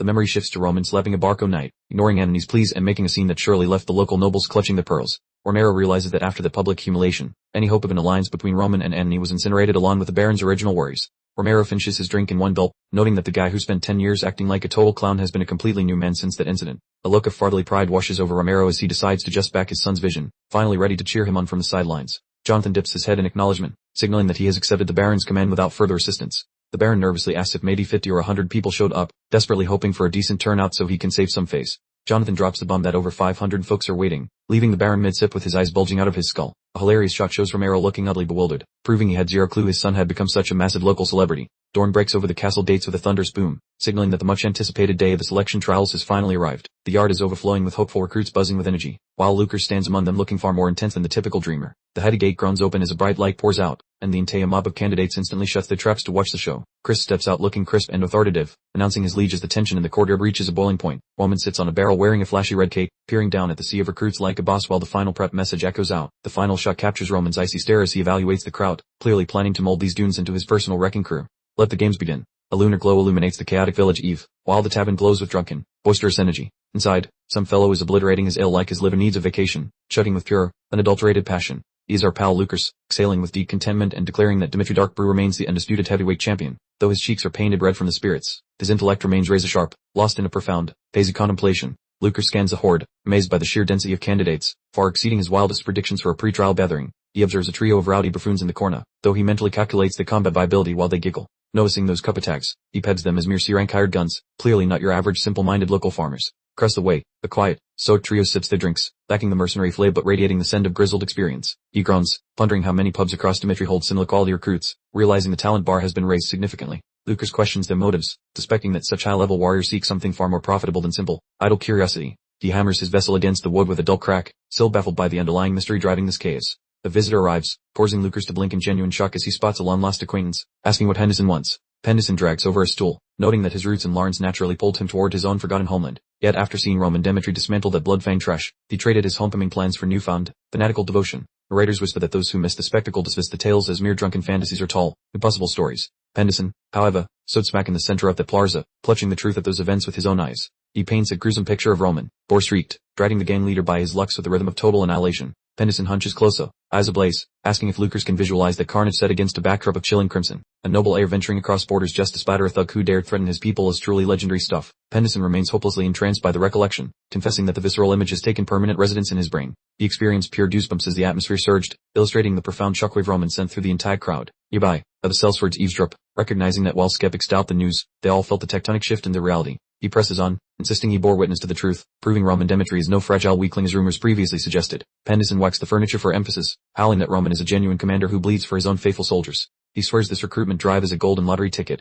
desperate to secure a permanent spot serving under such greatness. Lucas wears a sly grin, finally grasping the frenzy, realizing Roman Dimitri is a man truly worth following into the abyss. The perspective shifts to the dark exterior, where the town-wide unrest feels remarkably calculated by some invisible, masterful, dead in hand. The text window implies this gathering might be far more than happenstance, as events align toward a very deliberate trajectory. The grand band signals the arrival of the trial at the training grounds, shadowed by the looming, imposing Dimitri fortress. The yard is swarming with boastful lads, one fool yelling about post-trial booze, radiating the kind of arrogance that screams failure. Lucas loomed within the throng, lost in contemplation, pondering if the wild tales he gathered might hold a grain of actual reality. Observing the skeptical expressions surrounding him, he assumes these folks are probably grappling with the exact same mental gymnastics. A fleshy caption against a cosmic backdrop proclaims the decisive moment is approaching, cranking the suspense up to 11. Lucas reckons the truth drops once the legendary Roman appears, feeling a renewed surge of grit to uncover the hidden facts. Abruptly he halts, perplexed by the sudden eerie hush descending upon the scene as the whole vibe undergoes a weird shift. A solitary, gleaming boot hits the dirt with a thud, signaling that the big spectacle has officially kicked off. The front splits like magic as Roman cruises through, and you can practically hear the collective jaw drop among the stunned onlookers.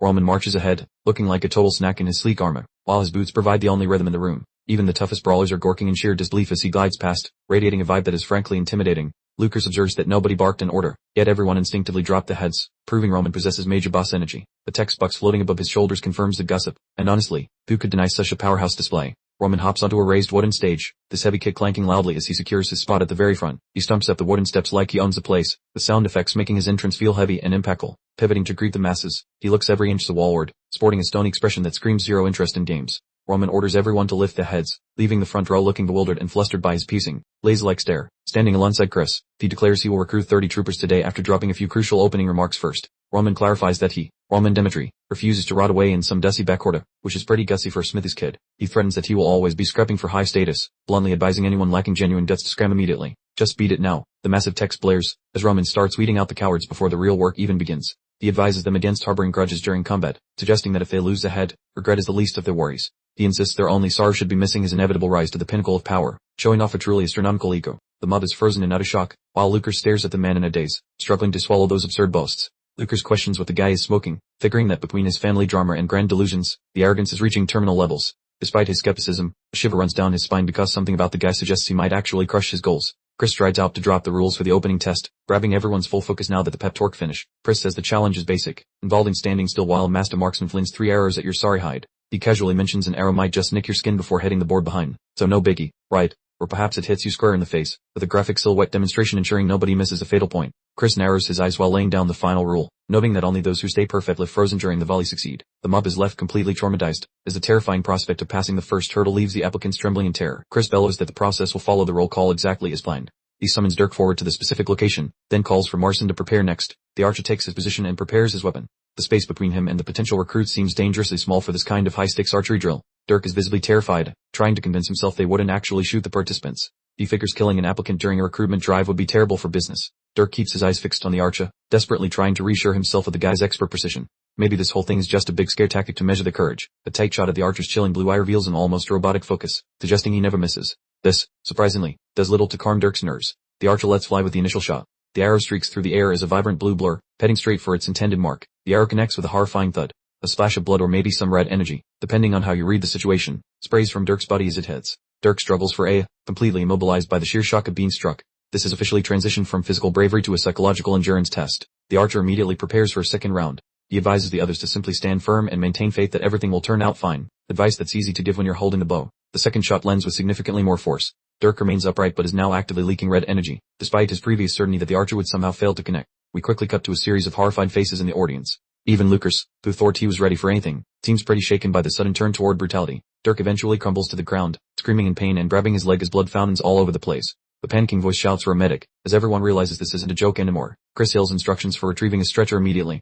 This professional demeanor about the whole incident is perhaps more unsettling than the injury itself. The applicants descend into chaos as Dirk is removed on a stretcher, still moaning miserably in agony. The remaining applicants are completely stunned. They are genuinely bewildered that someone expects them to just stand there and get hit by arrows. The collective morale has just officially entered a state of emergency. Chris calmly announces the next victim, Marcin. He fixes his gaze on the next applicant, who is undoubtedly regretting not having just stayed in bed at the local tavern. Marcin appears visibly shaken, perspiring and trembling uncontrollably. Chris calls his name again as the man fixates on the fresh, bloody stain on the floorboards. A dramatic text overlay appears above the bloody mess, explaining that the arrow cleanly pierced Dirk's thigh. This clearly isn't just a physical evaluation. It's a test to break their will. The on-screen text points out that if the arrow had struck Dirk in the head, he'd be instantly deceased right now. The archer's precision is no joke. He literally could have ended Dirk whenever he wanted. The murmuring among the crowd intensifies significantly. Someone curses loudly, declaring this whole thing completely insane, saying he only signed up to try becoming a knight.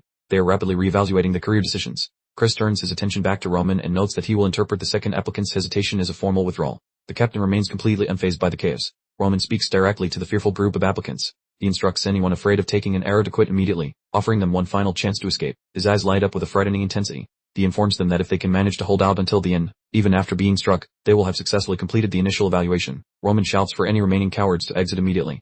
The trial by fire has officially started, meaning only the most absurdly brave will make it to the end. Roman's voice reverberates through the spacious hall as the camera focuses on large study doors. He remains professional, informing the recruits that he needs to re-explain their specific responsibilities before the real work starts. The potential subordinates are lined up, looking suitably intimidated.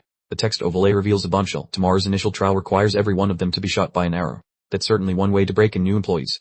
Roman sits with an archer beside him, maintaining perfect composure. He explains that the archer is a regional expert who exclusively targets non-lethal zones, and the archer adds confidently, "I never miss, so you're totally safe." A wide view shows the entire room where the recruits are assembled. Roman stands at the front, proudly announcing the potential rewards. He understands that if you want absolute allegiance, you need to entice them with cash. A thick wooden chest opens with a resonant clack. Inside, a shimmering mountain of gold coins is revealed, providing the perfect incentive for a collection of mercenaries and common folk. The applicants are completely awestruck, letting out a unified gasp as they gaze upon the treasure. Their eyes might as well have transformed into gold pieces right there on the spot. The troops bark a unified affirmation, and after the young master waves them off with a dismissive gesture, they scurry away while chanting their subservient farewells. Roman stays frosty, reminding the group that while the healers might prevent a funeral, they are still going to get absolutely walloped, so he asks if they are truly ready. Heavy portals slam shut with a dull thud, abruptly silencing the chatter as the mood pivots from mundane office work into high-stakes tactical maneuvering. Chris, the Golden Mane Knight, hovers near his superior looking genuinely distressed, sweating bullets while questioning why Roman is pushing these recruits to such a terrifying brink. Settled at his desk, Roman casually browses some files while explaining that elite warriors cannot be conjured through mere empty threats, as he needs to identify who is actually fearless. A vertical graphic highlights a sea of red figures surrounding one solitary white soul, noting that most folks wilt once they realize the lethal odds are stacked against them. Looking baffled, Chris asks what exact traits define the perfect subordinate, clearly struggling to grasp the specific standards needed to join this collection of future monsters. Roman glances up with a piercing and resolute glare, clarifying that his primary goal is to recruit individuals gifted with an unfathomably resilient mindset. Dramatic text floats over a swirling void to announce those born with a savage heart, setting a grand stage for the kind of ironclad devotion Roman requires. Roman suggests that beastly souls evolve rapidly even starting from zero, leaving Chris stood there scratching his dome while trying to decipher this complex warrior logic. The manga turns pitch black with ominous red letters, declaring that only those meeting his elite criteria are worthy of following his path to total dominance. Jumping to the training grounds, someone bellows in sheer disbelief at the brutal nature of this test, confirming the peasants have finally grasped the reality of this situation. Panel captures a stampede of men fleeing in a panic, and since these cowards are busy disqualifying themselves, Roman gets exactly the thin herd he wanted. Surveying the remnants from the drill field, Chris notes that the massive crowd has dwindled down significantly, leaving only about 100 survivors in the lot. Turning toward the young master, Chris signals that it is high time they initiate the next phase of vetting for these potential candidates. Focusing on Roman's violet eyes as a spectral beast emerges behind him, the narrative confirms that a predatory heart is a natural gift that cannot be trained. A quick montage highlights Kevin and Chris enduring the share of beatings, serving as living testimonials that this inner hunger is essential for rapid progression. The narration confirms that individuals like Kevin and Chris possess the primal spirit necessary to form the backbone of Roman's future powerhouse infantry. A lone soldier is seen struggling through a bleak downpour, illustrating that those lacking this innate drive will always fail against those who are simply built differently. Roman observes the yard with a chilled, concentrated stare, ordering the drill to continue as he hunts for anyone else possessing the grit to hold their ground. A sprawling vista of the stone fortress stands beneath a clear azure sky, providing a deceptive sense of serenity before the next round of military mayhem. Taking a steady breath, Roman prepares himself to evaluate the upcoming batch of hopefuls, and you can practically taste the thick tension lingering in the air. Lucas, the green maned mercenary, spots a familiar face among the rabble, knowing that the guy from the tavern actually stuck around, during some unexpected backburn. Pendleton leans against the perimeter wall, his frame trembling like a leaf, prompting Lucas to smirk while thinking the poor fellow is vibrating with way too much panic. Gasping for oxygen, Pendleton displays eyes burning with desperate ambition, knowing this represents his singular opportunity to serve Lord Roman and escape his miserable past. Pendleton stands exposed in the firing zone, facing the marksman, terrified yet refusing to retreat, concluding that quitting now would be a total waste of effort. The opening arrow whizzes by in a blurred arc, shaving past his skull by a mere hairbreadth, leaving the shock of the near-death experience etched on his face. Pendleton looks up with wide eyes while processing his brush with mortality, whispering to himself as the crushing weight of the situation finally hits home. The archer stands as a dark, menacing silhouette, knocking his next shaft while Henderson's resolve wavers under the pressure, contemplating whether to just bail out now. The second projectile lands perfectly, piercing Henderson's leg and sending a vivid mist of blood and light spraying into the air with a sickening impact.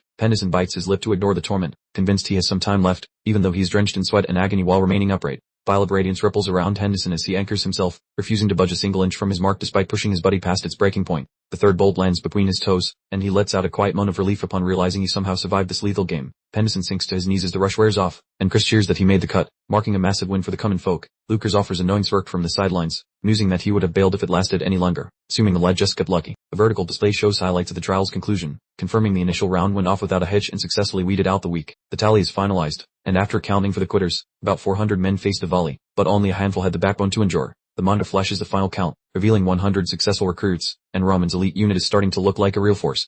Roman surveys his 120 survivors from above, satisfied that he has identified those who might actually be worth the effort. Pendleton looks like a wreck but wears a proud grin, and Roman notes that even the shaky survivors showed enough grit to hold their ground. Lucas remains entirely bored, leading Roman to categorize this as the second type, representing those who breeze through without a single worry. Roman studies them with a keen eye, deciding that both groups possess the nerve to stifle their fear, which meets his bare minimum for subordinates. He scans them up, punting for hidden talent while dodging the sycophants, as he prefers soldiers who view him with respect rather than mere terror. Roman tells the group they cleared the first stage, but he drops a bunch, clarifying that he only has room for 30 of them. Therefore, a second trial will weed out the rest, and the text appears in a bold blue bubble, signaling that the real madness begins now. Henderson stares up with newfound determination, and Roman vows that the winners will hunt like apex predators instead of rotting in the gutters. Lucas looks intrigued by the prospect of being a predator, finally starting to see the true value in following a guy like Roman. Roman boots clatter on the stone as he descends to face the pack, announcing that the next trial starts now and the rules are basic. The camera highlights a rack of wooden blades, and Roman claims the method or weapon choice matters little, giving them full freedom to fight. A hand grabs a practice blade with purpose, and Roman instructs them to pick their preferred gear, setting the stage for a brutal showdown.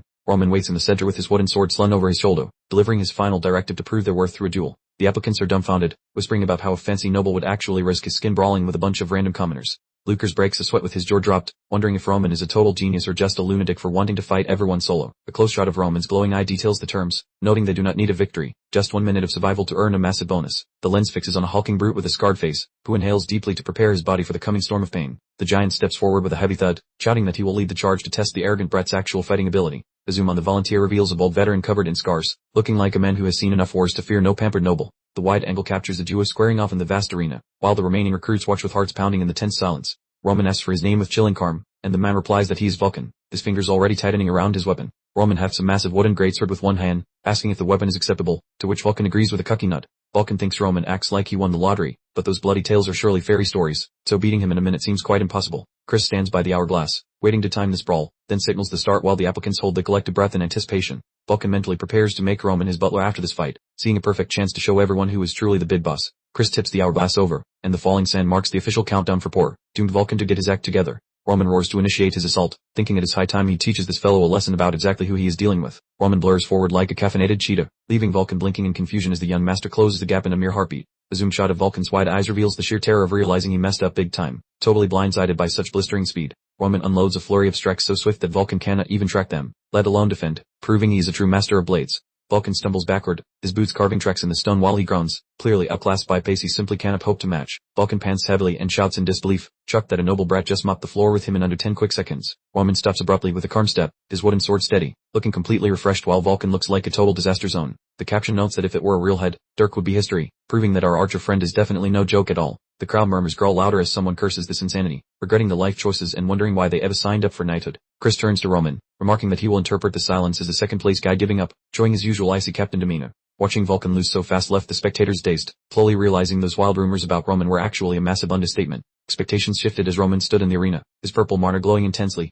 looking for all the world like an untouchable fighting god. Roman is clearly a monster, effect written plainly on their pale faces, leaving the applicants terrified yet awestruck by this Dimitri master. Matters only escalate as the duels continue in a fast montage, showing Roman dismantling every single challenger with his absurdly superior skills. An hour into the second trial, Roman remains a whirlwind of force, his wooden blade carving red light through the air with lethal intent. A dramatic bucks tells the score, drawing 60 matches down as Roman handles half the survivors all by his very own lonesome self. The outcome is always identical, with another applicant hitting the dirt until the total reaches 60 losses, creating an absolute carnage fest. Roman stands over his defeated opponents, looking bored while beckoning for the next victim, treating this whole ordeal like a light workout. Roman shows zero signs of tiring, not even gasping for air after 60 straight fights, proving the guy is truly built from different material. Anderson and the remaining crew watch with wide eyes and cold sweat, finally grasping that Roman's early claims were not just empty talk. Flashbacks show Roman's past speech about becoming his subordinates, and the weight of those specific words is finally hitting home for everyone. Anderson realizes Roman was talking about living like a predator, as he is clearly recruiting a pack of wolves rather than simple soldiers. A massive red label flashes over Roman's silhouette, depicting him as a predator who can dominate in this harsh world of the survivalists.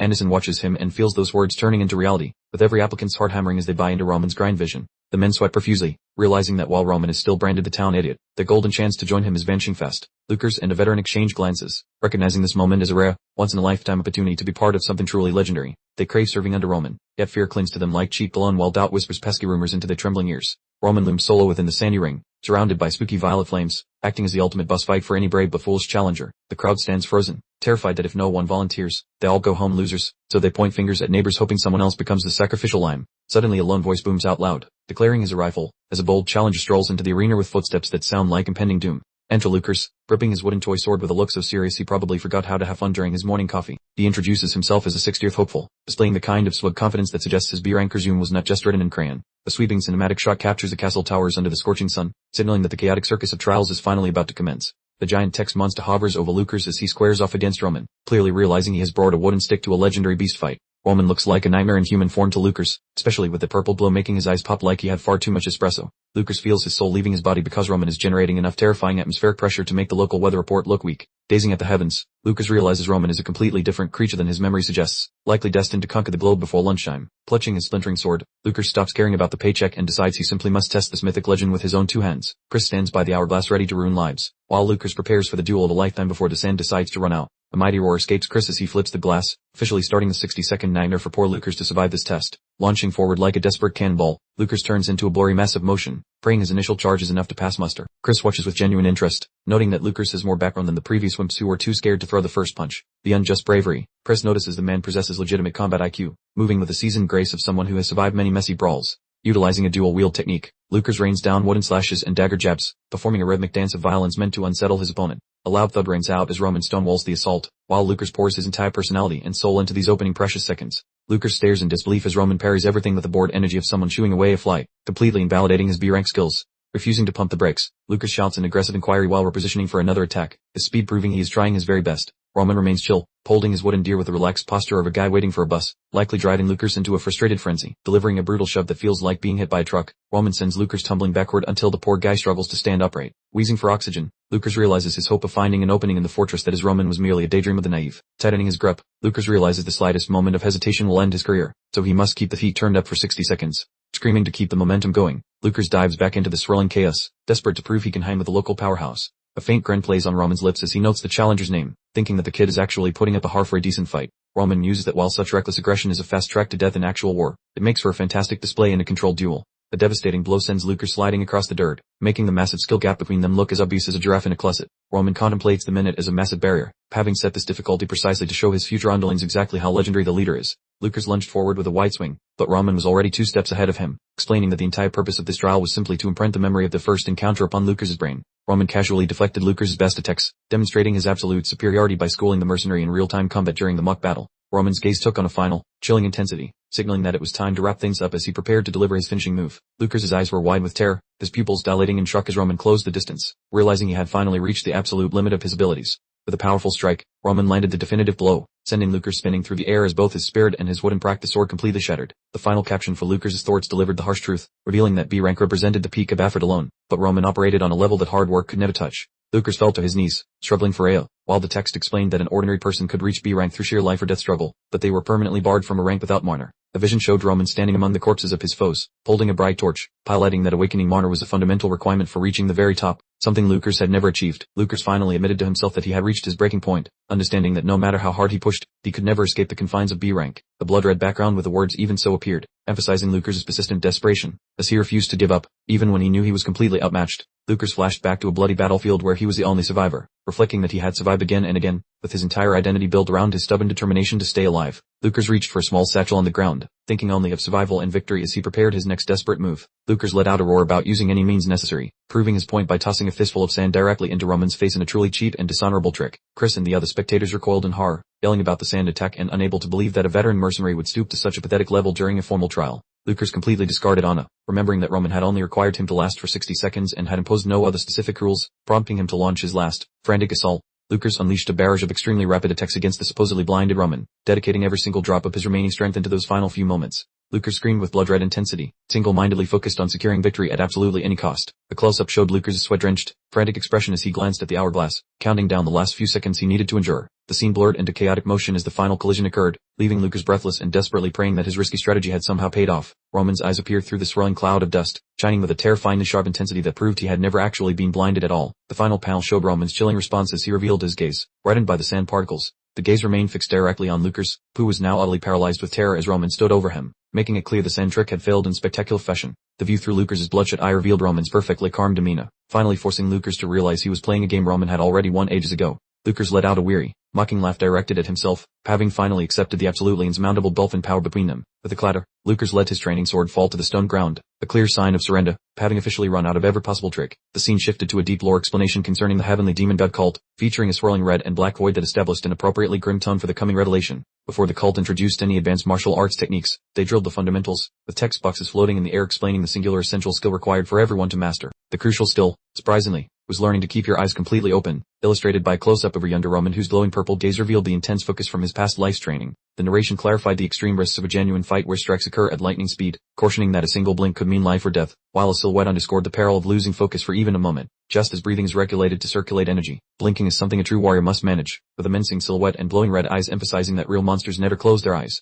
Roman concludes his internal speech, and we immediately flash back to a younger version of him in a dimly lit room, clutching his head in agony from the mental pressure of his absolutely brutal eye training regimen. The flashback continues, showing a group of trainees huddled in a dark cabin, where they were forced to keep their eyes open at all times, regardless of the discomfort or physical torment. A hand appears, clutching a truly sinister-looking dagger that glows with an alarming red light. This is clearly a demonstration of serious, high-stakes combat training. The blade swings forward in a red blur of motion lines, conveying the extreme speed and lethal precision of the strike with terrifying clarity. The dagger stops mere millimeters from a trainee's eye, and a visible sparkle confirms the student didn't flinch or blink, even when facing certain death. The screen turns black as bold white text appears, stating no matter the situation, This phrase encapsulates the core philosophy Roman adopted for his new life. Back in the present, Roman's eyes wide open and glowing with an eerie, intense light, demonstrating his perfect mastery of never losing sight of a target, regardless of how dirty the tactics used against him. Lucas remains frozen in his surrender pose, utterly defeated, having just realized that throwing sand was completely pointless against an opponent who never blinks. The panoramic shot shows the castle under a brilliant blue sky, while the crowd erupts in pandemonium following Lucas' failed gamble and subsequent immediate surrender. Roman steps forward to offer Lucas a leather pouch or ward of skin,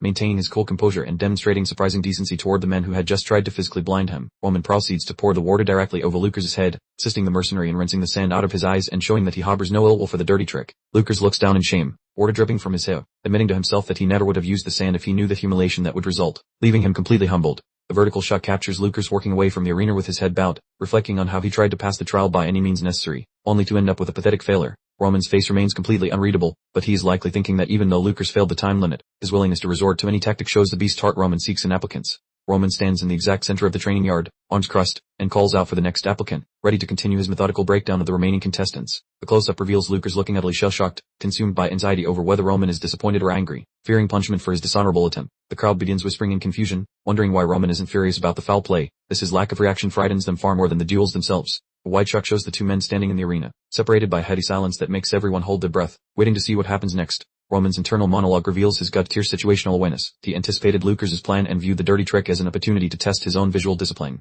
Roman recalls seeing Lucas reach for the pouch while flinging himself backward, noting how he processed everything in slow motion and allowed the trick to proceed just to witness Lucas at his peak. The screen cuts to black with a purple text box, stating that Roman went along with it just to see Lucas at his best, proving what a truly terrifying judge of character and skill he really is. Roman considers the brutal hell Lucas must have experienced on the battlefield, recognizing the deeply ingrained survival instinct even without knowing the specifics of the gore Lucas witnessed. Roman clenches his fist tightly over a pool of dark red blood, thinking to himself that he has absolutely zero doubt, comparing Lucas' desperate struggle to his own legendary path. The tall panel displays the silhouette of the heavenly demon standing in an ocean of blood, with text explaining that the sheer amount of blood John Hike witnessed was enough to create an ocean, which created the demon. Roman looks up at the crowd with fierce intensity and roars, demanding if there are any other applicants left, proclaiming he is ready for another 100 rounds if required. Chris stands beside the hourglass, watching the final grains of sand fall, signaling that the time for deliberation is over and it is time to finalize the last 30 participants. Another applicant charges into the yard with a desperate scream, causing the courtyard to erupt once more in a flurry of high-stakes, chaotic action. Roman becomes a literal blur of blue and red energy, blocking incoming strikes with impossible efficiency that defies a normal human's physical capabilities.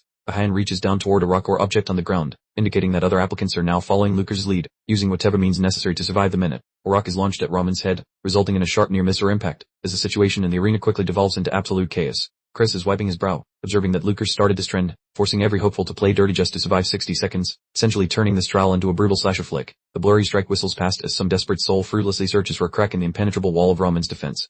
Roman counters with a thunderous kick straight to the mug, illustrated by a chaotic splash of red motion lines, proving he has officially stopped pulling his punches. Lucas stalks the perimeter with calculating green eyes, noting that while cheating is technically allowed, Roman absolutely eviscerates anyone who dares to cross that line. Another poor sap is seen nursing his pulverized face while Roman callously demands the next victim, as the buddy count continues to climb steadily higher. The dark caption declares that surrender was the only way to avoid such a fate, confirming that the remaining applicants were right to tremble in their boots. The rhythmic thwack of wooden swords persists relentlessly, creating a situation that defies all common sense and decency. The narration highlights Roman's freakish endurance, noting this is the 100th duel after 2 hours of non-stop fighting, confirming he is basically an organic combat machine. Close-up reveals Roman remains as cool and dry as a desert, with zero perspiration or heady breathing, serving as ultimate proof of his superior respiratory techniques. Roman contemplates the grim reality of the battlefield, where a mountain of corpses and blood ensure that no opponent will grant you mercy simply because you are feeling winded. If your focus on breathing slips, you end up just another rotting feature of the landscape, which is exactly why true warriors master the art of controlled rhythm. A montage depicts Roman's steady breathing cycle, proving that inhaling and exhaling remains a meditative, rhythmic process even while he is busy crushing spirits. The diagram illustrates natural energy flowing through his veins, allowing him to recover from fatigue as quickly as it accumulates, effectively enabling a permanent stamina cheat code. Coupling this energy management with his skeletal metamorphosis allows Roman to remain in top form indefinitely, essentially acting like a god of war encased in human skin. Roman lands another decisive blow, his white tunic remaining spotless while he effortlessly continues to dismantle the competition in his 100th fight. Roman recalls the Muram campaign, where he endured 72 hours of constant combat, confirming he has quite literally worked through the actual pits of hell. Roman eyes his wooden blade with utter boredom, scoffing at the notion that such light sparring could exhaust him, which is honestly the ultimate humble brag. As the sun dips behind the castle, Chris bellows a command, signaling that this long, grueling day of getting absolutely buddied has finally reached its conclusion. Chris stands tall while delivering the grim verdict to a group of battered rejects, informing them that the number of people who actually passed is a big, fat zero. A heavy silence descends, as every single one of the 120 survivors failed to last even a minute against their superior opponent. Chris offers a tiny sliver of hope, clarifying that applicants are still being selected, as 30 will be chosen based on their overall contribution and grit. He wishes them well before dismissing the crowd, while a dramatic blue explosion erupts behind the text to signify the official end of these chaotic trials. Night blankets the courtyard in eerie silence, with moonlight stretching long, lonely shadows across the grass where so many dreams recently went to die. The dossier lies open inside the castle, containing the list of 30 lucky monsters who managed to secure a spot in the inner circle. Roman sits in his study and hands the document to Chris, ordering him to take full responsibility for whipping these 30 individuals into fighting shape.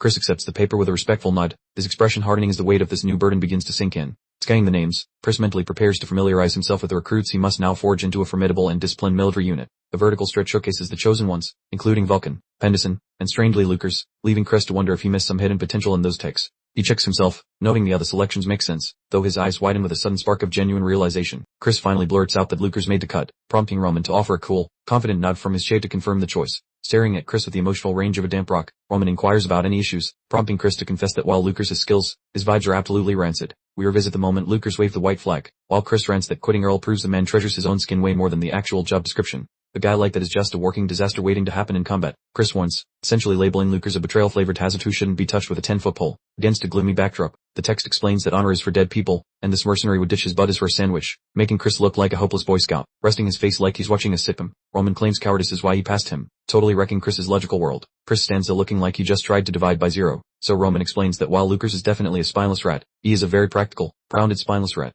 While everyone else was playing fail like losers, Lucas used dirty tricks to actually survive. Roman notes, giving a gold star to the mercenary for being a crafty little genius. Amidst a fiery orange blast, Roman points out that survivors like Lucas are the ones who always find the emergency exit, proving that the sneaky cowards are the ones who get home. Turning the tables, Roman prepares to hit Chris with some ancient war dog philosophy, asking a sharp question that feels like a mental slap to the face. Why assume a guy who fights dirty will automatically stab his friends in the back? Roman asks, basically taking Chris's entire moral compass and throwing it out the window. Real war survivors aren't just shiny knights with glowing swords. He adds, they are actually just folks who can keep the cool and improvise when things go south. Over a pile of corpses, Roman warns that even the beefiest knight can get shanked by some random guy who doesn't follow the rulebook, proving that surprise is a real killer. Bathed in a spooky crimson light, the message highlights those sneaky losers hiding in the dark, just waiting for the perfect moment to ruin your entire day. This brutal truth about combat is something Roman learned the hard way back when he was living his previous, much more violent life. Processing the wisdom, Chris mumbles some agreement about Lucas being a pragmatist, finally starting to view the world through Roman's jaded and scarred perspective. Zooming in on his eyeball, Chris admits to himself that he was being a narrow-minded dummy again, marking a small step toward actually having a clue.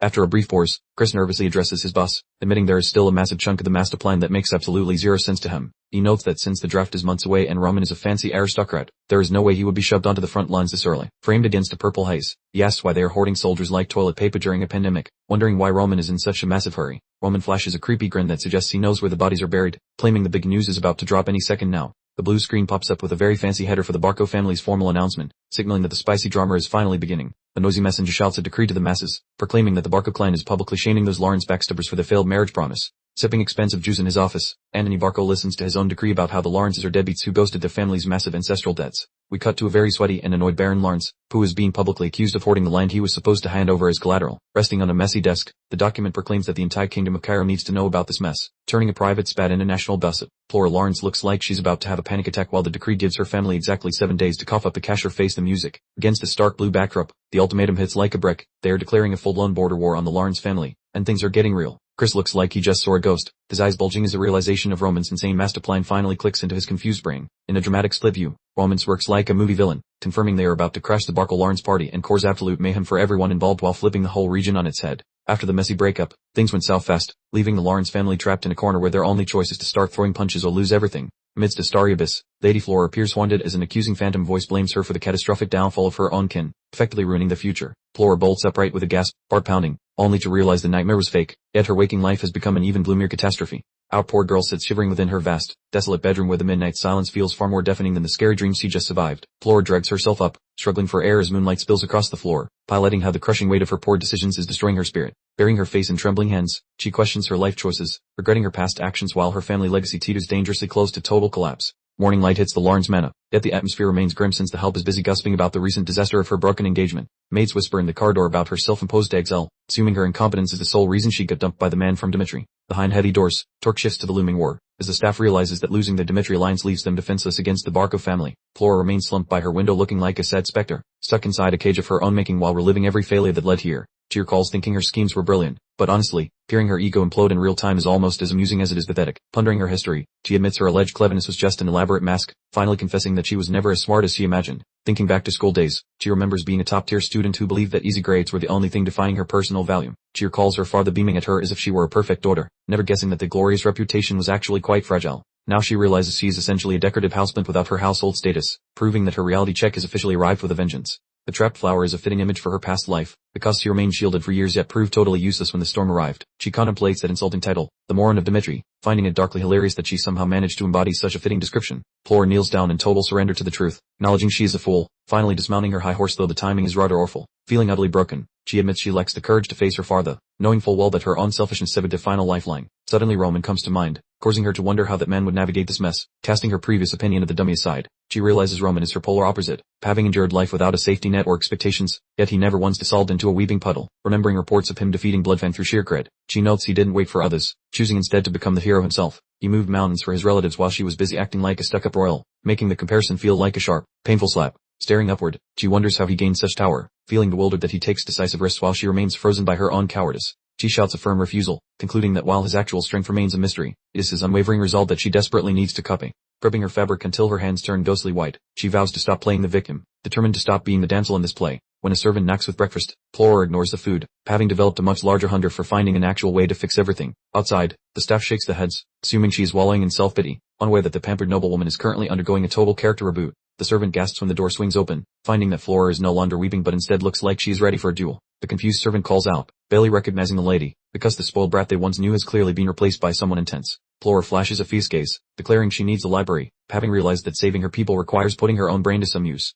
Baron Lawrence is frantically pulling every string in the library, yet his noble network remains as barren as a politician's promise. Flora starts digging through archives herself, realizing that relying on fair weather friends is like asking a goldfish to climb a tree. The haunting shadow of Roman returns, pushing her to adopt his cold, ruthless efficiency in dealing with these miserable problems. She decides to stop waiting for a mythical hero to save them and resolves to suit up and armor herself for this disaster. While the estate basks in sunny luxury, the vibe inside is purely frantic, especially when an advisor screeches about fresh catastrophes. The news cycle is just a parade of rejection, with the Martels officially ghosting the police for help like a bad Tinder match. Lawrence bellows for a reach out to the bastards, but his aide notes they have already slammed the door despite past favors. Rapid page turning provides the only music in a room filled with dread, punctuated by another advisor wailing about their impending doom. He bluntly notes that the Barco family has everyone shaking in their boots, leaving the Lawrence household stranded on a lonely island. Another heady tome hits the desk, signaling that the pressure is rising fast enough to cook a very stressed, very expensive deuce. The latest gossip is truly chilling, as the Barcos have basically slapped a warning label on anyone daring to lend a hand. Flora halts on a cryptic passage, finally spotting the cunning legal snail laid out to crush their family into thin dust. They are facing a brutal 7-day deadline to cough up gold or surrender the land before total annihilation comes knocking loudly.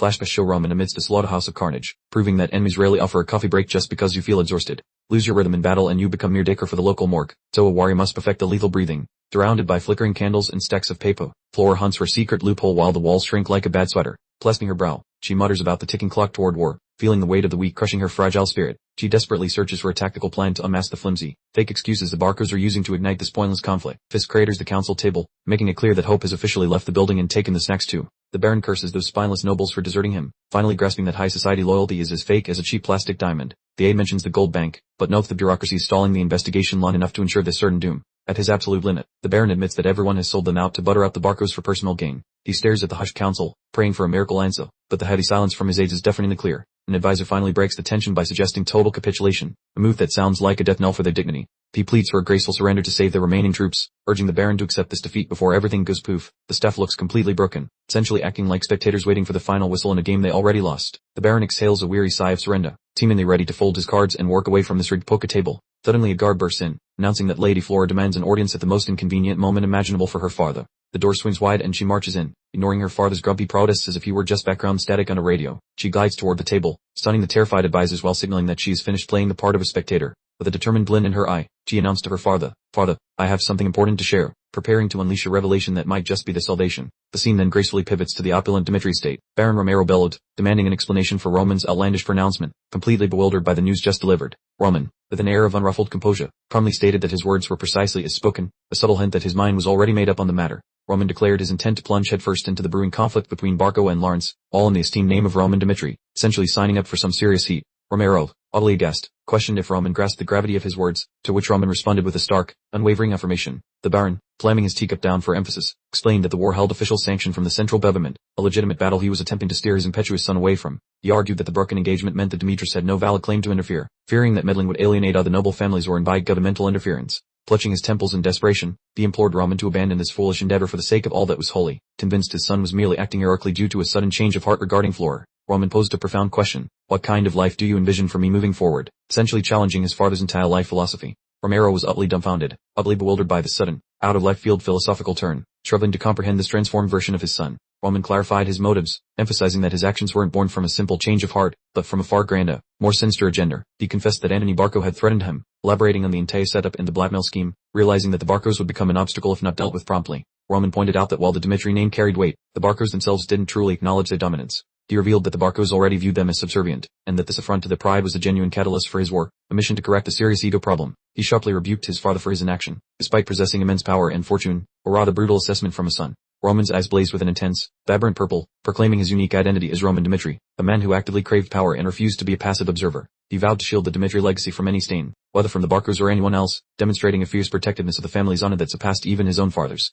He asserted that their justification for war was abundant and dismissed the Barcos' flimsy predicts as mere child's play, believing that war power was the only legitimate rationale required. He exuded an aura of absolute command, transcending the role of a mere nobleman to embody a formidable, almost angelic demon. He wasn't requesting his father's support for the family's resources. He was embarking on this venture independently, or at least with a hand-picked crew. Standing resolute, Roman proclaimed his intention to enter the fray solely as Roman Dmitri, instructing his father to simply observe his imminent triumph. The chapter concluded with a powerful declaration: "The path I will forge is the life I choose to live," signaling Roman's readiness to showcase the astonishing capabilities of someone underestimated who harbored a demonic essence. A stark message materialized in the void, stating that one's birth circumstances are immutable, and regardless of future achievements, that foundational narrative remains an indelible part of your history. Baron Romero Dmitri stood pensively by window, contemplating how, despite his significant influence and accumulated wealth, the world constantly reminded him of his commoner origins. The Baron joined his wife in their drawing room, appearing somewhat dejected, and she astutely inferred that the other nobles at the capital had given him a difficult time, though he attempted to mask his discomfort with a forced smile. Romero recollected the palpable tension of being among elite aristocrats, sensing the critical gazes that clearly marked him as an outsider. The chilling close-up revealed a pair of frigid, predatory eyes gazing from a shadowy vortex, eyes that belonged not to equals, but to creatures viewing someone they considered beneath them. Returning to the present, Rihanna observed her husband with profound empathy, directly inquiring if he harbored a genuine desire to dismantle that deeply entrenched societal structure. Romero offered a gentle, content smile, admitting that his current existence was perfectly satisfactory and that he harbored no ambition for further accolades. A cozy, intimate moment unfolds as Romero and his significant other settle into the room's gentle illumination. He admits his biggest hope is for their children to truly exceed his limitations, breaking free from the shackles of old family history. As the sun sets on the magnificent Dmitri estate, Romero reflects on his ambitions for his offspring, desiring more than simple dominion over a provincial territory. He craves for them to truly rise above the humble beginnings instead of just managing a small, secluded area. With a serious tone set, Romero confirms his objective to push his descendants to achieve greatness far beyond his own wildest fantasies. He's essentially rolling the dice on the future, placing all his hopes in the hands of the new cohort. Roman sits fixing his father, radiating an aura of unwavering composure and quiet strength. While he pays attention to Romero's monologue, his face clearly indicates that he's already plotted his personal, direct route to supreme authority. Romero's expression shifts to shock, a sharp intake of breath escaping him as he regards his son. He slowly comprehends that the intensity burning within Roman stirs something entirely foreign to him, a new kind of determination. The tight shot focuses on Roman's mesmerizing, violet-hued eyes, reflecting a spirit utterly impervious to negotiation or compromise. This isn't the soft focused stare of a privileged aristocrat. It's the intense focus of a world-shattering conqueror. Romero begins to perspire profusely as the full weight of the situation settles upon him. He had spent his entire existence fantasizing about this specific instance, waiting for his son to finally assume responsibility and seize control. He gazes at Roman, reflecting on how his once troublesome offspring matured into such a potent figure right beneath his watch. Extending his hand, he feels an unusual blend of fatherly pride and genuine apprehension. Roman briefly averts his gaze before returning it to his father, giving a small, acknowledging nod. He instructs Romero to proceed with his own preferences, before immediately requesting assistance for his imminent mission. Romero thumps his fist dramatically against his sternum, his expression radiating absolute resolve. He bellows that he's Roman's old man and will stand firmly behind him, regardless of the consequences. Roman cracks a barely perceptible, self-assured smile. While he acknowledges the promised backing, he's perfectly aware that when the inevitable conflict arrives, he will be the individual calling all the shots. The rhythmic clang of metal striking metal reverberates constantly across the forging quarter.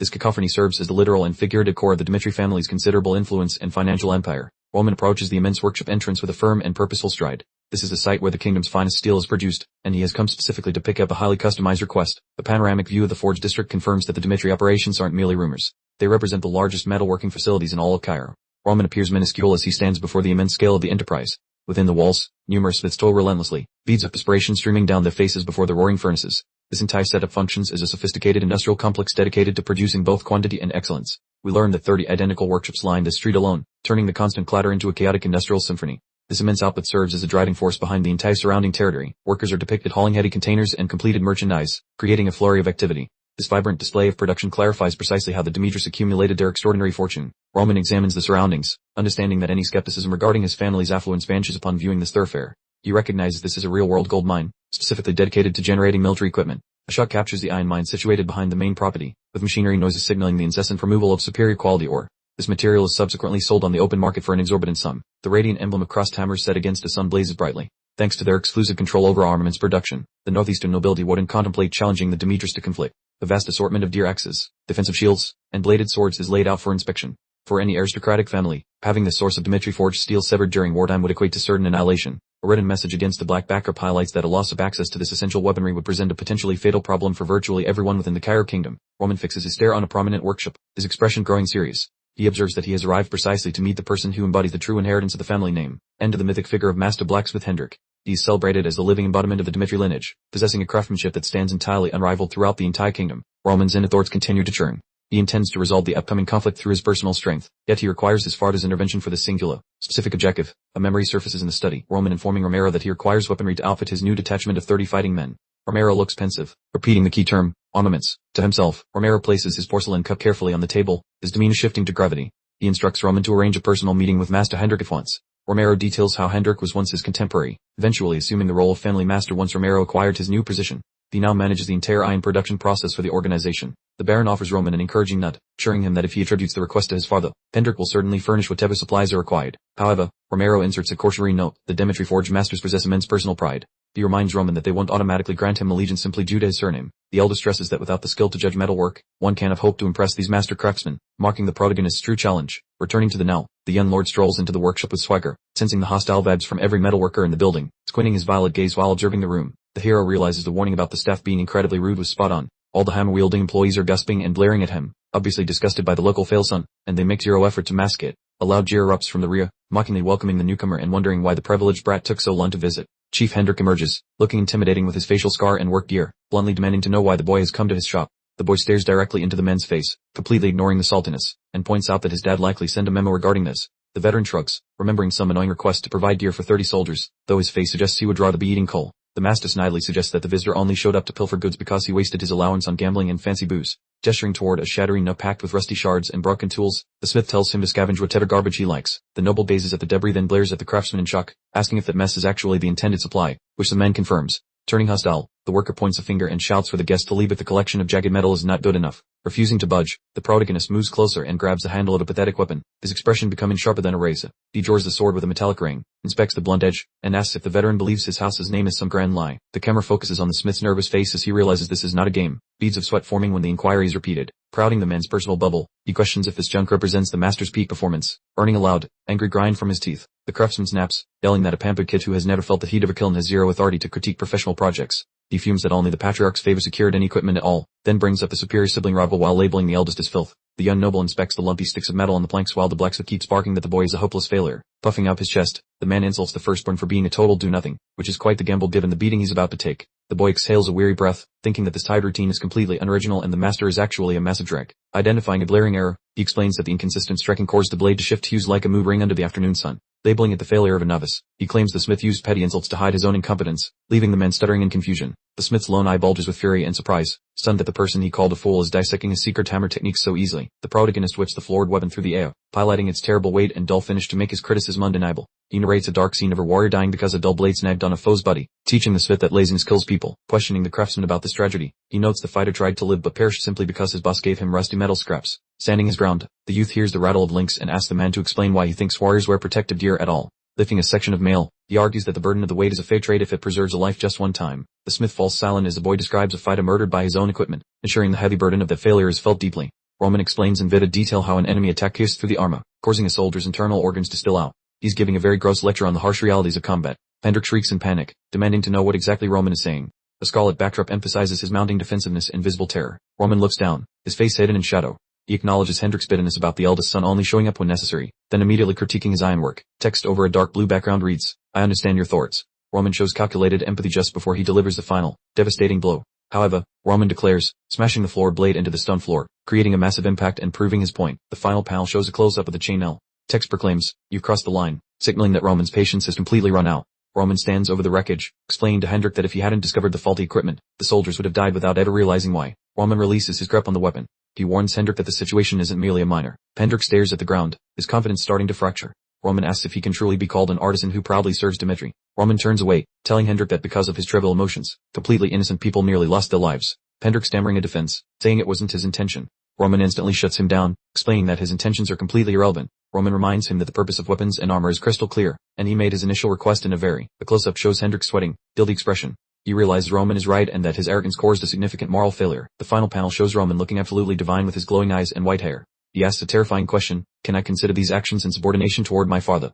The blacksmith's trial has begun. Roman lays down the law, clarifying that even if Hendrik didn't purposefully defy his father, providing substandard gear achieves the exact same result as intentional insubordination. He makes it clear this is not just a personal request, but a direct order from the Lord of the Land to forge high-quality weapons. Roman delivers the message with an icy stare. The text box on a dark background emphasizes the essential role of hierarchy. When the boundaries between a lord and his subjects blur, the entire social structure begins to crumble. We see Roman from behind as he lectures about loyal retainers. He warns that any retainer overstepping their authority must be severely punished to maintain proper order. The close-up of Roman's intense face shows him repeating the question, can I consider your actions toward me in subordination toward my father? The guy really knows how to apply the pressure. A hand reaches for something off-screen. Roman demands Hendrik explain why he attempted to pass off that substandard equipment. Roman's eye glows with dangerous purple marner. He states he only came out because of the commotion, but now he demands real answers. The other blacksmiths in the forge are terrified, asking each other what Roman is doing to their master. One worker sweats nervously, unable to watch the full challenge the master's authority any longer. A hand grips a sharp, polished dagger. The blacksmiths are insulted Roman would even hold a weapon, calling him a scoundrel. The workers grow aggressive, ordering Roman to release Hendrik and shouting for others to restrain him immediately. Roman's eyes narrow icily as he ignores the furious mob around him. His focus remains entirely on Hendrik, his intimidating presence filling the room. Hendrik finally lets out a powerful roar to stop, his voice echoing through the forge and instantly quieting the rowdy workers. The younger smith calls out for the master, but Hendrik quickly cuts him off, repeating the order to stop with a fierce expression. Hendrik looks down at the ground, his voice dropping to a humble whisper.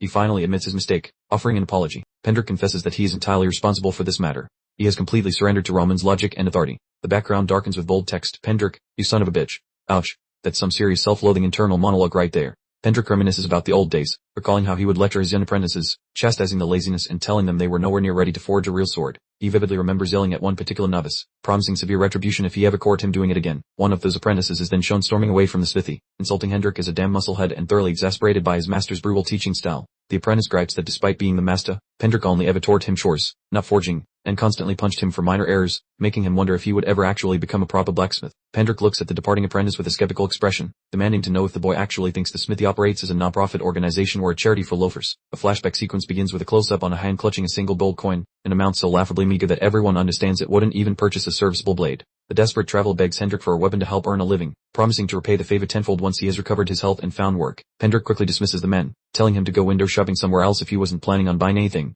but the man pleads, explaining he has a family depending on him. Hendrik fixes the man with an icy glare, asking if he hadn't clearly understood the first time he told him to get lost and stop bothering him. The unfortunate traveler is then depicted working away into the sunset, his spirit broken and his heavy footsteps echoing the crushing weight of defeat. Suddenly, Hendrik shouts for him to stop from the smithy entrance, having changed his mind, though he maintains a thoroughly surly attitude about the whole thing. The man stops dead in his tracks, shouting in utter bewilderment as he quickly turns back toward the workshop. Hendrik stands awkwardly holding out a beautifully crafted, high-quality sword.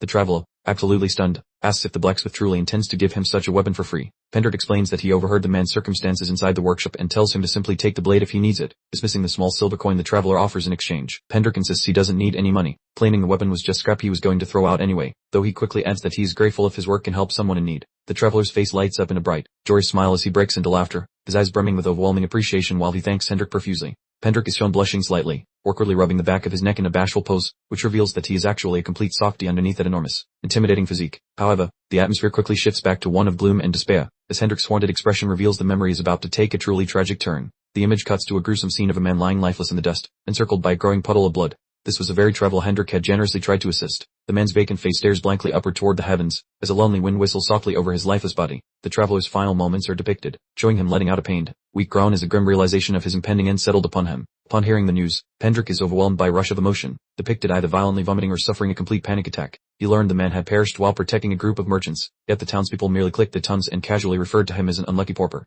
Hendrik's eyes grow wide and bloodshot as he struggles for breath, finally realizing the terrible fact that the man died because the sword he had gifted him failed and shattered while fighting off bandits. The image depicts a woman kneeling and weeping uncontrollably before a freshly dug grave, while nearby whispers suggest this serves as a harsh lesson on the critical importance of owning a reliable weapon. Hendrik's expression is one of agonizing self-reproach, as he concludes that his actions were exactly the same as the murderers, recognizing that his inferior craftsmanship had betrayed a person who had placed complete faith in him. The dark graphic emphasizes the thought, "Then I killed him personally," as Hendrik's overwhelming guilt makes him believe he was the one who ended the man's life with his own hands. The close-up shot focuses on Hendrik's hand clenching his apron in a death grip. On that day, he swore a solemn oath to prevent such a devastating error from ever occurring. A sharp, jagged text bubble screams, Hendrik, what in the hell did you do?"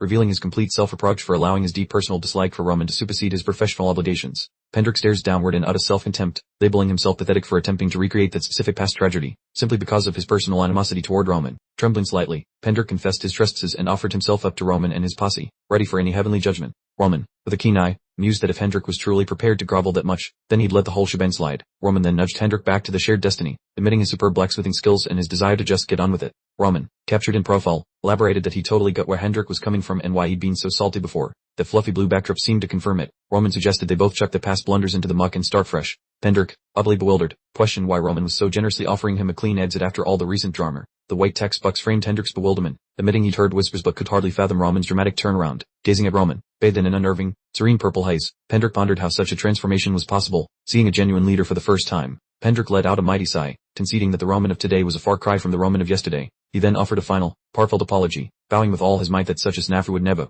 ever recur.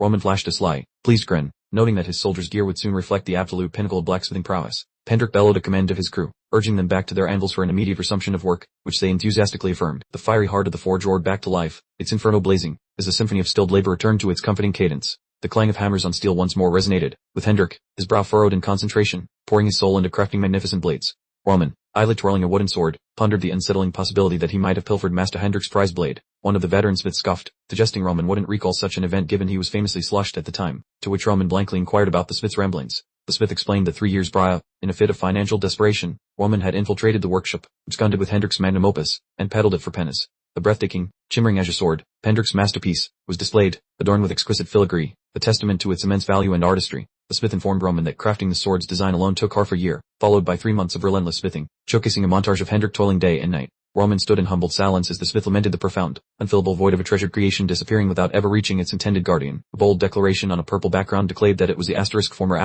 Roman who had crossed the line, as Roman began to grasp the devastating fallout from his predecessor's blunders. Roman exited the smithy, lost in thought, the sun's warmth a stark contrast to the heavy narrative still clouding his mind. A close-up captured Roman's determined gaze, his dawning realization of the extensive damage inflicted upon those around him by the old Roman. Pendrick materialized behind Roman, gruffly stating that forgiveness wasn't quite on the table yet regarding that particular incident. Pendrick admitted he only accepted the current commission because Roman was the one in the wrong and was now critically assessing his craftsmanship, still unable to condone the eldest son's disregard for their ancestral legacy. Bold lettering on a dark background advised keeping one crucial fact in mind: Dimitri's very essence was forged within that very smithy. Pendrick reminding Roman of their origin of power. Pendrick proposed a future trial, pending that if Roman ever cracked it and not a piece of junk, he might reconsider his perspective, prompting a confident smile from Roman, who felt the day was fast approaching. Roman announced his departure, promising to return once the commission works were complete, officially concluding his smithy visit and pivoting towards his personal training regimen. With a decisive kick, Roman breached the entrance to a secluded, humble workshop, his private haven for intensive self-improvement. Roman surveyed the tranquil space with a faint, pleased smirk, remarking that it had been too long and that he was absolutely primed to elevate his own capabilities. This workshop, the very place he honed his skills in solitude, appears serene and perfectly equipped for his specific requirements.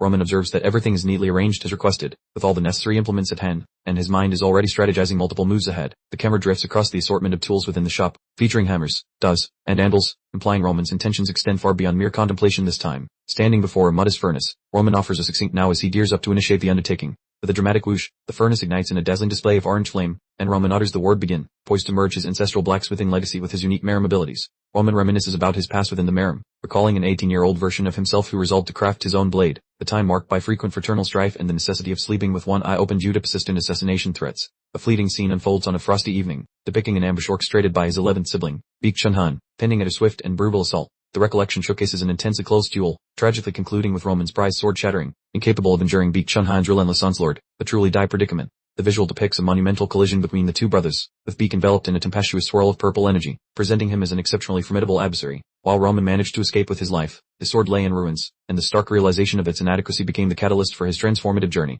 The memory presents Roman narrowly escaping mortal peril, his body adorned with blood, appearing as though he'd just emerged from a brutal conflict. A fractured sword is depicted impaled in the earth, smeared with blood, prompting Roman's internal declaration: I require a blade that will remain unyielding in combat and fully unleash my current physical prowess. Against a dark backdrop, the declaration appears: I require a sword crafted exclusively for me, marking the pivotal moment Roman embraced the path of becoming a master blacksmith himself. The screen fades to black, revealing bold red text: I need a sword made just for me, signifying Roman's definitive shift into the if you want it done right, do-it-yourself mindset. The flashback illustrates a youthful Roman consulting various mastersmiths, absorbing the techniques and forging a bespoke sword for each crucial engagement before it occurred. Through countless thousands of battles, his blade continuously evolved, demonstrating Roman's profound mastery of the sword, both as a wielder and a creator. His 39th creation, the fabled heavenly demon sword, is hailed as a priceless treasure, and we witness the immense power it unleashed. Returning to the present, Ramen, now shirtless, works rhythmlessly at the anvil, the powerful clang of his hammer echoing, the close-up on Ramen's intensely focused expression as he shapes his new weapon, explaining his dedication as a strategic preparation for the impending conflict. The final image captures Ramen's unwavering resolve, concluding that it's time to forge a sword uniquely suited to his evolved self, a masterpiece destined to reshape the continent. And that's all for now, folks.